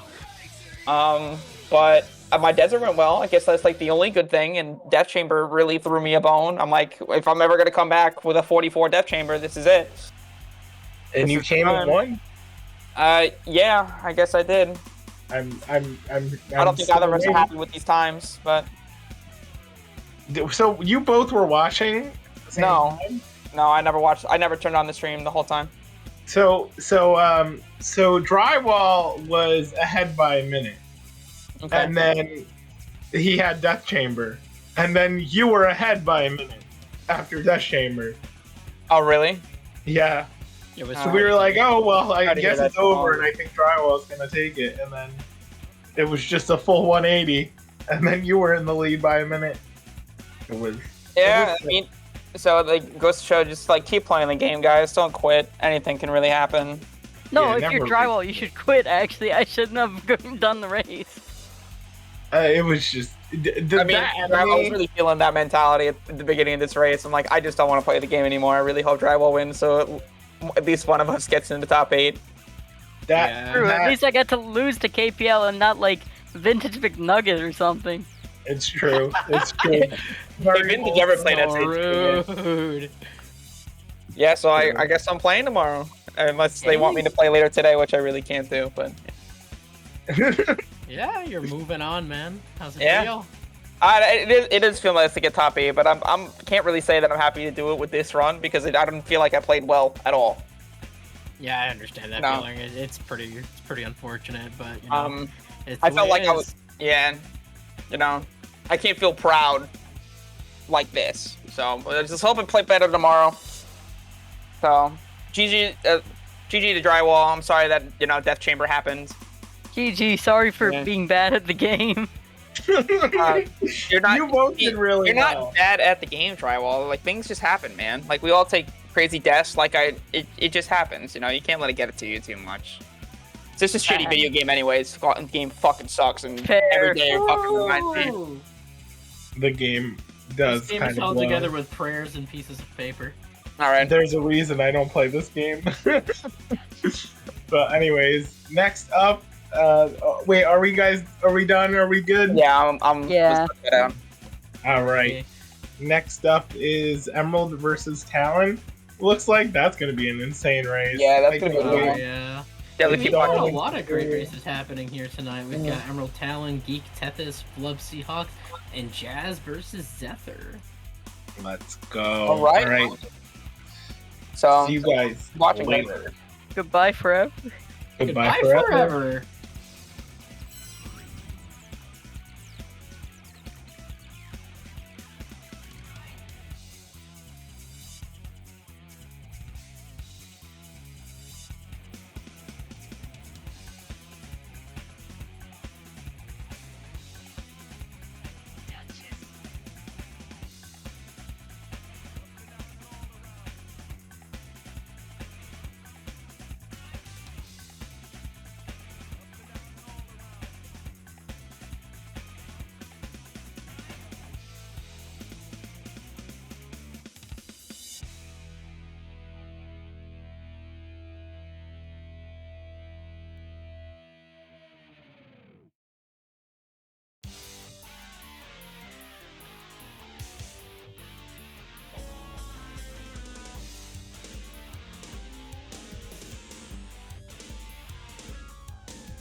All right, what's good, everybody? How's it going? We got Emerald versus Talon in winner semi of the Hero Story Spring Qualifier. Almost forgot my seasons, but yeah, no, I am very excited for this race. Sean, give me your thoughts. Dude, I am so excited for this race. This is probably one of the craziest races we've ever seen.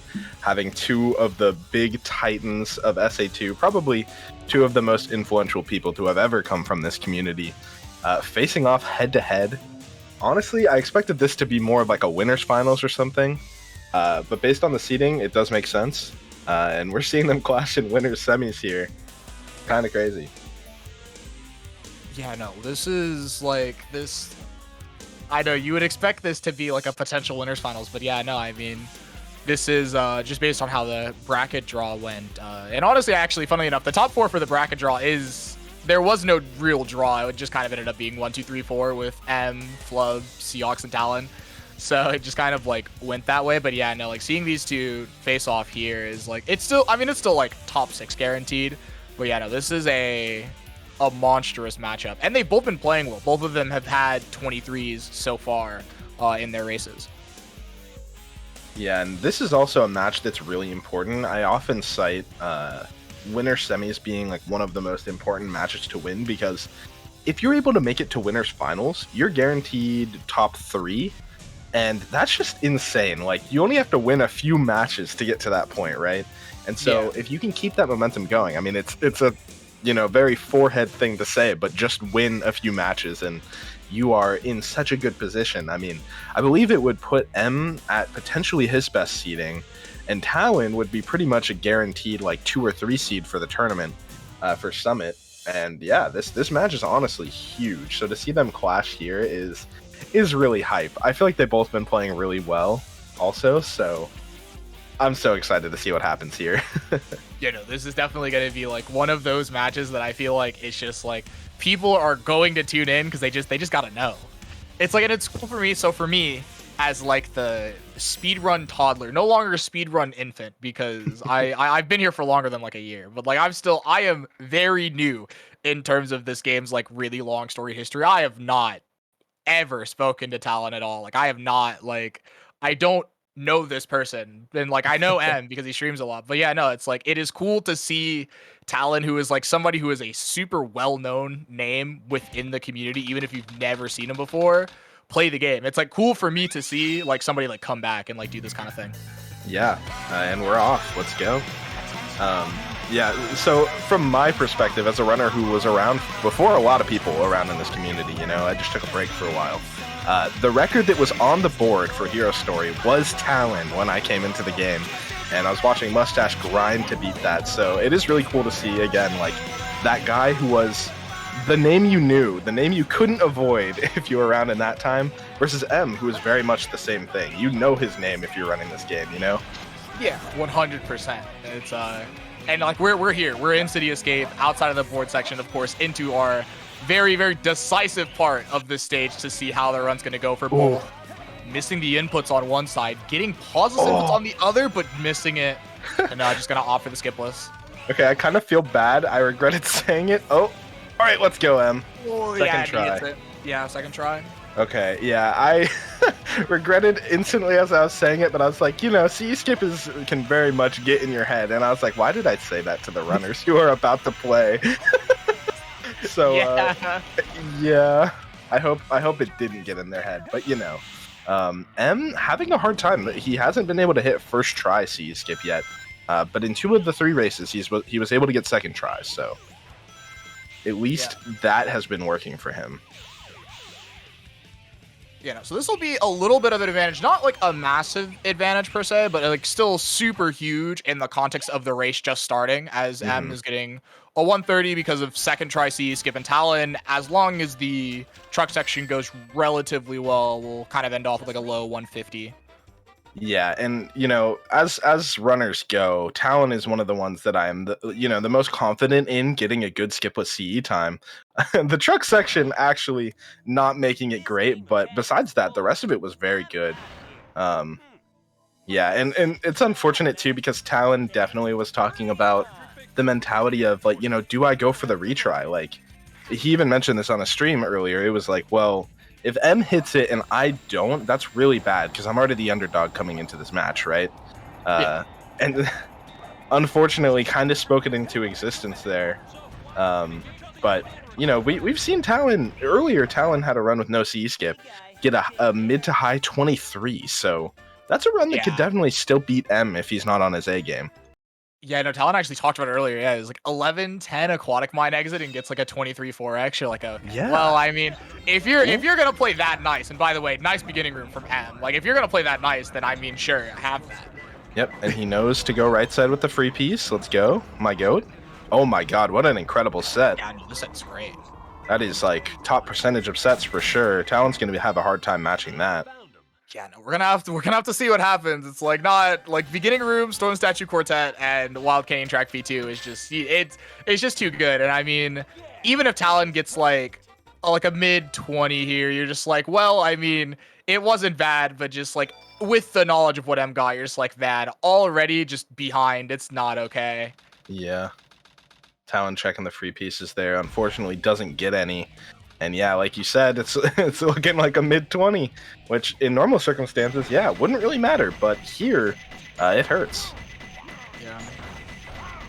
Yep, pretty much right on the money with the mid 20 there. Yeah, let's see what happens for the rest of this because it's Hero Story. Everybody has their thoughts about this category, but it is a very touchy category. Very also weird. One thing I wanted to point out just before we started, M and Talon in both of their first races got the same time to the second, a 24:32. They both got one. Yeah, I just noticed that. I'm like, wow, that's crazy. And then in their second round match, they both got like a mid 23, let's say. Like, well, M got a 23:17, Talon got a 23:47. So on the lower and high end, I guess, separated by 30 seconds. But yeah, considering the CE skip deficit, that's probably covers that, right? Yeah, it is. In those races. It is basically the CE skip deficit for like if we're gonna talk about those two races. Yeah, so they basically outside of the first split played relatively similar to each other. So again, hopefully they can keep that up for this, and we can just see a really close race. Yeah, M with a pretty good start so far. Looking to be on pace for probably like a 131, 132 if everything goes well. Yeah, no, the start to this prison lane was actually super clean from M. Talon, unfortunately, less so, getting like a 26 check. Definitely not gonna look as good, but can still get like a super decent time from this. Get like 134, 135 off of this. Yeah, I realized from watching Talon stream earlier, I got a lot of good insights as he's just kind of talking about his game a lot, but nice 120 check from M. But yeah, Talon definitely mentioned not really knowing a lot of places he's losing some time, the little bits, and this is one of M's best stages in the run, getting another 132. Just very consistent, great times from him. But Talon's not far behind. It will be a little bit more of a deficit, but not a huge thing. Yeah, no, I can't imagine Talon losing a ton of time, considering that the rest of this prison lane has... Okay, well, has been solid enough, but it will not be... We will be losing time, just not too much, and it is still early on in the race. Yeah, it's really funny, too, because Talon was mentioning...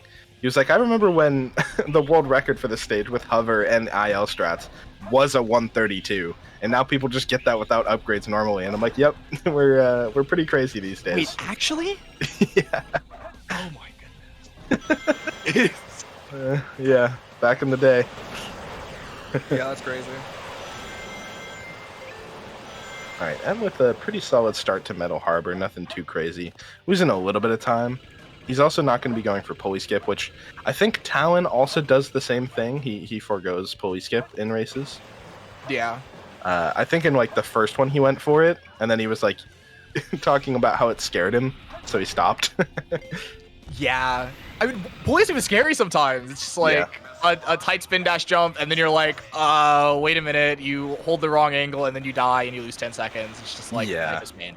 It's a lot of risk for very low reward, and something that can really easily go wrong as well. So you got to be super confident in it to go for it in races. 100%. Talon about a second behind M's pace. Unfortunately, getting a really weird thing at underloop. Oh wait, going for pulley skip. Okay, well hold on. Let's go Talon. Oh no! The birthday skip death, which is actually even worse because we're back here. God, that was almost so clean too. Like it was just probably frames charged early. Yeah. Oh, that's so sad. Pulley skip again. Let's go, Giga Failing Chad. it. I mean, that has to feel good for the confidence, as we were talking about, where it's like pulley skip can just be like very punishing for people who just don't feel super good about it. So that is good to see that Talon is feeling good about that. It could feel good for like the rest of the gameplay. Yeah, that's an unfortunate death considering that Talon's already had a bit of a deficit. Man, that hurts. 100%. It's like I'm just like playing solidly, just like with just solid ILs, really good prison lanes, like okay Metal Harbor, and like Talon has just like had some mishaps in like every split. It's just like it's super unfortunate to start this race like this when there's so much more idiocy that can occur in the rest of this category. Yeah, that's a good way to put it. Honestly, M is becoming a bit scary. He's kind of a tournament demon right now, just kind of running brackets and doing pretty well. The big thing for M is he needs to be able to clutch out in those really late stages, where he's putting up the good times throughout all of the tournaments. Just when it comes to the key moments, he hasn't been able to put some of the runs together to win it all. Also, yeah, shout out to the Blows Up, the Emerald community's strong out here. Oh yeah, I have to see the emotes come up. When M's on the screen and we're in Green Forest, we know what's happening. Yep. Does he get 2 out of 3? That's the big question. Yeah. Unfortunately, no channel point predictions to know. We will not. The M community cannot gamble their lives away on the knowledge of a 2 out of 3. And it's so far, any believers will be happy that their money is still clenched in their pockets. Yeah. Missing Air Yeezy kind of spells doom unless the rest of it goes really well. But yeah, this is probably where we have an opportunity to see one of our like first big, maybe not a lead switch, but a big difference, a big time swing, I should say. If this goes well for Talon and not for M, or vice versa. Yeah, 100%. We're coming up on Green Forest Wall Run, and he we're looks nailing good. it. Yeah, it looks so good. And for the tournament, not doing Task Run despite being in a pretty good spot for it. The moonshot looks so clean. As soon as M's on the wall in the right position with moonshot, I'm like always so confident he's nailing that. Yeah. And it looks like he's about on pace for a low 120 here. Yeah, that's what I would think. That was really unfortunate. Not having enough speed to stay on the tree after the air Yeezy, but it did look good. Yeah, M's really not giving Talon a chance to catch up literally at all. This is like basically, if you take away the failed city escape skip attempt, this is basically like my benchmark for 21 pace, which usually I'm looking for about a 640. And so, you know, that city escape, the one failed attempt for that basically puts him here at about 10 seconds time loss. So he's definitely on like mid 22 pace, I would say. Yeah, no, he is actually playing so nasty, and that is just an unfortunate loop speed launch off of the tree, sending him straight into the drink as we have to sit here and go again. The drink. Let's go. The drink. The task run? Ooh, yeah, I'll say we get a task run from Talon. That looks really good. Holding jump, hitting the hover frames. Oh my goodness, that was actually so crazy. He went so far up, I was very scared about the distance, but we make it. We will not have to do that again. Yeah, I need to tell him to stop holding A the whole time there. I think it's actually hurting him a little bit. Yeah. Oh, but he made it just barely. Okay. You know, not that much time loss. You know, honestly, not a ton. It's just that we're losing little bits of time in every single stage when we already had the city escape deficit. And Ev is just playing way too consistent to like have that, to make those kinds of little mistakes in every split. Yeah.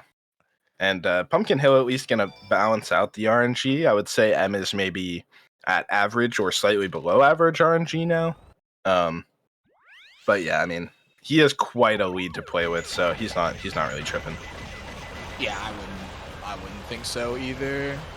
All right, let's see the race mod set for Talon here. That'd be sick. Hold on a minute. It's the right we piece could. one. I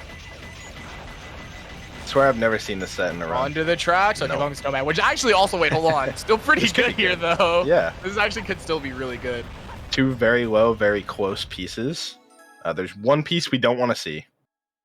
Oh, nice. That's a really good set. Yeah, no, that's a super solid set, and that actually will definitely save time over him. I'm got like a 47. That set was not very good. So no, this actually will save quite a bit of time. RNG swinging in Talon's favor a little bit. This will be good. 10 seconds. Yeah. Yeah. Yeah, Talon fans are going to be pretty happy about that little bit of time saved there, because every bit matters in this race. And yeah, I mean, Talon, if Talon's able to pull off the really good second half again, then that's definitely a way that he can catch up on M. Because he got like a 10-1x earlier, which is really good. That's like, you know, on like, if he had a good start to that run, it could have certainly PB'd. So yeah, his second half looks really good in this tournament so far.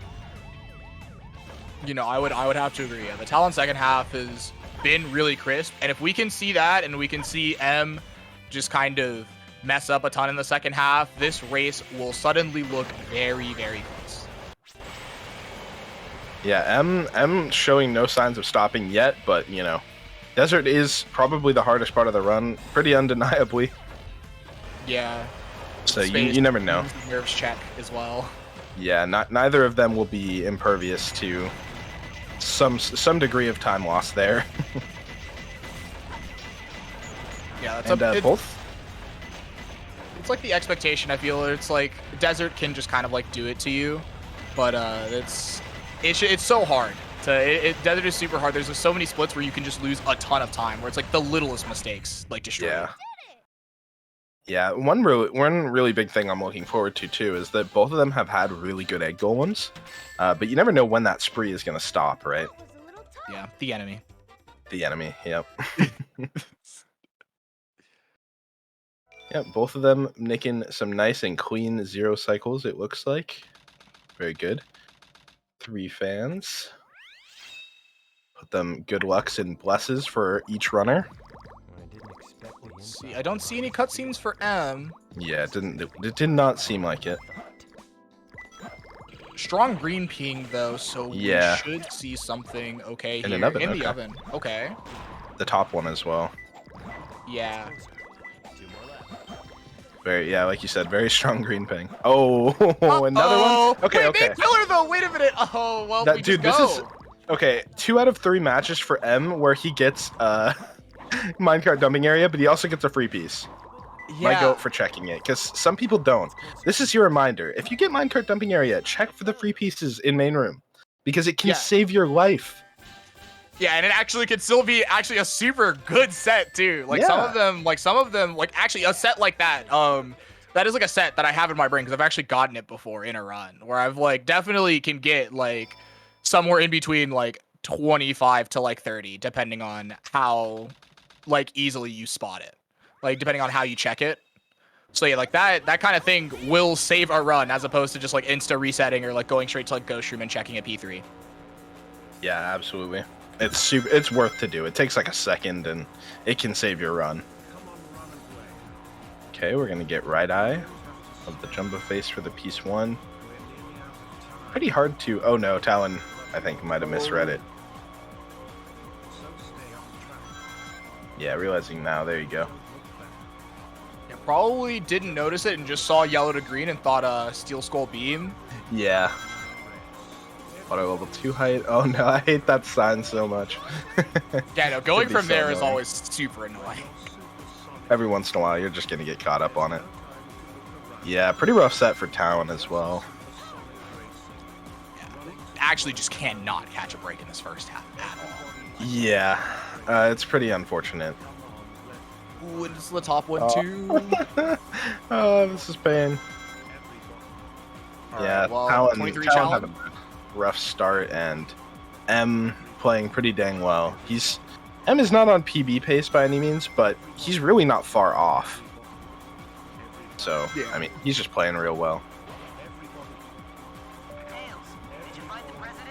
Yes, I don't remember the exit, but it was like, what, 10-1x or 10-2x? Yeah, it was 10-15.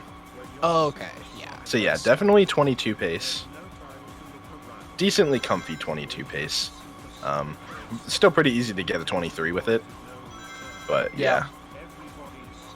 22 is very much still alive if M has a good second half. Yeah, and Talon, unfortunately, is on like 23 copium pace. Yeah, that's the thing. It's like it's so rough because yeah, M would have to have some really serious mistakes at this point. But you never know. Like we said, Talon has been playing really well. Wait, did Talon's not going for the backwards driving? Yeah, we're not going for backwards driving. I don't think so. Dang it, I'm sad. Maybe he's like, maybe he thinks it feels like BM, you know? Yeah. He's like lose I'm having a tough race. Yeah. I don't want to do this. M with another 213. My goat. Yeah, no, it's the clean route 101s from M. Yeah, he keeps getting 213 9x's. It's kind of nuts. Yeah. Yeah, you definitely like if you're looking at a 213, you're like, yeah, no, we're looking good. And actually, hold on, I mean, speaking of which, Talon is also looking really good with this 118-second check as well. Yeah, that's really funny because in his race earlier, he was live on his main as well, and he was like, yeah, you know, I'll take that 0.2, 0.3 time loss, whatever it is, for driving backwards. And this time he's like, no, I just have to play out of my mind. And he's clearly doing so because 118 second lap is really good. Yes, no, that's fantastic. I mean, what M was like? What 119.2? Question mark? Yeah, I mean that sounds about right. I wasn't paying too much attention to it, but that does sound like it adds up. And obviously, you know, Talon has had a lot of time playing these kart stages because 180 and the mission 3 and 4, you just have to become really adept at these stages. Yeah, you have to feel so comfortable. Shout outs to all my 180 runners, actually. Yeah. That's not me. Yeah, that's definitely a 213. I actually think he slightly beat M's time by like a 10th, maybe. Yeah. I would agree, probably. I would say that's an 8x. Oh, 9.9. Never mind. It's 9.9. That's 2 frames. I'm actually shocked. I did actually think that was probably going to be a little bit better. Both of them with a really clean Route 101, though. Yeah, and then again, M. 213, fantastic. M with a reasonably solid hidden base for himself. He's probably not super satisfied with it, but you know, it's like takeable for him. Yeah, looking, you know that M is very good at the stage. If he's looking at a 109 last And he's check, like, and it's like, yeah, okay, but all right. Yeah, he's like, that's fine, I guess. Oh, unlucky. Uh-oh. The look on his face when that happened. He's like, oh, okay. Oh, I Talon? wasn't expecting that. I feel like Talon went off this pretty late. He might have a hard time making the cycle. Yeah, he's gonna bail, it looks like. Yeah. Smart call. Because Talon left. So that trick, you're actually kind of on a timer for this cycle, that middle platform right there that's going up and down. If you leave it any like 17 or later, there's like a period of like a second or two where you're gonna be in a rough spot. And I think Talon realized that after getting pole hop, just decided to bail, which great idea. Would have been super risky, and you can lose like what 30 seconds or something. Yeah, let's say if you like choose to go for it, yeah, it's like 30. If you like choose to Yeah. push all the way over there. I respect the decision and the awareness there because I am really stubborn, and in my races I just go for cyclists anyway. Yeah, I mean sometimes you get it and you're like, hey, like I'm nice. Actually, wait, hold on, what was that? He got a 28 upgrade. That was yeah, nice. That was 28.94. That was fantastic. Yeah. It's not impossible to get by any means. It's you got to move pretty well to get it. So, getting it in a hero run is pretty nice. Yeah, no, again, just adding to the narrative of just M is playing nasty right now. It's just like he's playing at like the top of his game, and honestly, Talon isn't even playing that bad. It's just like a few mistakes that are just extremely costly, while M is just like coasting. Okay, well, hold on, M. Yeah, besides these little small slip ups from M, he's just playing like peak, honestly. Yeah. It's kind of insane. You know, when he entered this tournament, I wasn't too sure what to expect because he's been grinding Frontier since it came out. He has not been playing much SA2. Oh man, he went really wide there. Yeah. Nice 128 though. Yes, I know. Good 128. That was scary, but yeah, go on. Yeah, I just didn't know really what to expect from him because, you know, he's been grinding a lot of other games and he's really only put in a couple weeks to get derusted, but he's looking as good as ever, if not better than his other tournaments, you know? Yeah, no, I'd have to agree. Like again, I'm like looking at this now, you know, I have to watch. We're commentating. I'm just like, yeah, he's just playing nasty. He's too good. Yeah, I mean, and Talon is like, you know, I don't think he's super happy with his performance, but it's not like he's having like a really bad showing or anything. But when you look at M by comparison, it's like, what is going on?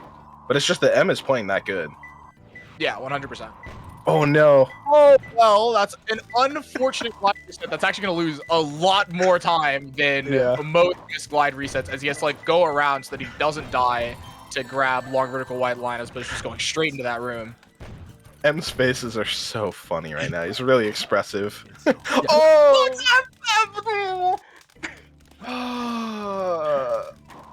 God, that's so bad. Dang, dude. He was actually going to have such a massive lead on Talon if he got that. Oh, Talon barely making the snake skip. What is going on right now? Also, M getting absolutely rolled. Thank you for V1 not making this even worse than it could be. And say we get a Bugs chatting. Oh, he almost died to that flame, too. That would have been so bad. He did. The double dig.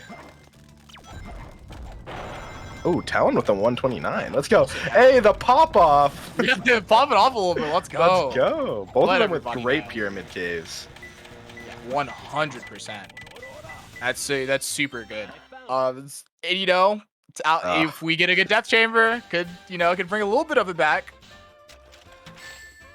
Yeah, Emma's pretty unhappy there. Like, I think the set was overall okay. Like, he's not gonna die with that time, but it's mostly, I think, just dying with Bugs on patrol. Because Talon. Oh, and Let's Talon go. sees it. Oh, the treasure chest storage. This actually isn't too bad, just because of how quick it is to grab treasure chest storage. Yeah, I'm curious if he'll death strat or just take it. I don't think either play is bad, if I'm being honest, because you're gonna be right next to core. But also it has decent odds, so... Okay, looks like he's gonna die. Again, I don't think either play is bad, really. I don't hate it. Yeah, I don't think this is bad. Ooh, and we are gonna death strat it? Oh, okay, yeah, we are. Yeah, I think that's fair.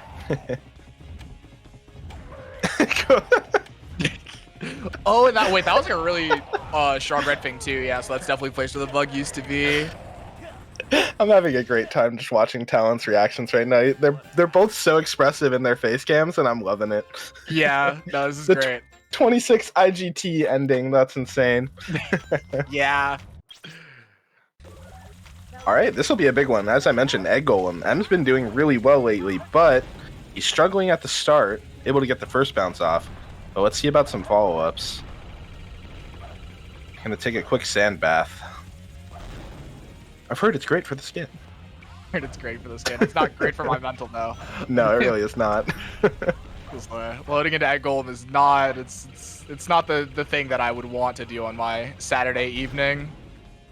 Okay, this isn't a terrible Egg Golem. Again, M's not happy, but it's takeable. And the 22 is looking a bit sus for M now after this Egg Golem and the Death Chamber.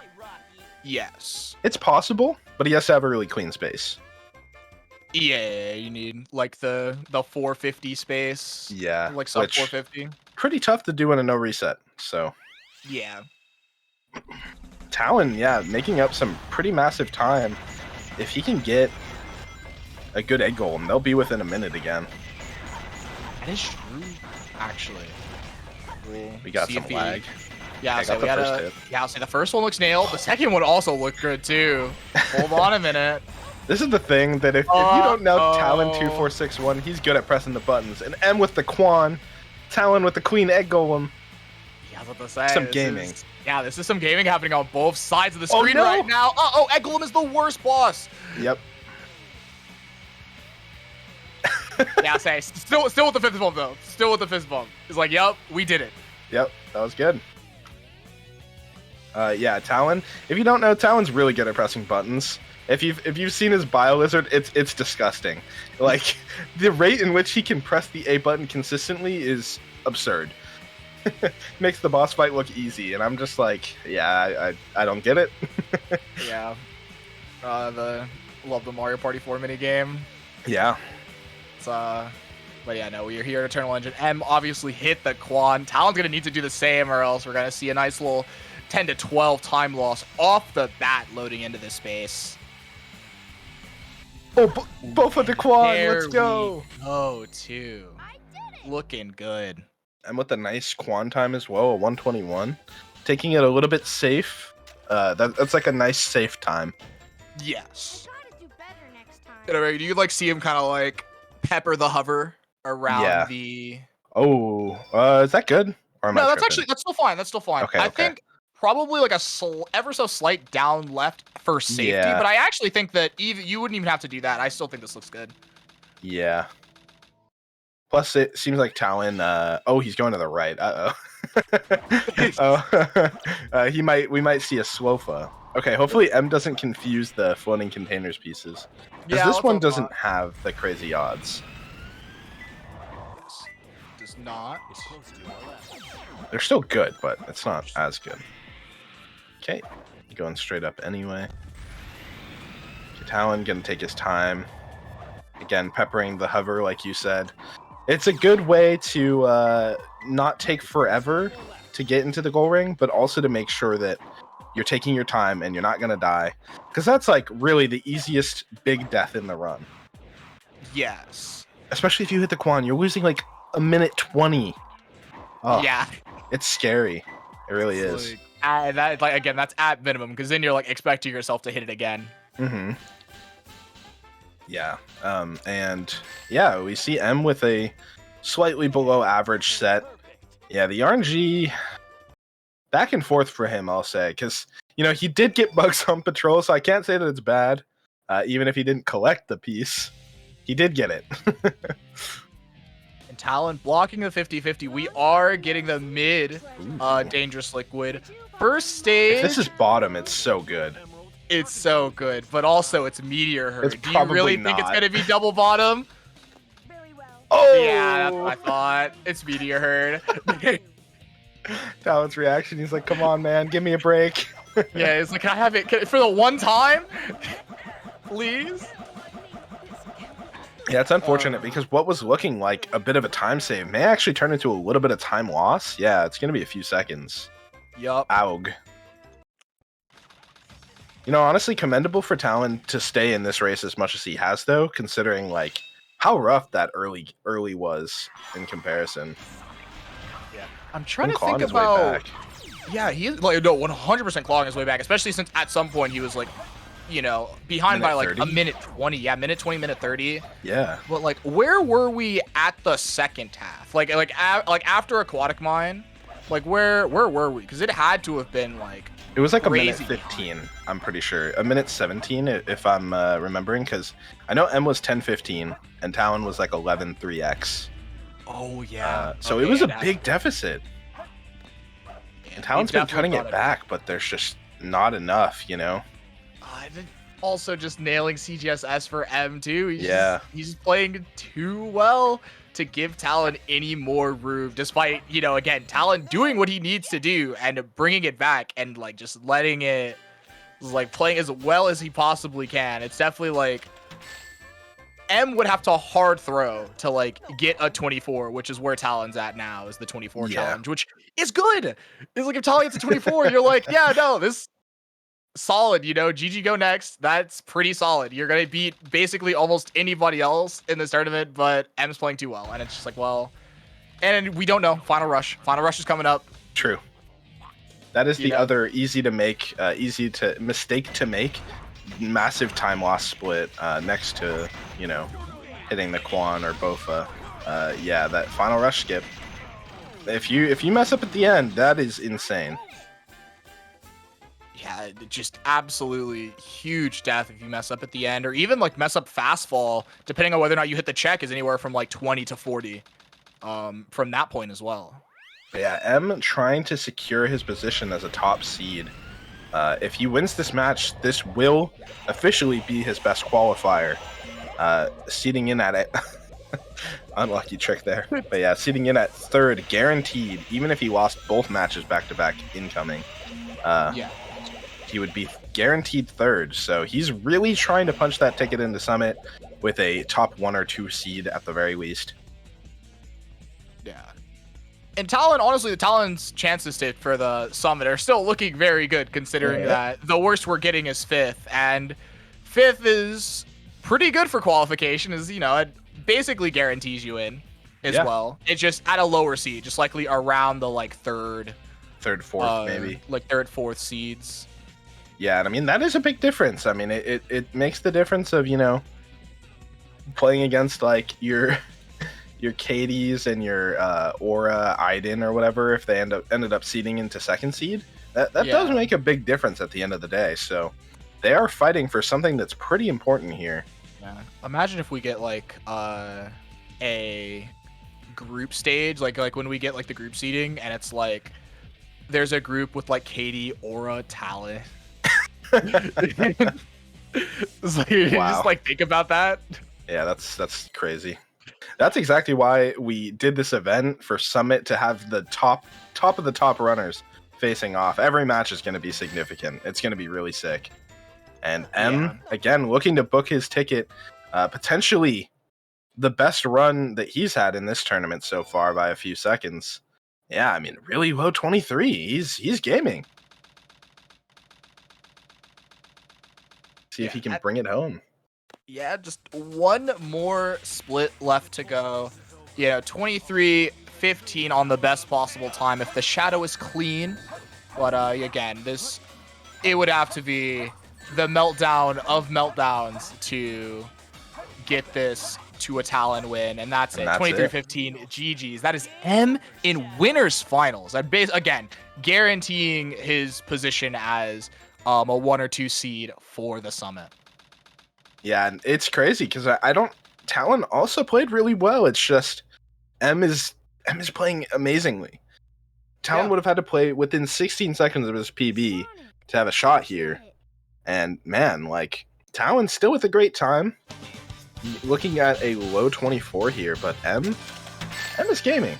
Outside, dude, if he had that Death Chamber go well, or Egg Golem even, this really easily could have been a 22. Yeah, what was that golem, like a 40? Like literally, again, even without the Death Chamber, you just like take the Egg Golem, give him a regular Egg Golem. He had to have lost at least 15 there. That's 22 challenge right there. Yeah, there's a lot of like pretty sizable mistakes that happened just from minor things, right? And hopefully he can clean that up, and because his next opponent, being Seahawks or Flub, can certainly get a 22. Flub, that's it. Talking about playing nasty, Flub was also playing fantastic earlier. It was literally just FR. Like, other than the FR meltdown, Flub was also going crazy. So that will be like, that should be a fun race then if they're both playing on the top of their A games. And also M, GG's. Yo. Welcome in. Thank you. Thank you. Ooh, stressful one, man. But you know, pulled it out, so that's all that matters. Yeah, you're playing nasty. Mm-hmm. Sorry about the bugs. Yeah. Dude. I felt so much pain when I saw, okay, let me explain what happened there, because what happened is, you know how like the first frame when you load in after a death, you see the ping of the piece that was there or whatever? Yeah. I got distracted by the red ping for the one frame, and I didn't see it because my eyes were just like snapping to it. So I was just like, Yeah, that actually makes a lot of sense. Yeah, but I mean, otherwise, I mean, Knuckles was mean to me this run. It tried to homie me. Actually, you know what? Low key, it did homie me. He did homie me in Aquatic Mine, because I keep getting minecart dumping area in this tournament. That's the second time I've gotten it, but it's also the second time I've gotten a free piece bailout. So yeah, I mentioned that. It was like you just 2 out of 3 matches you've gotten minecart dumping area. What is happening? And then Oddme called for the check, see if you have race mod on. No, it was a different different minecart dumping area. It was, yeah. The other time you got back and forth on the tracks, and this time you got main pillar. But yeah, I was pointing that out. I was like, guys, if you get minecart dumping area, don't just auto reset. Like, please do your checks. It's worth it. It's so worth, yeah. And I was so happy, and my eyes darted to the top of the main pillar, and I was like, let's go. Yeah. But yeah. Otherwise, like, there was the egg golem meltdown. But other than that, dude, like, really solid run. I can't complain at all. I felt like I played pretty well. So. Yeah, that was gaming. And speaking of gaming, we have Talon also. GG's, you were also gaming. 24-14 is also still a good race time. Em was just playing very, very well. So yeah, talk about it. Well, my beginning was a little bit of a meltdown throughout. I think so. Those you didn't see, I died on birthday skip, which is like a little part after pulley skip. Oh no! Yeah, I like charged slightly too early, so when I did my homing attack, it went under the platform. I lost 20 seconds there. It was so close to being perfect too. Yeah, it was so close. Yeah, because I was like, because I knew you hit city escape skip, so I was like, okay, I got to pull out all the stops. So I was going as fast as I could. Yeah, and then died on that. Green Forest, yeah, I had a bad angle when going for the wall run, so it pushed me. The loop speed pushed me in the wrong direction, but I hit task run second try barely. Like I grabbed the ledge, which was that one's always scary when Sonic does the like ledge hang thing. Yeah, it was. So that was a little scary. RNG was actually pretty good throughout. Especially Death Chamber, I got bugs, and I think, and then I got treasure chest storage, and it was like I think it was either second or third try for a restart to get a red room piece. So really good RNG in Death Chamber. I hit 129 Pyramid Cave, a low 129, which is really good for me. It's it says it's a gold split here, but I've hit a 128 before in a run, so I was happy with that. I was playing really, and then I hit the Quan at the end. I had a good egg golem and bad media hurt RNG, but I think I played the second half again played pretty well, so I can't complain too much. Yeah, I'd have to agree. That was very good second half. But yeah, no, it was I was trying to think if there was anything else that I wanted to like mention. But again, no, like GG's again though, like can't like I wouldn't be mad with a 24-14 at least. Like it's just Definitely not. annoying that M chose now to play. Just, of course. Yeah, but could have saved some gaming for the rest of us. It's okay. I'll see him again in winners in grand finals. That's what I like to hear. That's what I like to hear. We gotta. Yeah. That's what I want to see. I would love that, dude. Cool. All right. But yeah, honestly, if we don't really have anything else to say, I'd love to end it there. I love that energy. But look forward to the next match. What's the next match? It is Geek versus Tethys. Guys. This is a rematch of a rematch. This is the third time they've played in Hero Story tournaments. Look forward to this one. This one has to be good, no matter what. So yeah, look forward to that. GG's again to both runners. Dawn, it is always a pleasure. We will see you guys later. GG's. GG's.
で追いかけて小さな願いが明日を作る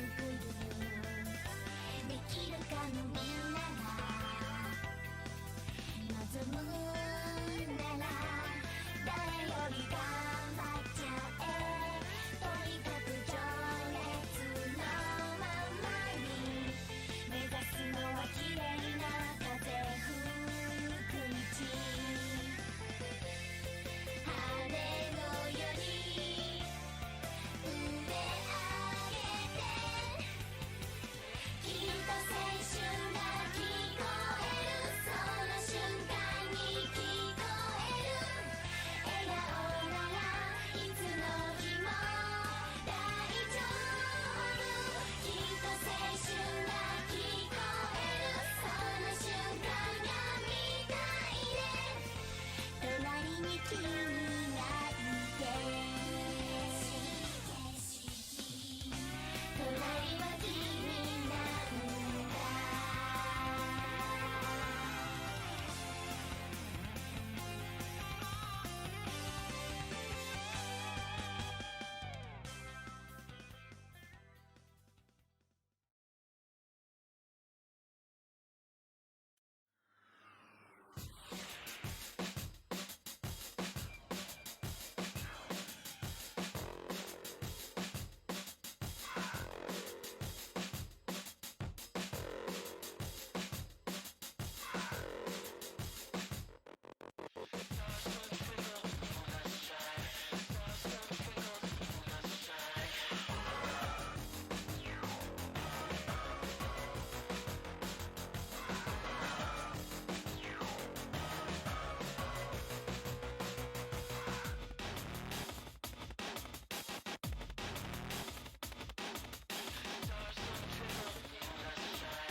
Alright, hello everyone.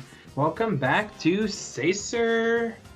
Well, yeah, Sacer. I will be joined with another commentator very soon.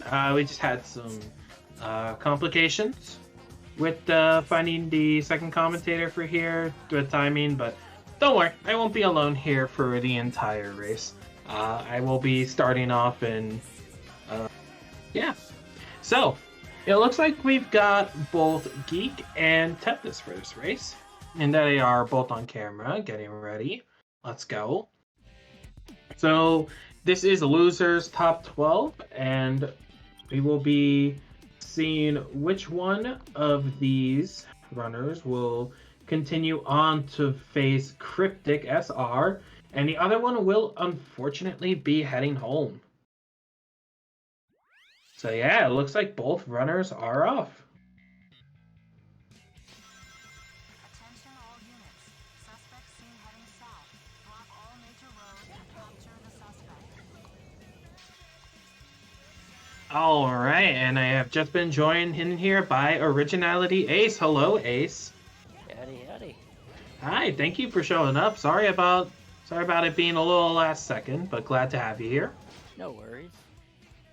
Alright, so both runners have just started. We're in CE right now, and we're building up to CE skip. I am very excited to see how this match is going to go and which of our runners are going to be facing Cryptic in the next match. Yeah, this is definitely going to be a really good match to watch. Ooh, we're I getting... am super hyped.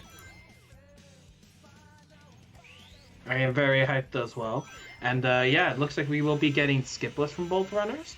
I'm not sure if there were any gentlemen's agreements in play. I did not have a chance to ask, but you know, you can't go wrong with some skipless. Although Tethys got a little stuck on that fence right there, unfortunately.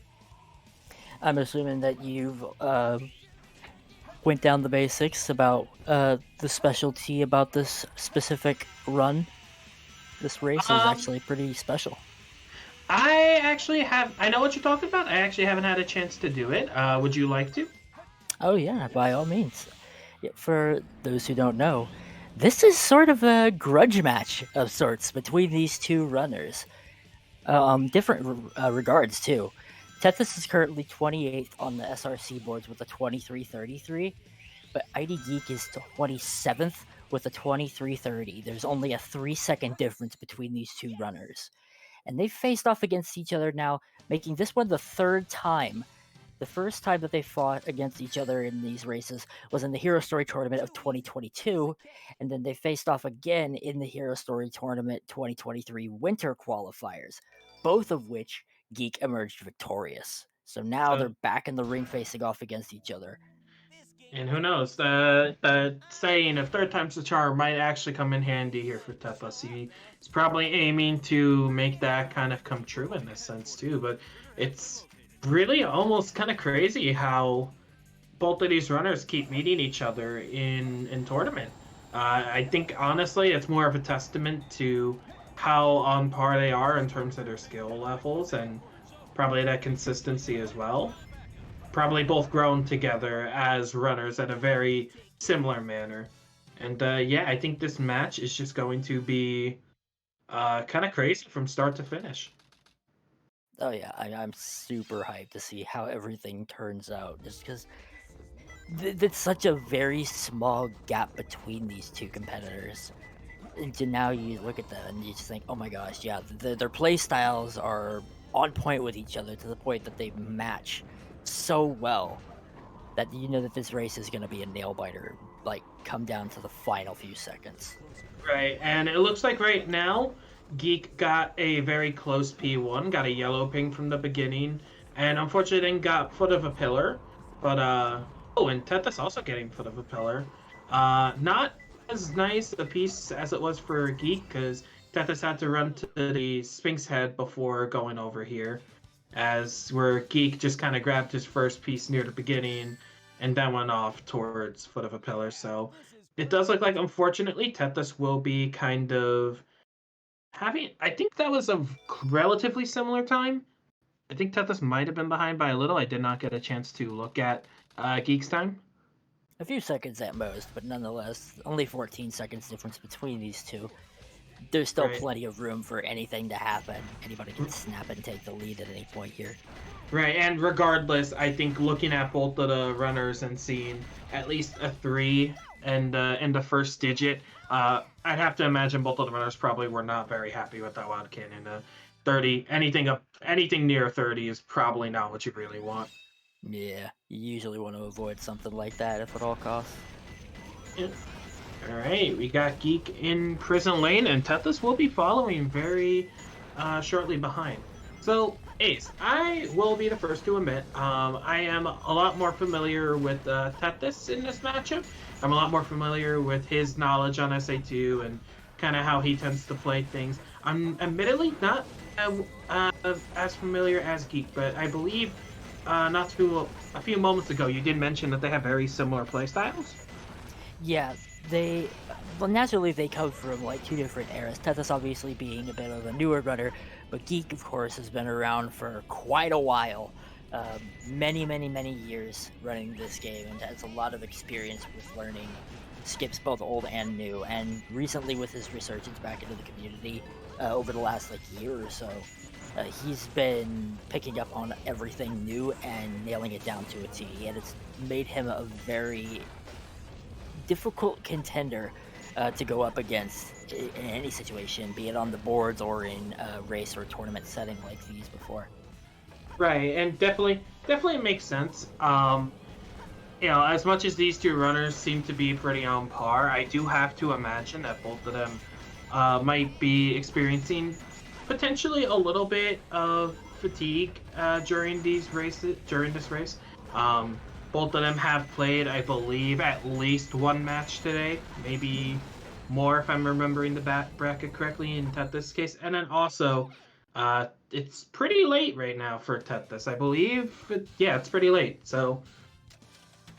Yeah, it's somewhere around maybe about 11 o'clock for him.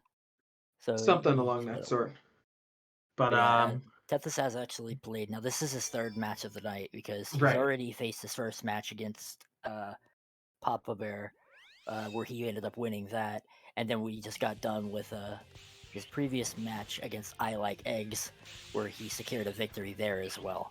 A very clutch victory on top of that. So, I'd like to think Tethys is warmed up, but definitely a little bit of fatigue. And then Geek also did absolutely have a good match as well.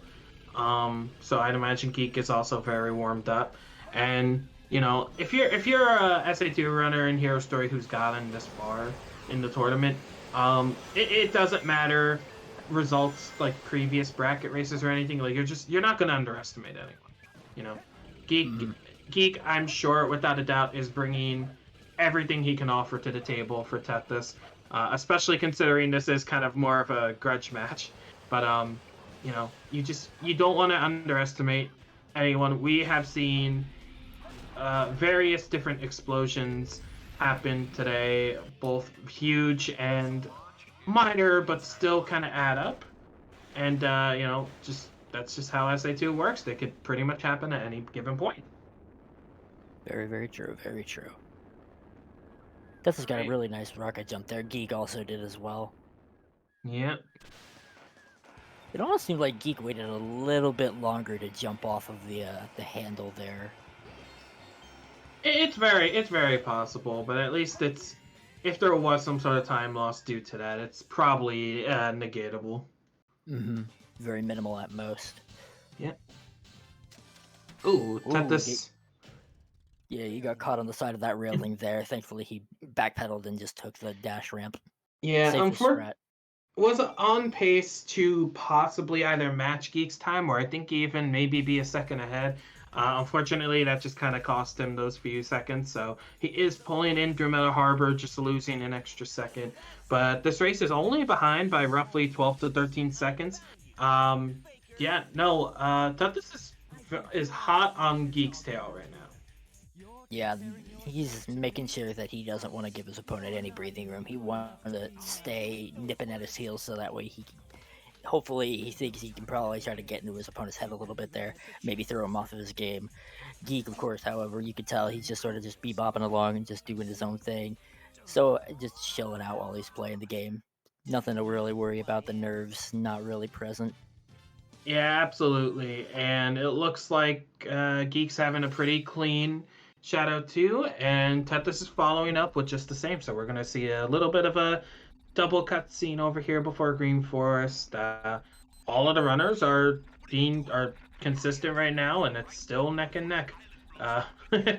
Don't really know what else to say about that one. I'm just on the edge of my seat at this point watching the race, and it's only Green Forest. Yeah, and definitely with Tethys though, because he usually goes for some of the more safer strats than some of the previous matches, for the sake of consistency. But in this scenario, it might actually be in his benefit to actually try to go for some of the bigger and bolder things, if it can potentially snatch him up a chance to actually surpass his opponent. Yeah, absolutely. But I am. Let's see how Green Forest kind of goes. I see Geek didn't go for Air Yeezy, and I don't even think didn't make any sort of attempt. So I'm honestly kind of wondering if we're just going to see Geek kind of get through Green Forest, just kind of to get it out of the way. Maybe I'm wondering if that's the vibe we're going to see from here. Just bite the time loss, but also minimize the time loss as compared to doing like stuff like wall run. Yeah, whittle it down bit by bit. Exactly, but I guess we'll find out shortly as Geek is coming up to the tree. And okay, we are going to see a wall run attempt. All right, we are on the tree. Going for moonshot. Ooh, that was a very quick spin dash. Yeah, a little bit of hover, and he's clean. Tethys opting to not do wall run, which is a very respectable decision. At this point, I'm sure Tethys is just kind of, like we were talking about before, minimizing that potential time loss. Got to admit, the way that Geek actually just did that spin jump, or spin dash jump for a moonshot off of the wall there, it almost looked like he practically didn't hold his spin dash down at all, but he got plenty enough speed, is able to just make the use of those hover frames just barely to get him up onto the ledge.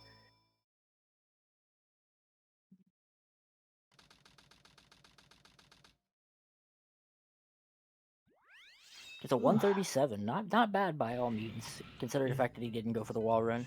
Not terrible. Yeah, and that has definitely put Geek ahead a little more by a margin of almost 30 seconds, but this is still not a comfortable lead for Geek. It's certainly a lead, but not comfortable, especially when we start with double containers. Yeah, that's and I probably think the worst piece in the 1024 that you could probably get for your P1. At least it wasn't, if he's taking it, at least it wasn't the Pumpkin Hill double containers, but this is still not exactly what you want to see. Yeah. Scramble for the emeralds. Alright, so we're running over to Pumpkin Hill on Geek's side while Tethys is doing Twin Skulls check. Ooh, very high up. Very good first piece for Tethys. Ooh, and he gets King of the Hill P3. He's going to have to go pretty far out to reach that one.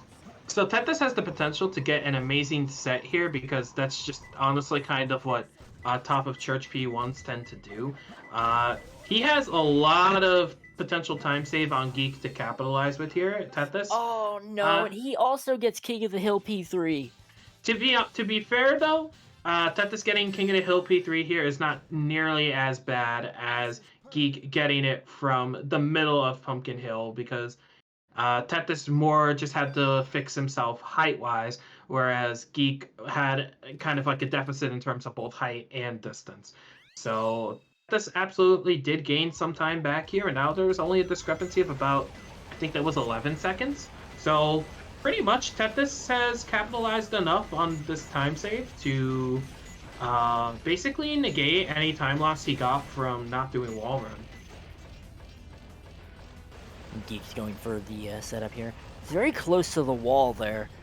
Anytime I see the runners hug the wall like that, I always get anxious that they're going to just accidentally touch it and lose some of their momentum and then get sniped by those the fighter jets. Clean wall way is hop, always though. weird. I've definitely had a few rounds getting sniped to those missiles too, so it's very weird. But alright. Got a 22 check from Tethys. We're also pushing. Pushing for the cycle. Another All right. very clean pause hover onto the weight. Yep, so we got both runners racing for zero cycle here. And it's looking pretty clean so far. Solid shot there. Is he gonna go for the quick Vulcan cannon shot? Yes, he does. Nails it too. That window is actually a lot tighter than you might think it is. Yeah, it definitely feels like it too, and I personally just opt to try and get the dynamite pack instead of that, because the dynamite pack will at least kill the robot, but it could still feel pretty tight. And we get Geek getting a clean and easy zero cycle, no need to even really jump to land on the platform.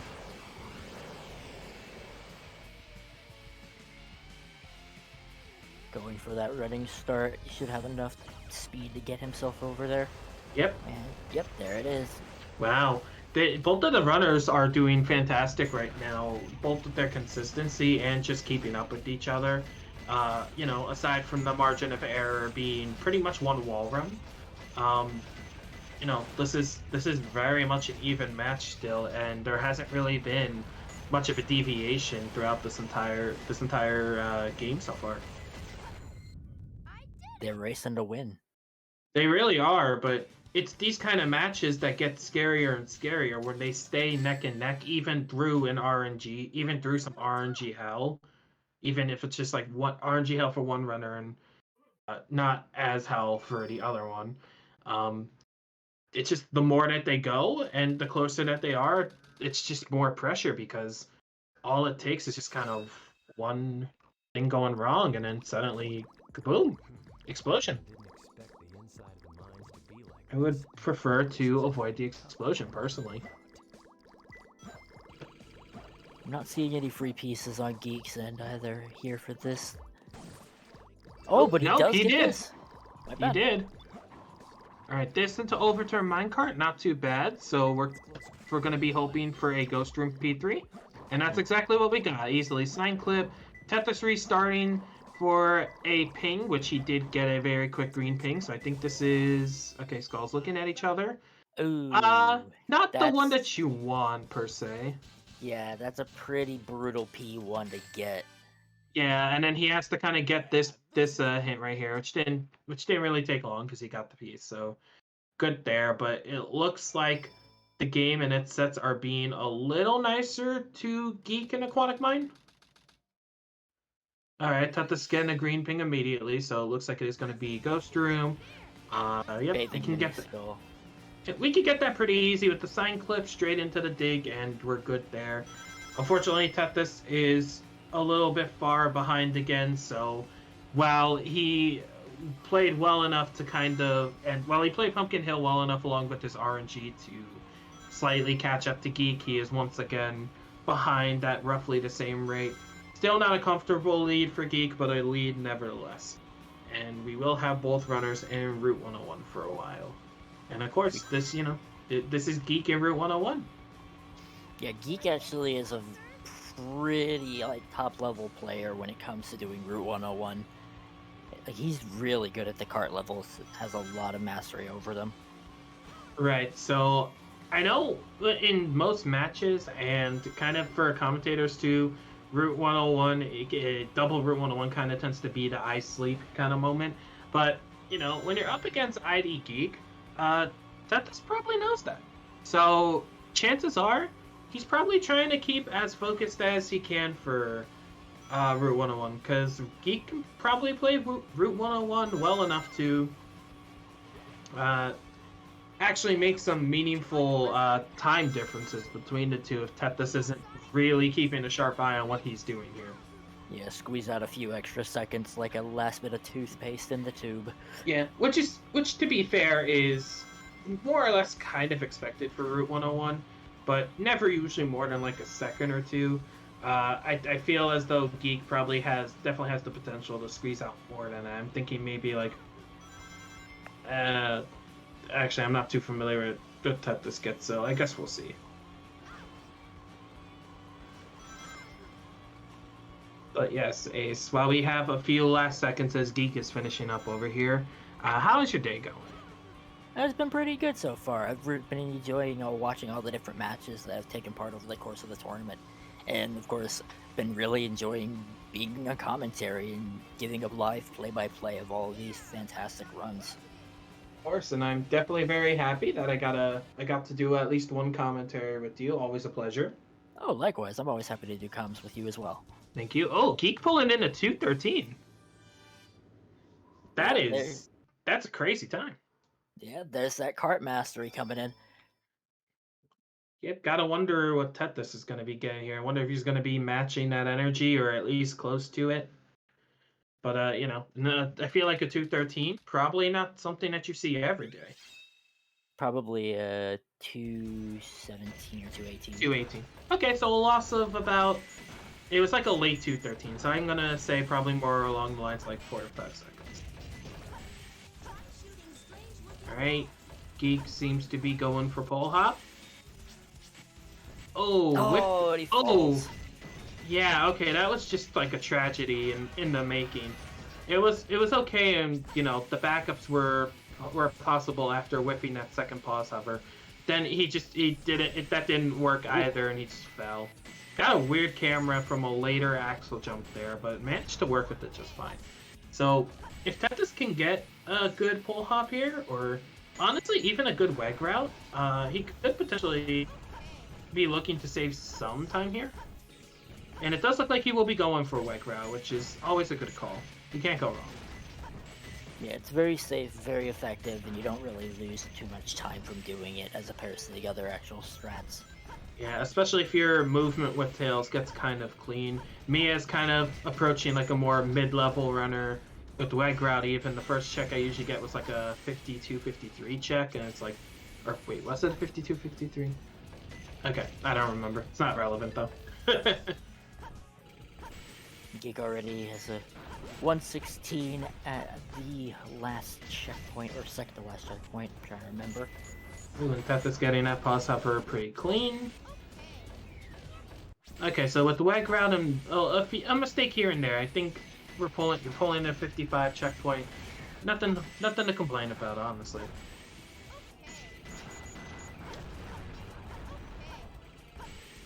I'm not gonna lie, that jump hover that you basically do from that spring to break through that box, it's a very small window of opportunity to get the pause hover in, because it's very easy. You could just miss it, and if Tails is just a centimeter too far down, then he'll just drag straight to the bottom, and then you have to either go back and take the spring, or get a really tight pause hover to make sure you have enough height to clear the gap.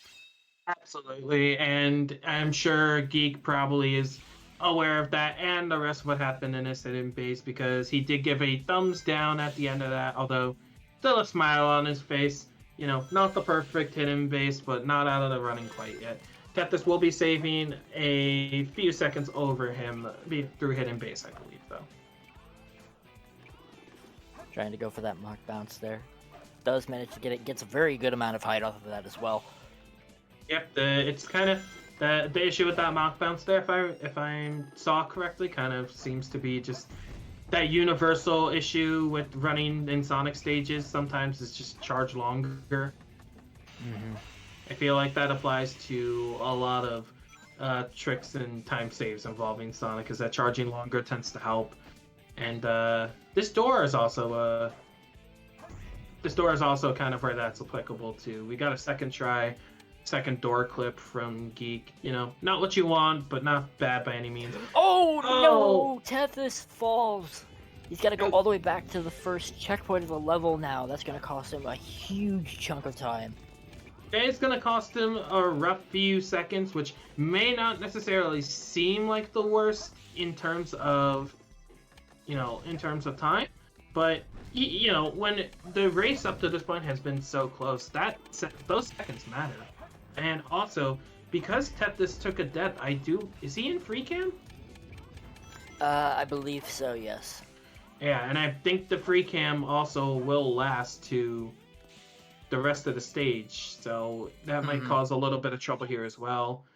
Oh, we're having a little meltdown going for... Oh, the rail is just not wanting to let him on it, and it doesn't help that the camera is just screwing with his ability to land on it. Not the perspective is just being nasty. Nope, and we are Tethys' timer is already behind Geeks, who has just finished Pyramid Cave, so this is going to be putting quite a dent in Tethys' time and the potential for him to swing this race back in his favor. Geek already has his first P1 for Death Chamber Sniper. It's a good Can only P1 that imagine. you want to see. Oh yeah. Usually you get a good blue room piece, just immediately go for that death strat and then hope and pray you get something in the red room. Yep. Even better if you could actually get something like Bugs on Patrol on the first time and then do another death strat into it and then manage to get a red ping. Yep, but it doesn't look like we're doing that, so we're on try number 2. It's over. Going on try number 3. And we get something. We get Beauty and the Beast. Alright, let's see. Alright, he's opting to grab it a little slower to not break that in case he needs the booty clip. Into floating between the flames. This could be... You know, this isn't the worst thing in the world. It's a little awkward. I think this is a piece you probably could get to a little faster, red box clip, but if you're just going there through core and taking the vanilla route... Oh my god, Tethys just got bugs. Oh boy, here we go. This is exactly the kind of thing I was talking about. Congratulations, Ace. You wished it into existence. Oh, but How he do you forgot feel? to grab the hammer gloves upgrade, so he couldn't even break the boxes along the way. He got a little ahead of himself. A little too excited for bugs, which, you know, can't blame you. It happens. It happens to runners more often than they would like to admit. Just the hammer gloves are always come second to everything else. Mm-hmm. All right, and it does look like his first. Ooh, okay, cowardly bug for his Cowering P1. Beetle. Oh, sorry, yes, cowering beetle. Oh, into the first try. Okay, he's gonna be getting a decent chunk of time save back here too. Oh yeah, that's definitely gonna help him out. Yep, so still an uphill battle for Tethys, but he definitely swung it in his direction a little more, which you always like to see. Time to see Geek can pull off a full one cycle. Yep, and hopefully both runners do have an okay time with both of the masters of the desert here. They're no joke. Both of these bosses will give you hell and back. I see what you did there, by the way. I happened to look away for 1 second. The phrase "Masters of the Desert" Oh. being literally one of the names for the track for one of the levels on the actual official OST. Actually, that is the name for both of the boss themes for Egg Golem and KBB. It's just version 1 and version 2 for Egg Golem's guitar strings. Oh, geek. Okay, managed to save it, but kind of got whiffed out of the air by Egg Golem. That was almost scary.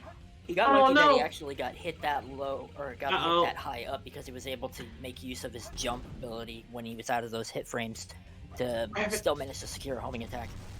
We're having unfortunately lost that. We're having a KBB meltdown on Tethys Society. Is not happy about that. Yeah, you never want to have that happen in a run. No, yet again, I can't stress, especially not for a race that is already kind of so close to begin with. And this does put Geek ahead by an entire boss fight, which Egg Golem could really be anywhere between like mid to high 20 seconds to much more. Mm-hmm. Alright, but Geek is now entering the end game, and you know, I'd imagine both runners are not able to watch. Either that or are not watching the race as it's going. He does get Quan, and he's popping off for that one. Get the Quan emotes in the chat. Ciao Quan, Yeah. wagers Quan. Let's go. Alright. Tethys was... It looks like Tethys is resulting to profit bounces, probably for the consistency's sake of getting through Egg Golem without an explosion. Oh... He ended in the back, so we are getting Ballerina. Not necessarily the worst thing yet, but we are having trouble doing profit bounces while Ballerina is going. Oh, it's knocked off the platform. That is one of the harder. Oh, he needs to get a ring like right now. Thank you. That is also, in my opinion, one of the other downsides of profit bounces is you have to try and get that set up a lot quicker and rush it if, in the event you do get ballerina. Whereas at least with the super bounces, you just kind of let it fly where you can and hope for the best. Geek's already finished with the Eternal Engine, gets us back at the goal ring strat. 20:37 already on the clock for him.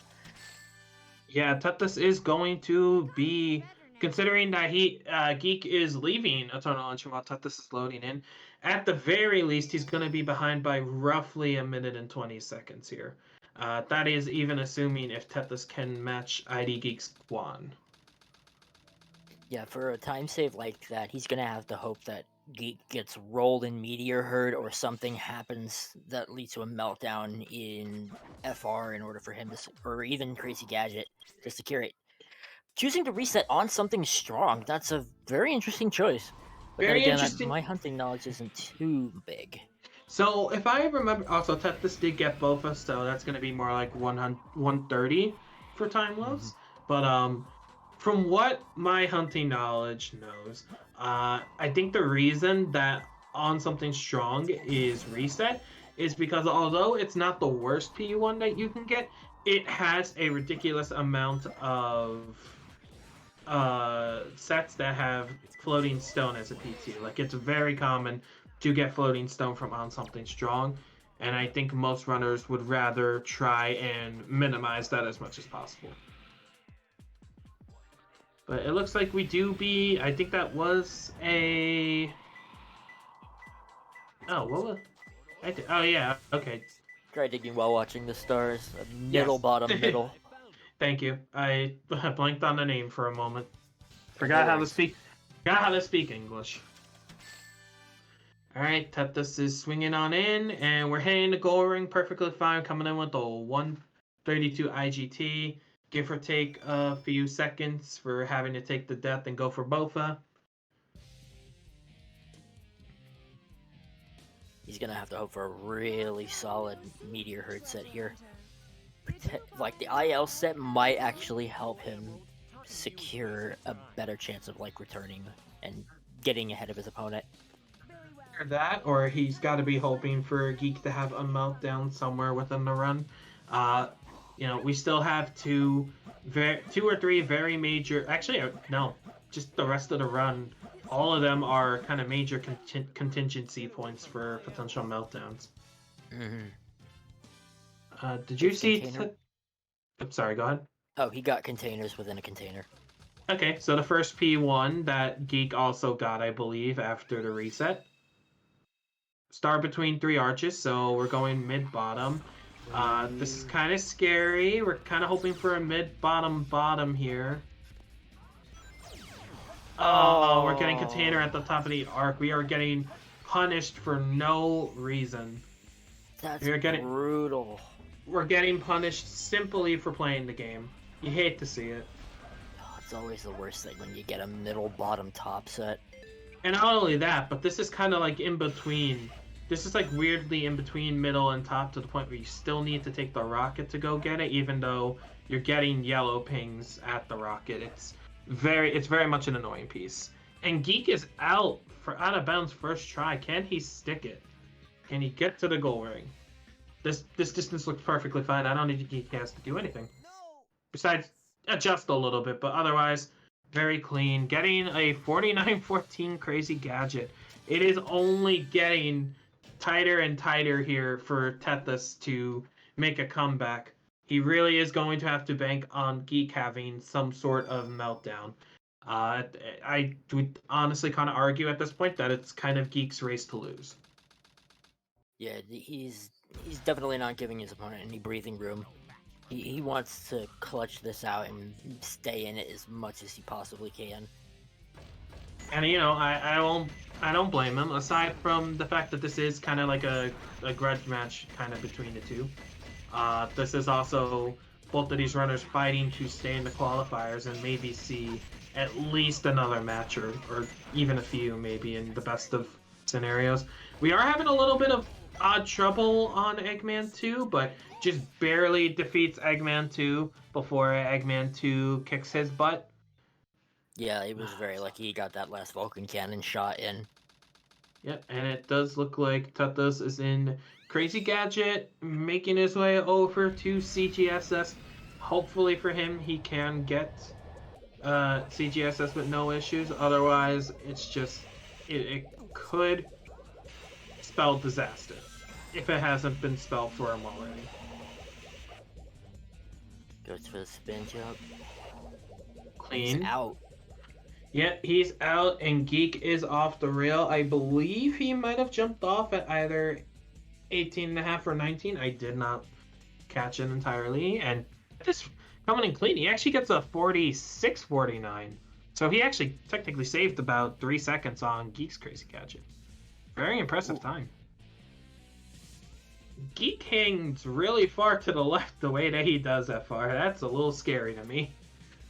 Yeah, I admit I do something very similar because you want to make sure that you're at the right spot so you can just swerve right in as close to the ring as possible and limit the amount of like trajectory that you have to like shift from. You know, Absolutely. obviously the fastest route between two locations is a straight line. So it obviously would be a little more effective, but judging by how he is right now, it's questionable. As long as he strains out, he's good here, I think. Yep, he just barely had enough height. If he had chosen to go even probably a slight millisecond or two later, he probably would have been out for the count. It looks like Tethys is taking a moment to just collect himself, letting the cutscene go. Just gotta keep your bearings together, even if you're not gonna be taking home the win in the race. You want to finish out the race with, you want to finish it out with at least as decent a run as possible. Yeah, you gotta still stay strong and keep it going. And even in this situation, when the runs are all pretty much decided with the opponent and having no chance to really recover from it, it's kind of disheartening, but yeah, Tethys does have the Summit as a potential option here. Right, and it looks like Tethys was going for OBT, but Geek is finished. Yep. Finished a few seconds ago, so GG's Geek. GG's to ID Geek for completing this round. This makes it his third time now in a row where he has won against Tethys in Hero Story races that have been shown so far on the Sacer channel. And he will be moving on to the next round where he'll be facing off against Cryptic. Yeah, and unfortunately, we will be seeing Tethys going home from the qualifier, and I don't exactly know off the top of my head which place that he is going home in. I believe this is going to be 9th place for him as well. Might be, yeah. Yeah, looking at the bracket, it's looking lined up with how 9th place should be, so I'm going to take the guess that that is where he will fall. And he is finishing up FR, looking pretty good over here. All that's left is Shadow 2, so let's cheer him on as he finishes out this run. It's been a very hard race, but he gave it his all, and honestly, up until Pyramid Cave, he really kept up. He really kept up with Geek and gave him a run for his money. That death at the beginning of Pyramid Cave because he accidentally whiffed a spin dash jump was very tragic. No, he's just gotta finish off the fight. Gotta end it off strong. Yep, and even if he didn't win, his time will still contribute to his overall time and standing to get into Summit. So, we're still clocking in, with the mid-26, assuming that Shadow goes pretty well. So, honestly, still an okay time to be bringing to the table, and he is done. So, GG's, Tethys, you played your heart out. Congratulations to ID Geek on taking a win home. And I guess we will see in a little if any of our runners are going to be sticking around for any sort of interviews or not. Let's take a look and see. Yeah, I mean, it did look like Tethys was definitely a little Oh, he did look a little upset about it. Alright, we got Geek in the chat. Hello, Geek. And there is Tethys. Hello, both runners. GG's. Congratulations, Geek. You will be moving on to face Cryptic. And Tethys, you put up a good fight, but unfortunately we will be seeing you out for the qualifiers at 9th place.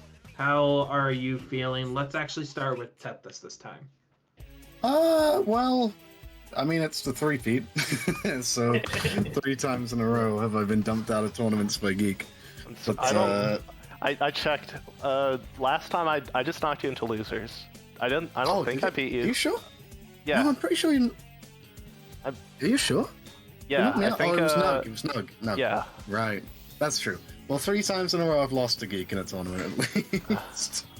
Sorry. Every time I see this man's name in future, I'm just gonna go off into a ball. But no, GG's obviously because you came out and played well. I felt like I was playing pretty well myself, probably up until probably up until King Boom Boo, really, and then I kind of just. Oh no. Yeah, but I mean, to be honest, like, I'm not as disappointed as I thought I would be.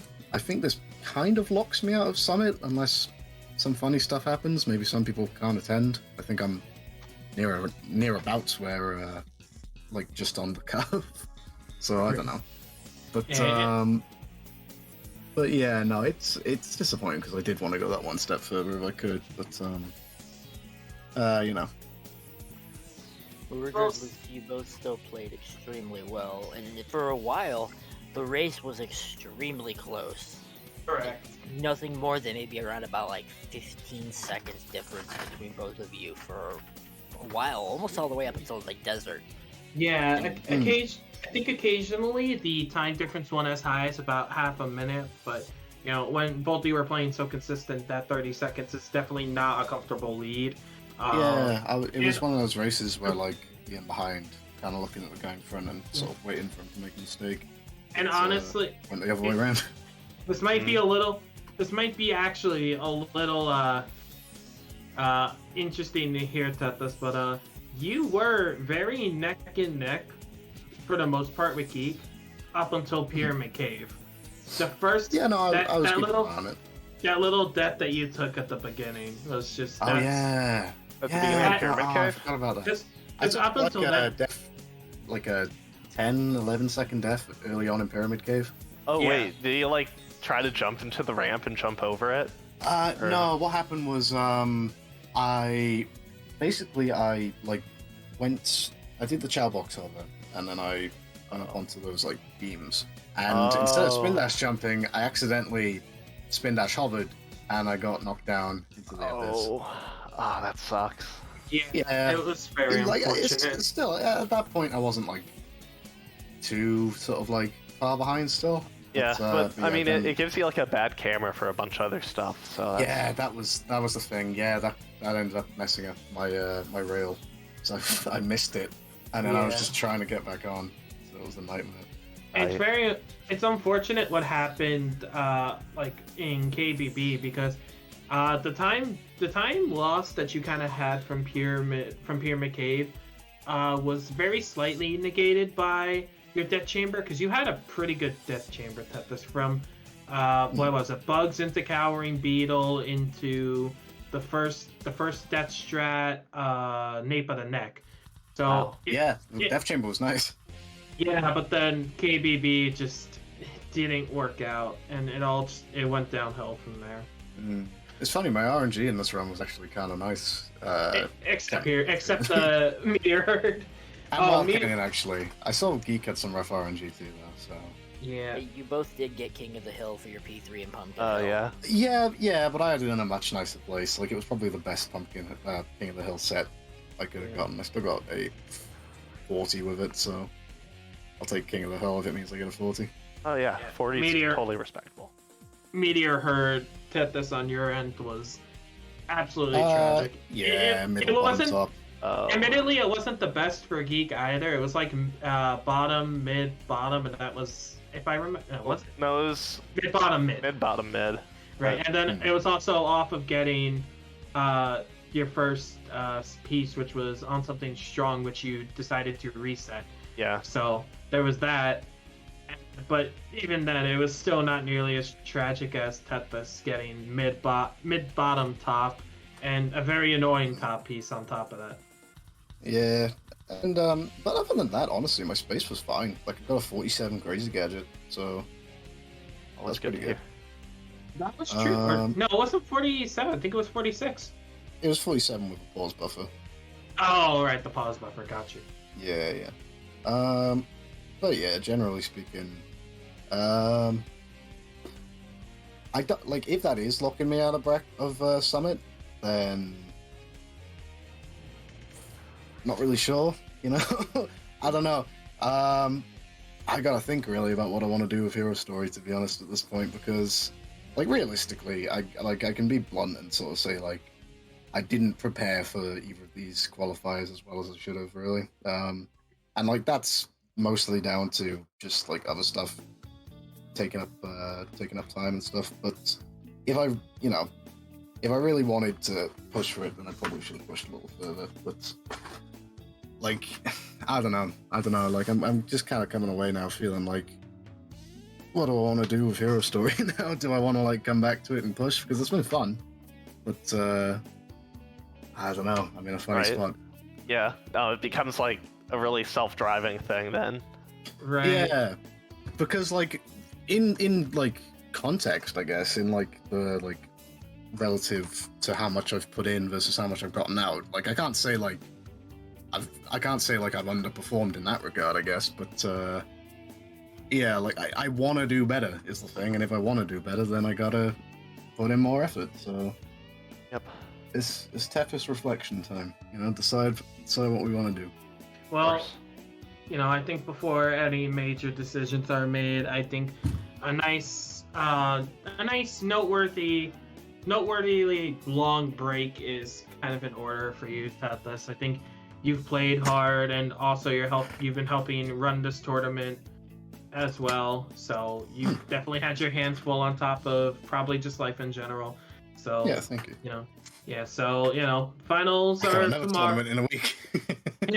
Yeah, exactly. But hey, you know what? At least you get some time between the two. So I do hope you get some good rest, and you know, maybe if SA2 isn't in the near future, maybe it's still on the horizon. I wish you luck in figuring that out. Yeah, and hey, you know, still got a tournament to look forward to for the rest of the weekend. Geek going up against Cryptic now. Absolutely. That's gonna be a very good match. Yeah. How are you feeling about that? I was gonna say I was scared of either May or Cryptic. I know Cryptic like just got a PB that's like basically tied with my actual PB, and I haven't been close to that in a while. So if Cryptic plays like at the top of his game, it's gonna be pretty hard. I'm gonna have to play really well, I guess. Yeah. And his new PB is a 23:34. Yeah. So that's scary. That's scary to play against. Mine's a 23-33, so you know you can beat me, you can beat him. Yeah, but you know, he's not to be underestimated, that's for sure. Yep. So just play how I can. I don't know what else to say. Yeah. Ace, do you have any comments on the match or anything? I know there was a lot that happened, I'm sure. We haven't covered everything. Yeah, pretty much everything felt really spot on. You both played extremely well. Obviously, you both have. I can definitely see it with Tethys. There's obviously some sort of running fatigue setting in after doing 2 previous runs, and then jumping into this one not that long after. Yeah, that's true. That's a good point. This is my 3rd one of the day. But, yeah. And then Geek, of course, playing his 2nd match so far of the day as well.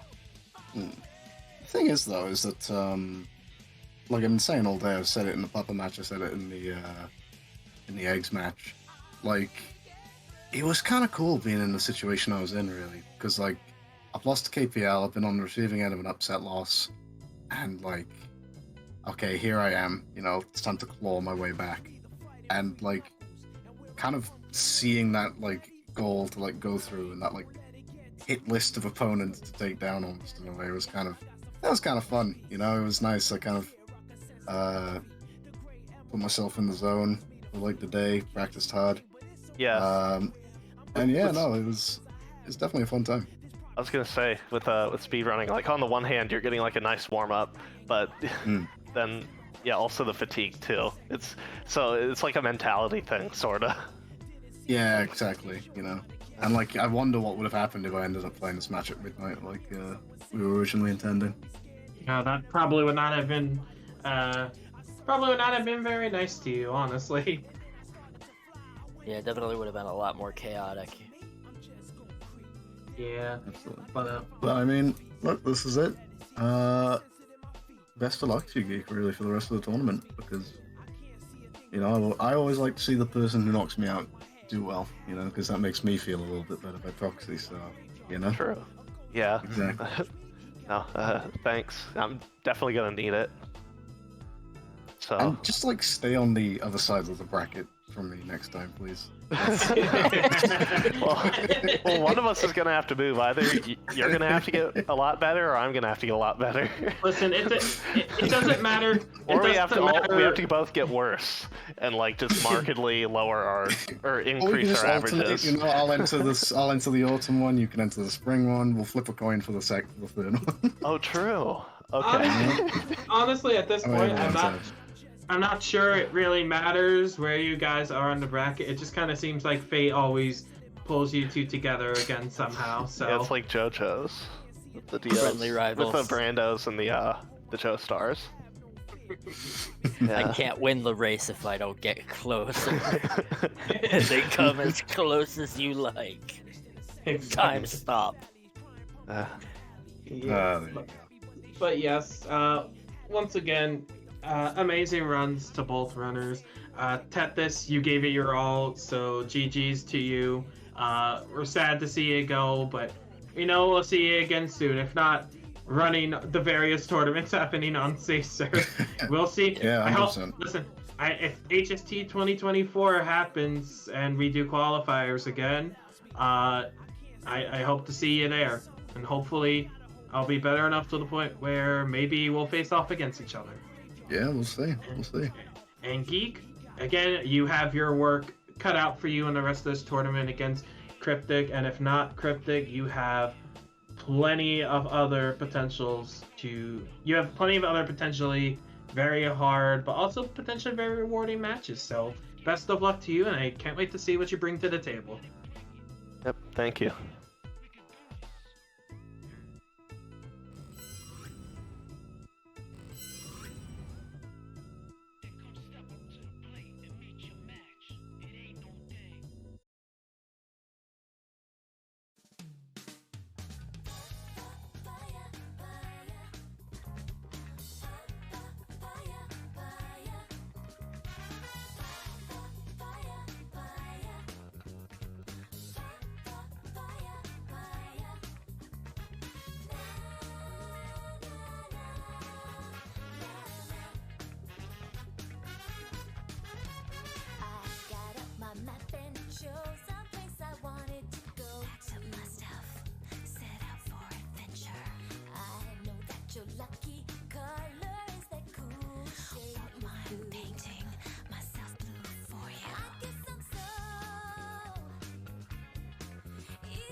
up, everybody? Welcome back to Hero Story qualifiers for Summit this summer.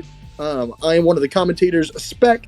I'm joined by Dark Story Goat, Zether. What's up, Zether? Nothing much. Glad to be here for this awesome winter semis match. These two runners, very good friends, so kind of ashamed to see a team killed, but I also know they're both very good, so I'm sure we'll have a great match. Yeah, they're both also very not in, and this might come across as like an insult, but I mean it as in like passion. They're both very emotional runners, so emotions can sometimes get the better of them. But I will concede that in a race setting, that changes. Sometimes when they're going for PBs, they can get really frustrated really easily, but they kind of get zeroed in. These are both very well-practiced, well-versed racers. They do a lot of races in various community discords. They race each other pretty often.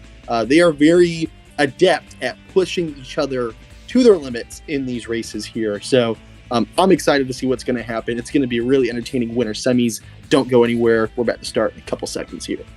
Yeah.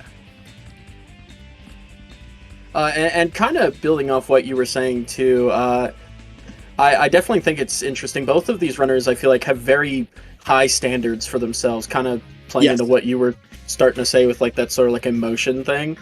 So, I definitely think we can see some truly like amazing ILs or just times in general from these guys.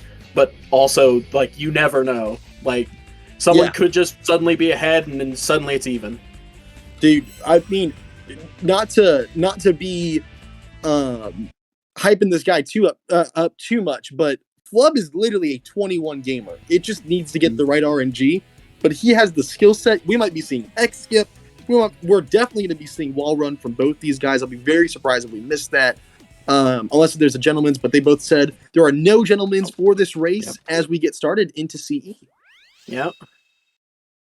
And I'm interested to see both of these runners. Of course, very consistent at CE skip, but nobody's 100%. Looks like we might be having some tech issues with Flub, actually. Flub is gone. He's left. Sorry, guys. This is a Seahawks PB attempt. Very entertaining. Little did we know this is actually pre-recorded. This is Seahawks' 21. Yeah, exactly. Flub's splicing into 21 right now. Seahawks was saying though that he was practicing pause CE and was getting it, but he misses. Oh my gosh, this is why you never say before a run. Hey man, I'm doing all right with CE. Okay, we've got 6 frames for Flub. Oh, and he's gone. So we'll see how CE skips for him later, I guess. This may be a false start. It may not. We don't know how much Flub is doing behind the scenes right now, but at the very least so far, it looks like Seahawks is having a pretty solid skipless attempt. Oh, nice little trick there. He is going for score attack now. Just everyone. If I don't at least see an A rank, there's a problem here. Yeah, exactly. YouTube commenters saying, "Oh wow, I can't believe this is an A rank." You went so fast. How was this an E rank? Yeah. Something interesting that I've noticed is that most runners don't have any backups for CE skip. There are actually some backups. Just a little trivial fact that are pretty difficult to do. But I am interested that a lot of people haven't learned them for these race tournament settings. Definitely will recommend learning those. Wink, wink to all the other runners to learn the bounce setups or the wall bounce setups that are available for use to skip some of the stage as well later, instead of just being restricted. But teach their own. Teach their own. And a nice sub 2 from Seahawks.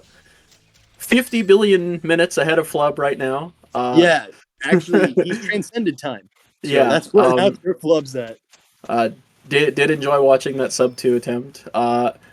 Still not quite sure whether we're restarting or whether we're letting it rock. I'm sure that we're getting things figured out for Flub. Flub is not aware. Stream died immediately, apparently, so his stream is down. So, we are in and Wild suddenly he's in Canyon. Wild Canyon. Wow. Clearly he got CE skip looking at that time. You sure? And a very good CE skip at that. I'd say probably like a low 120s.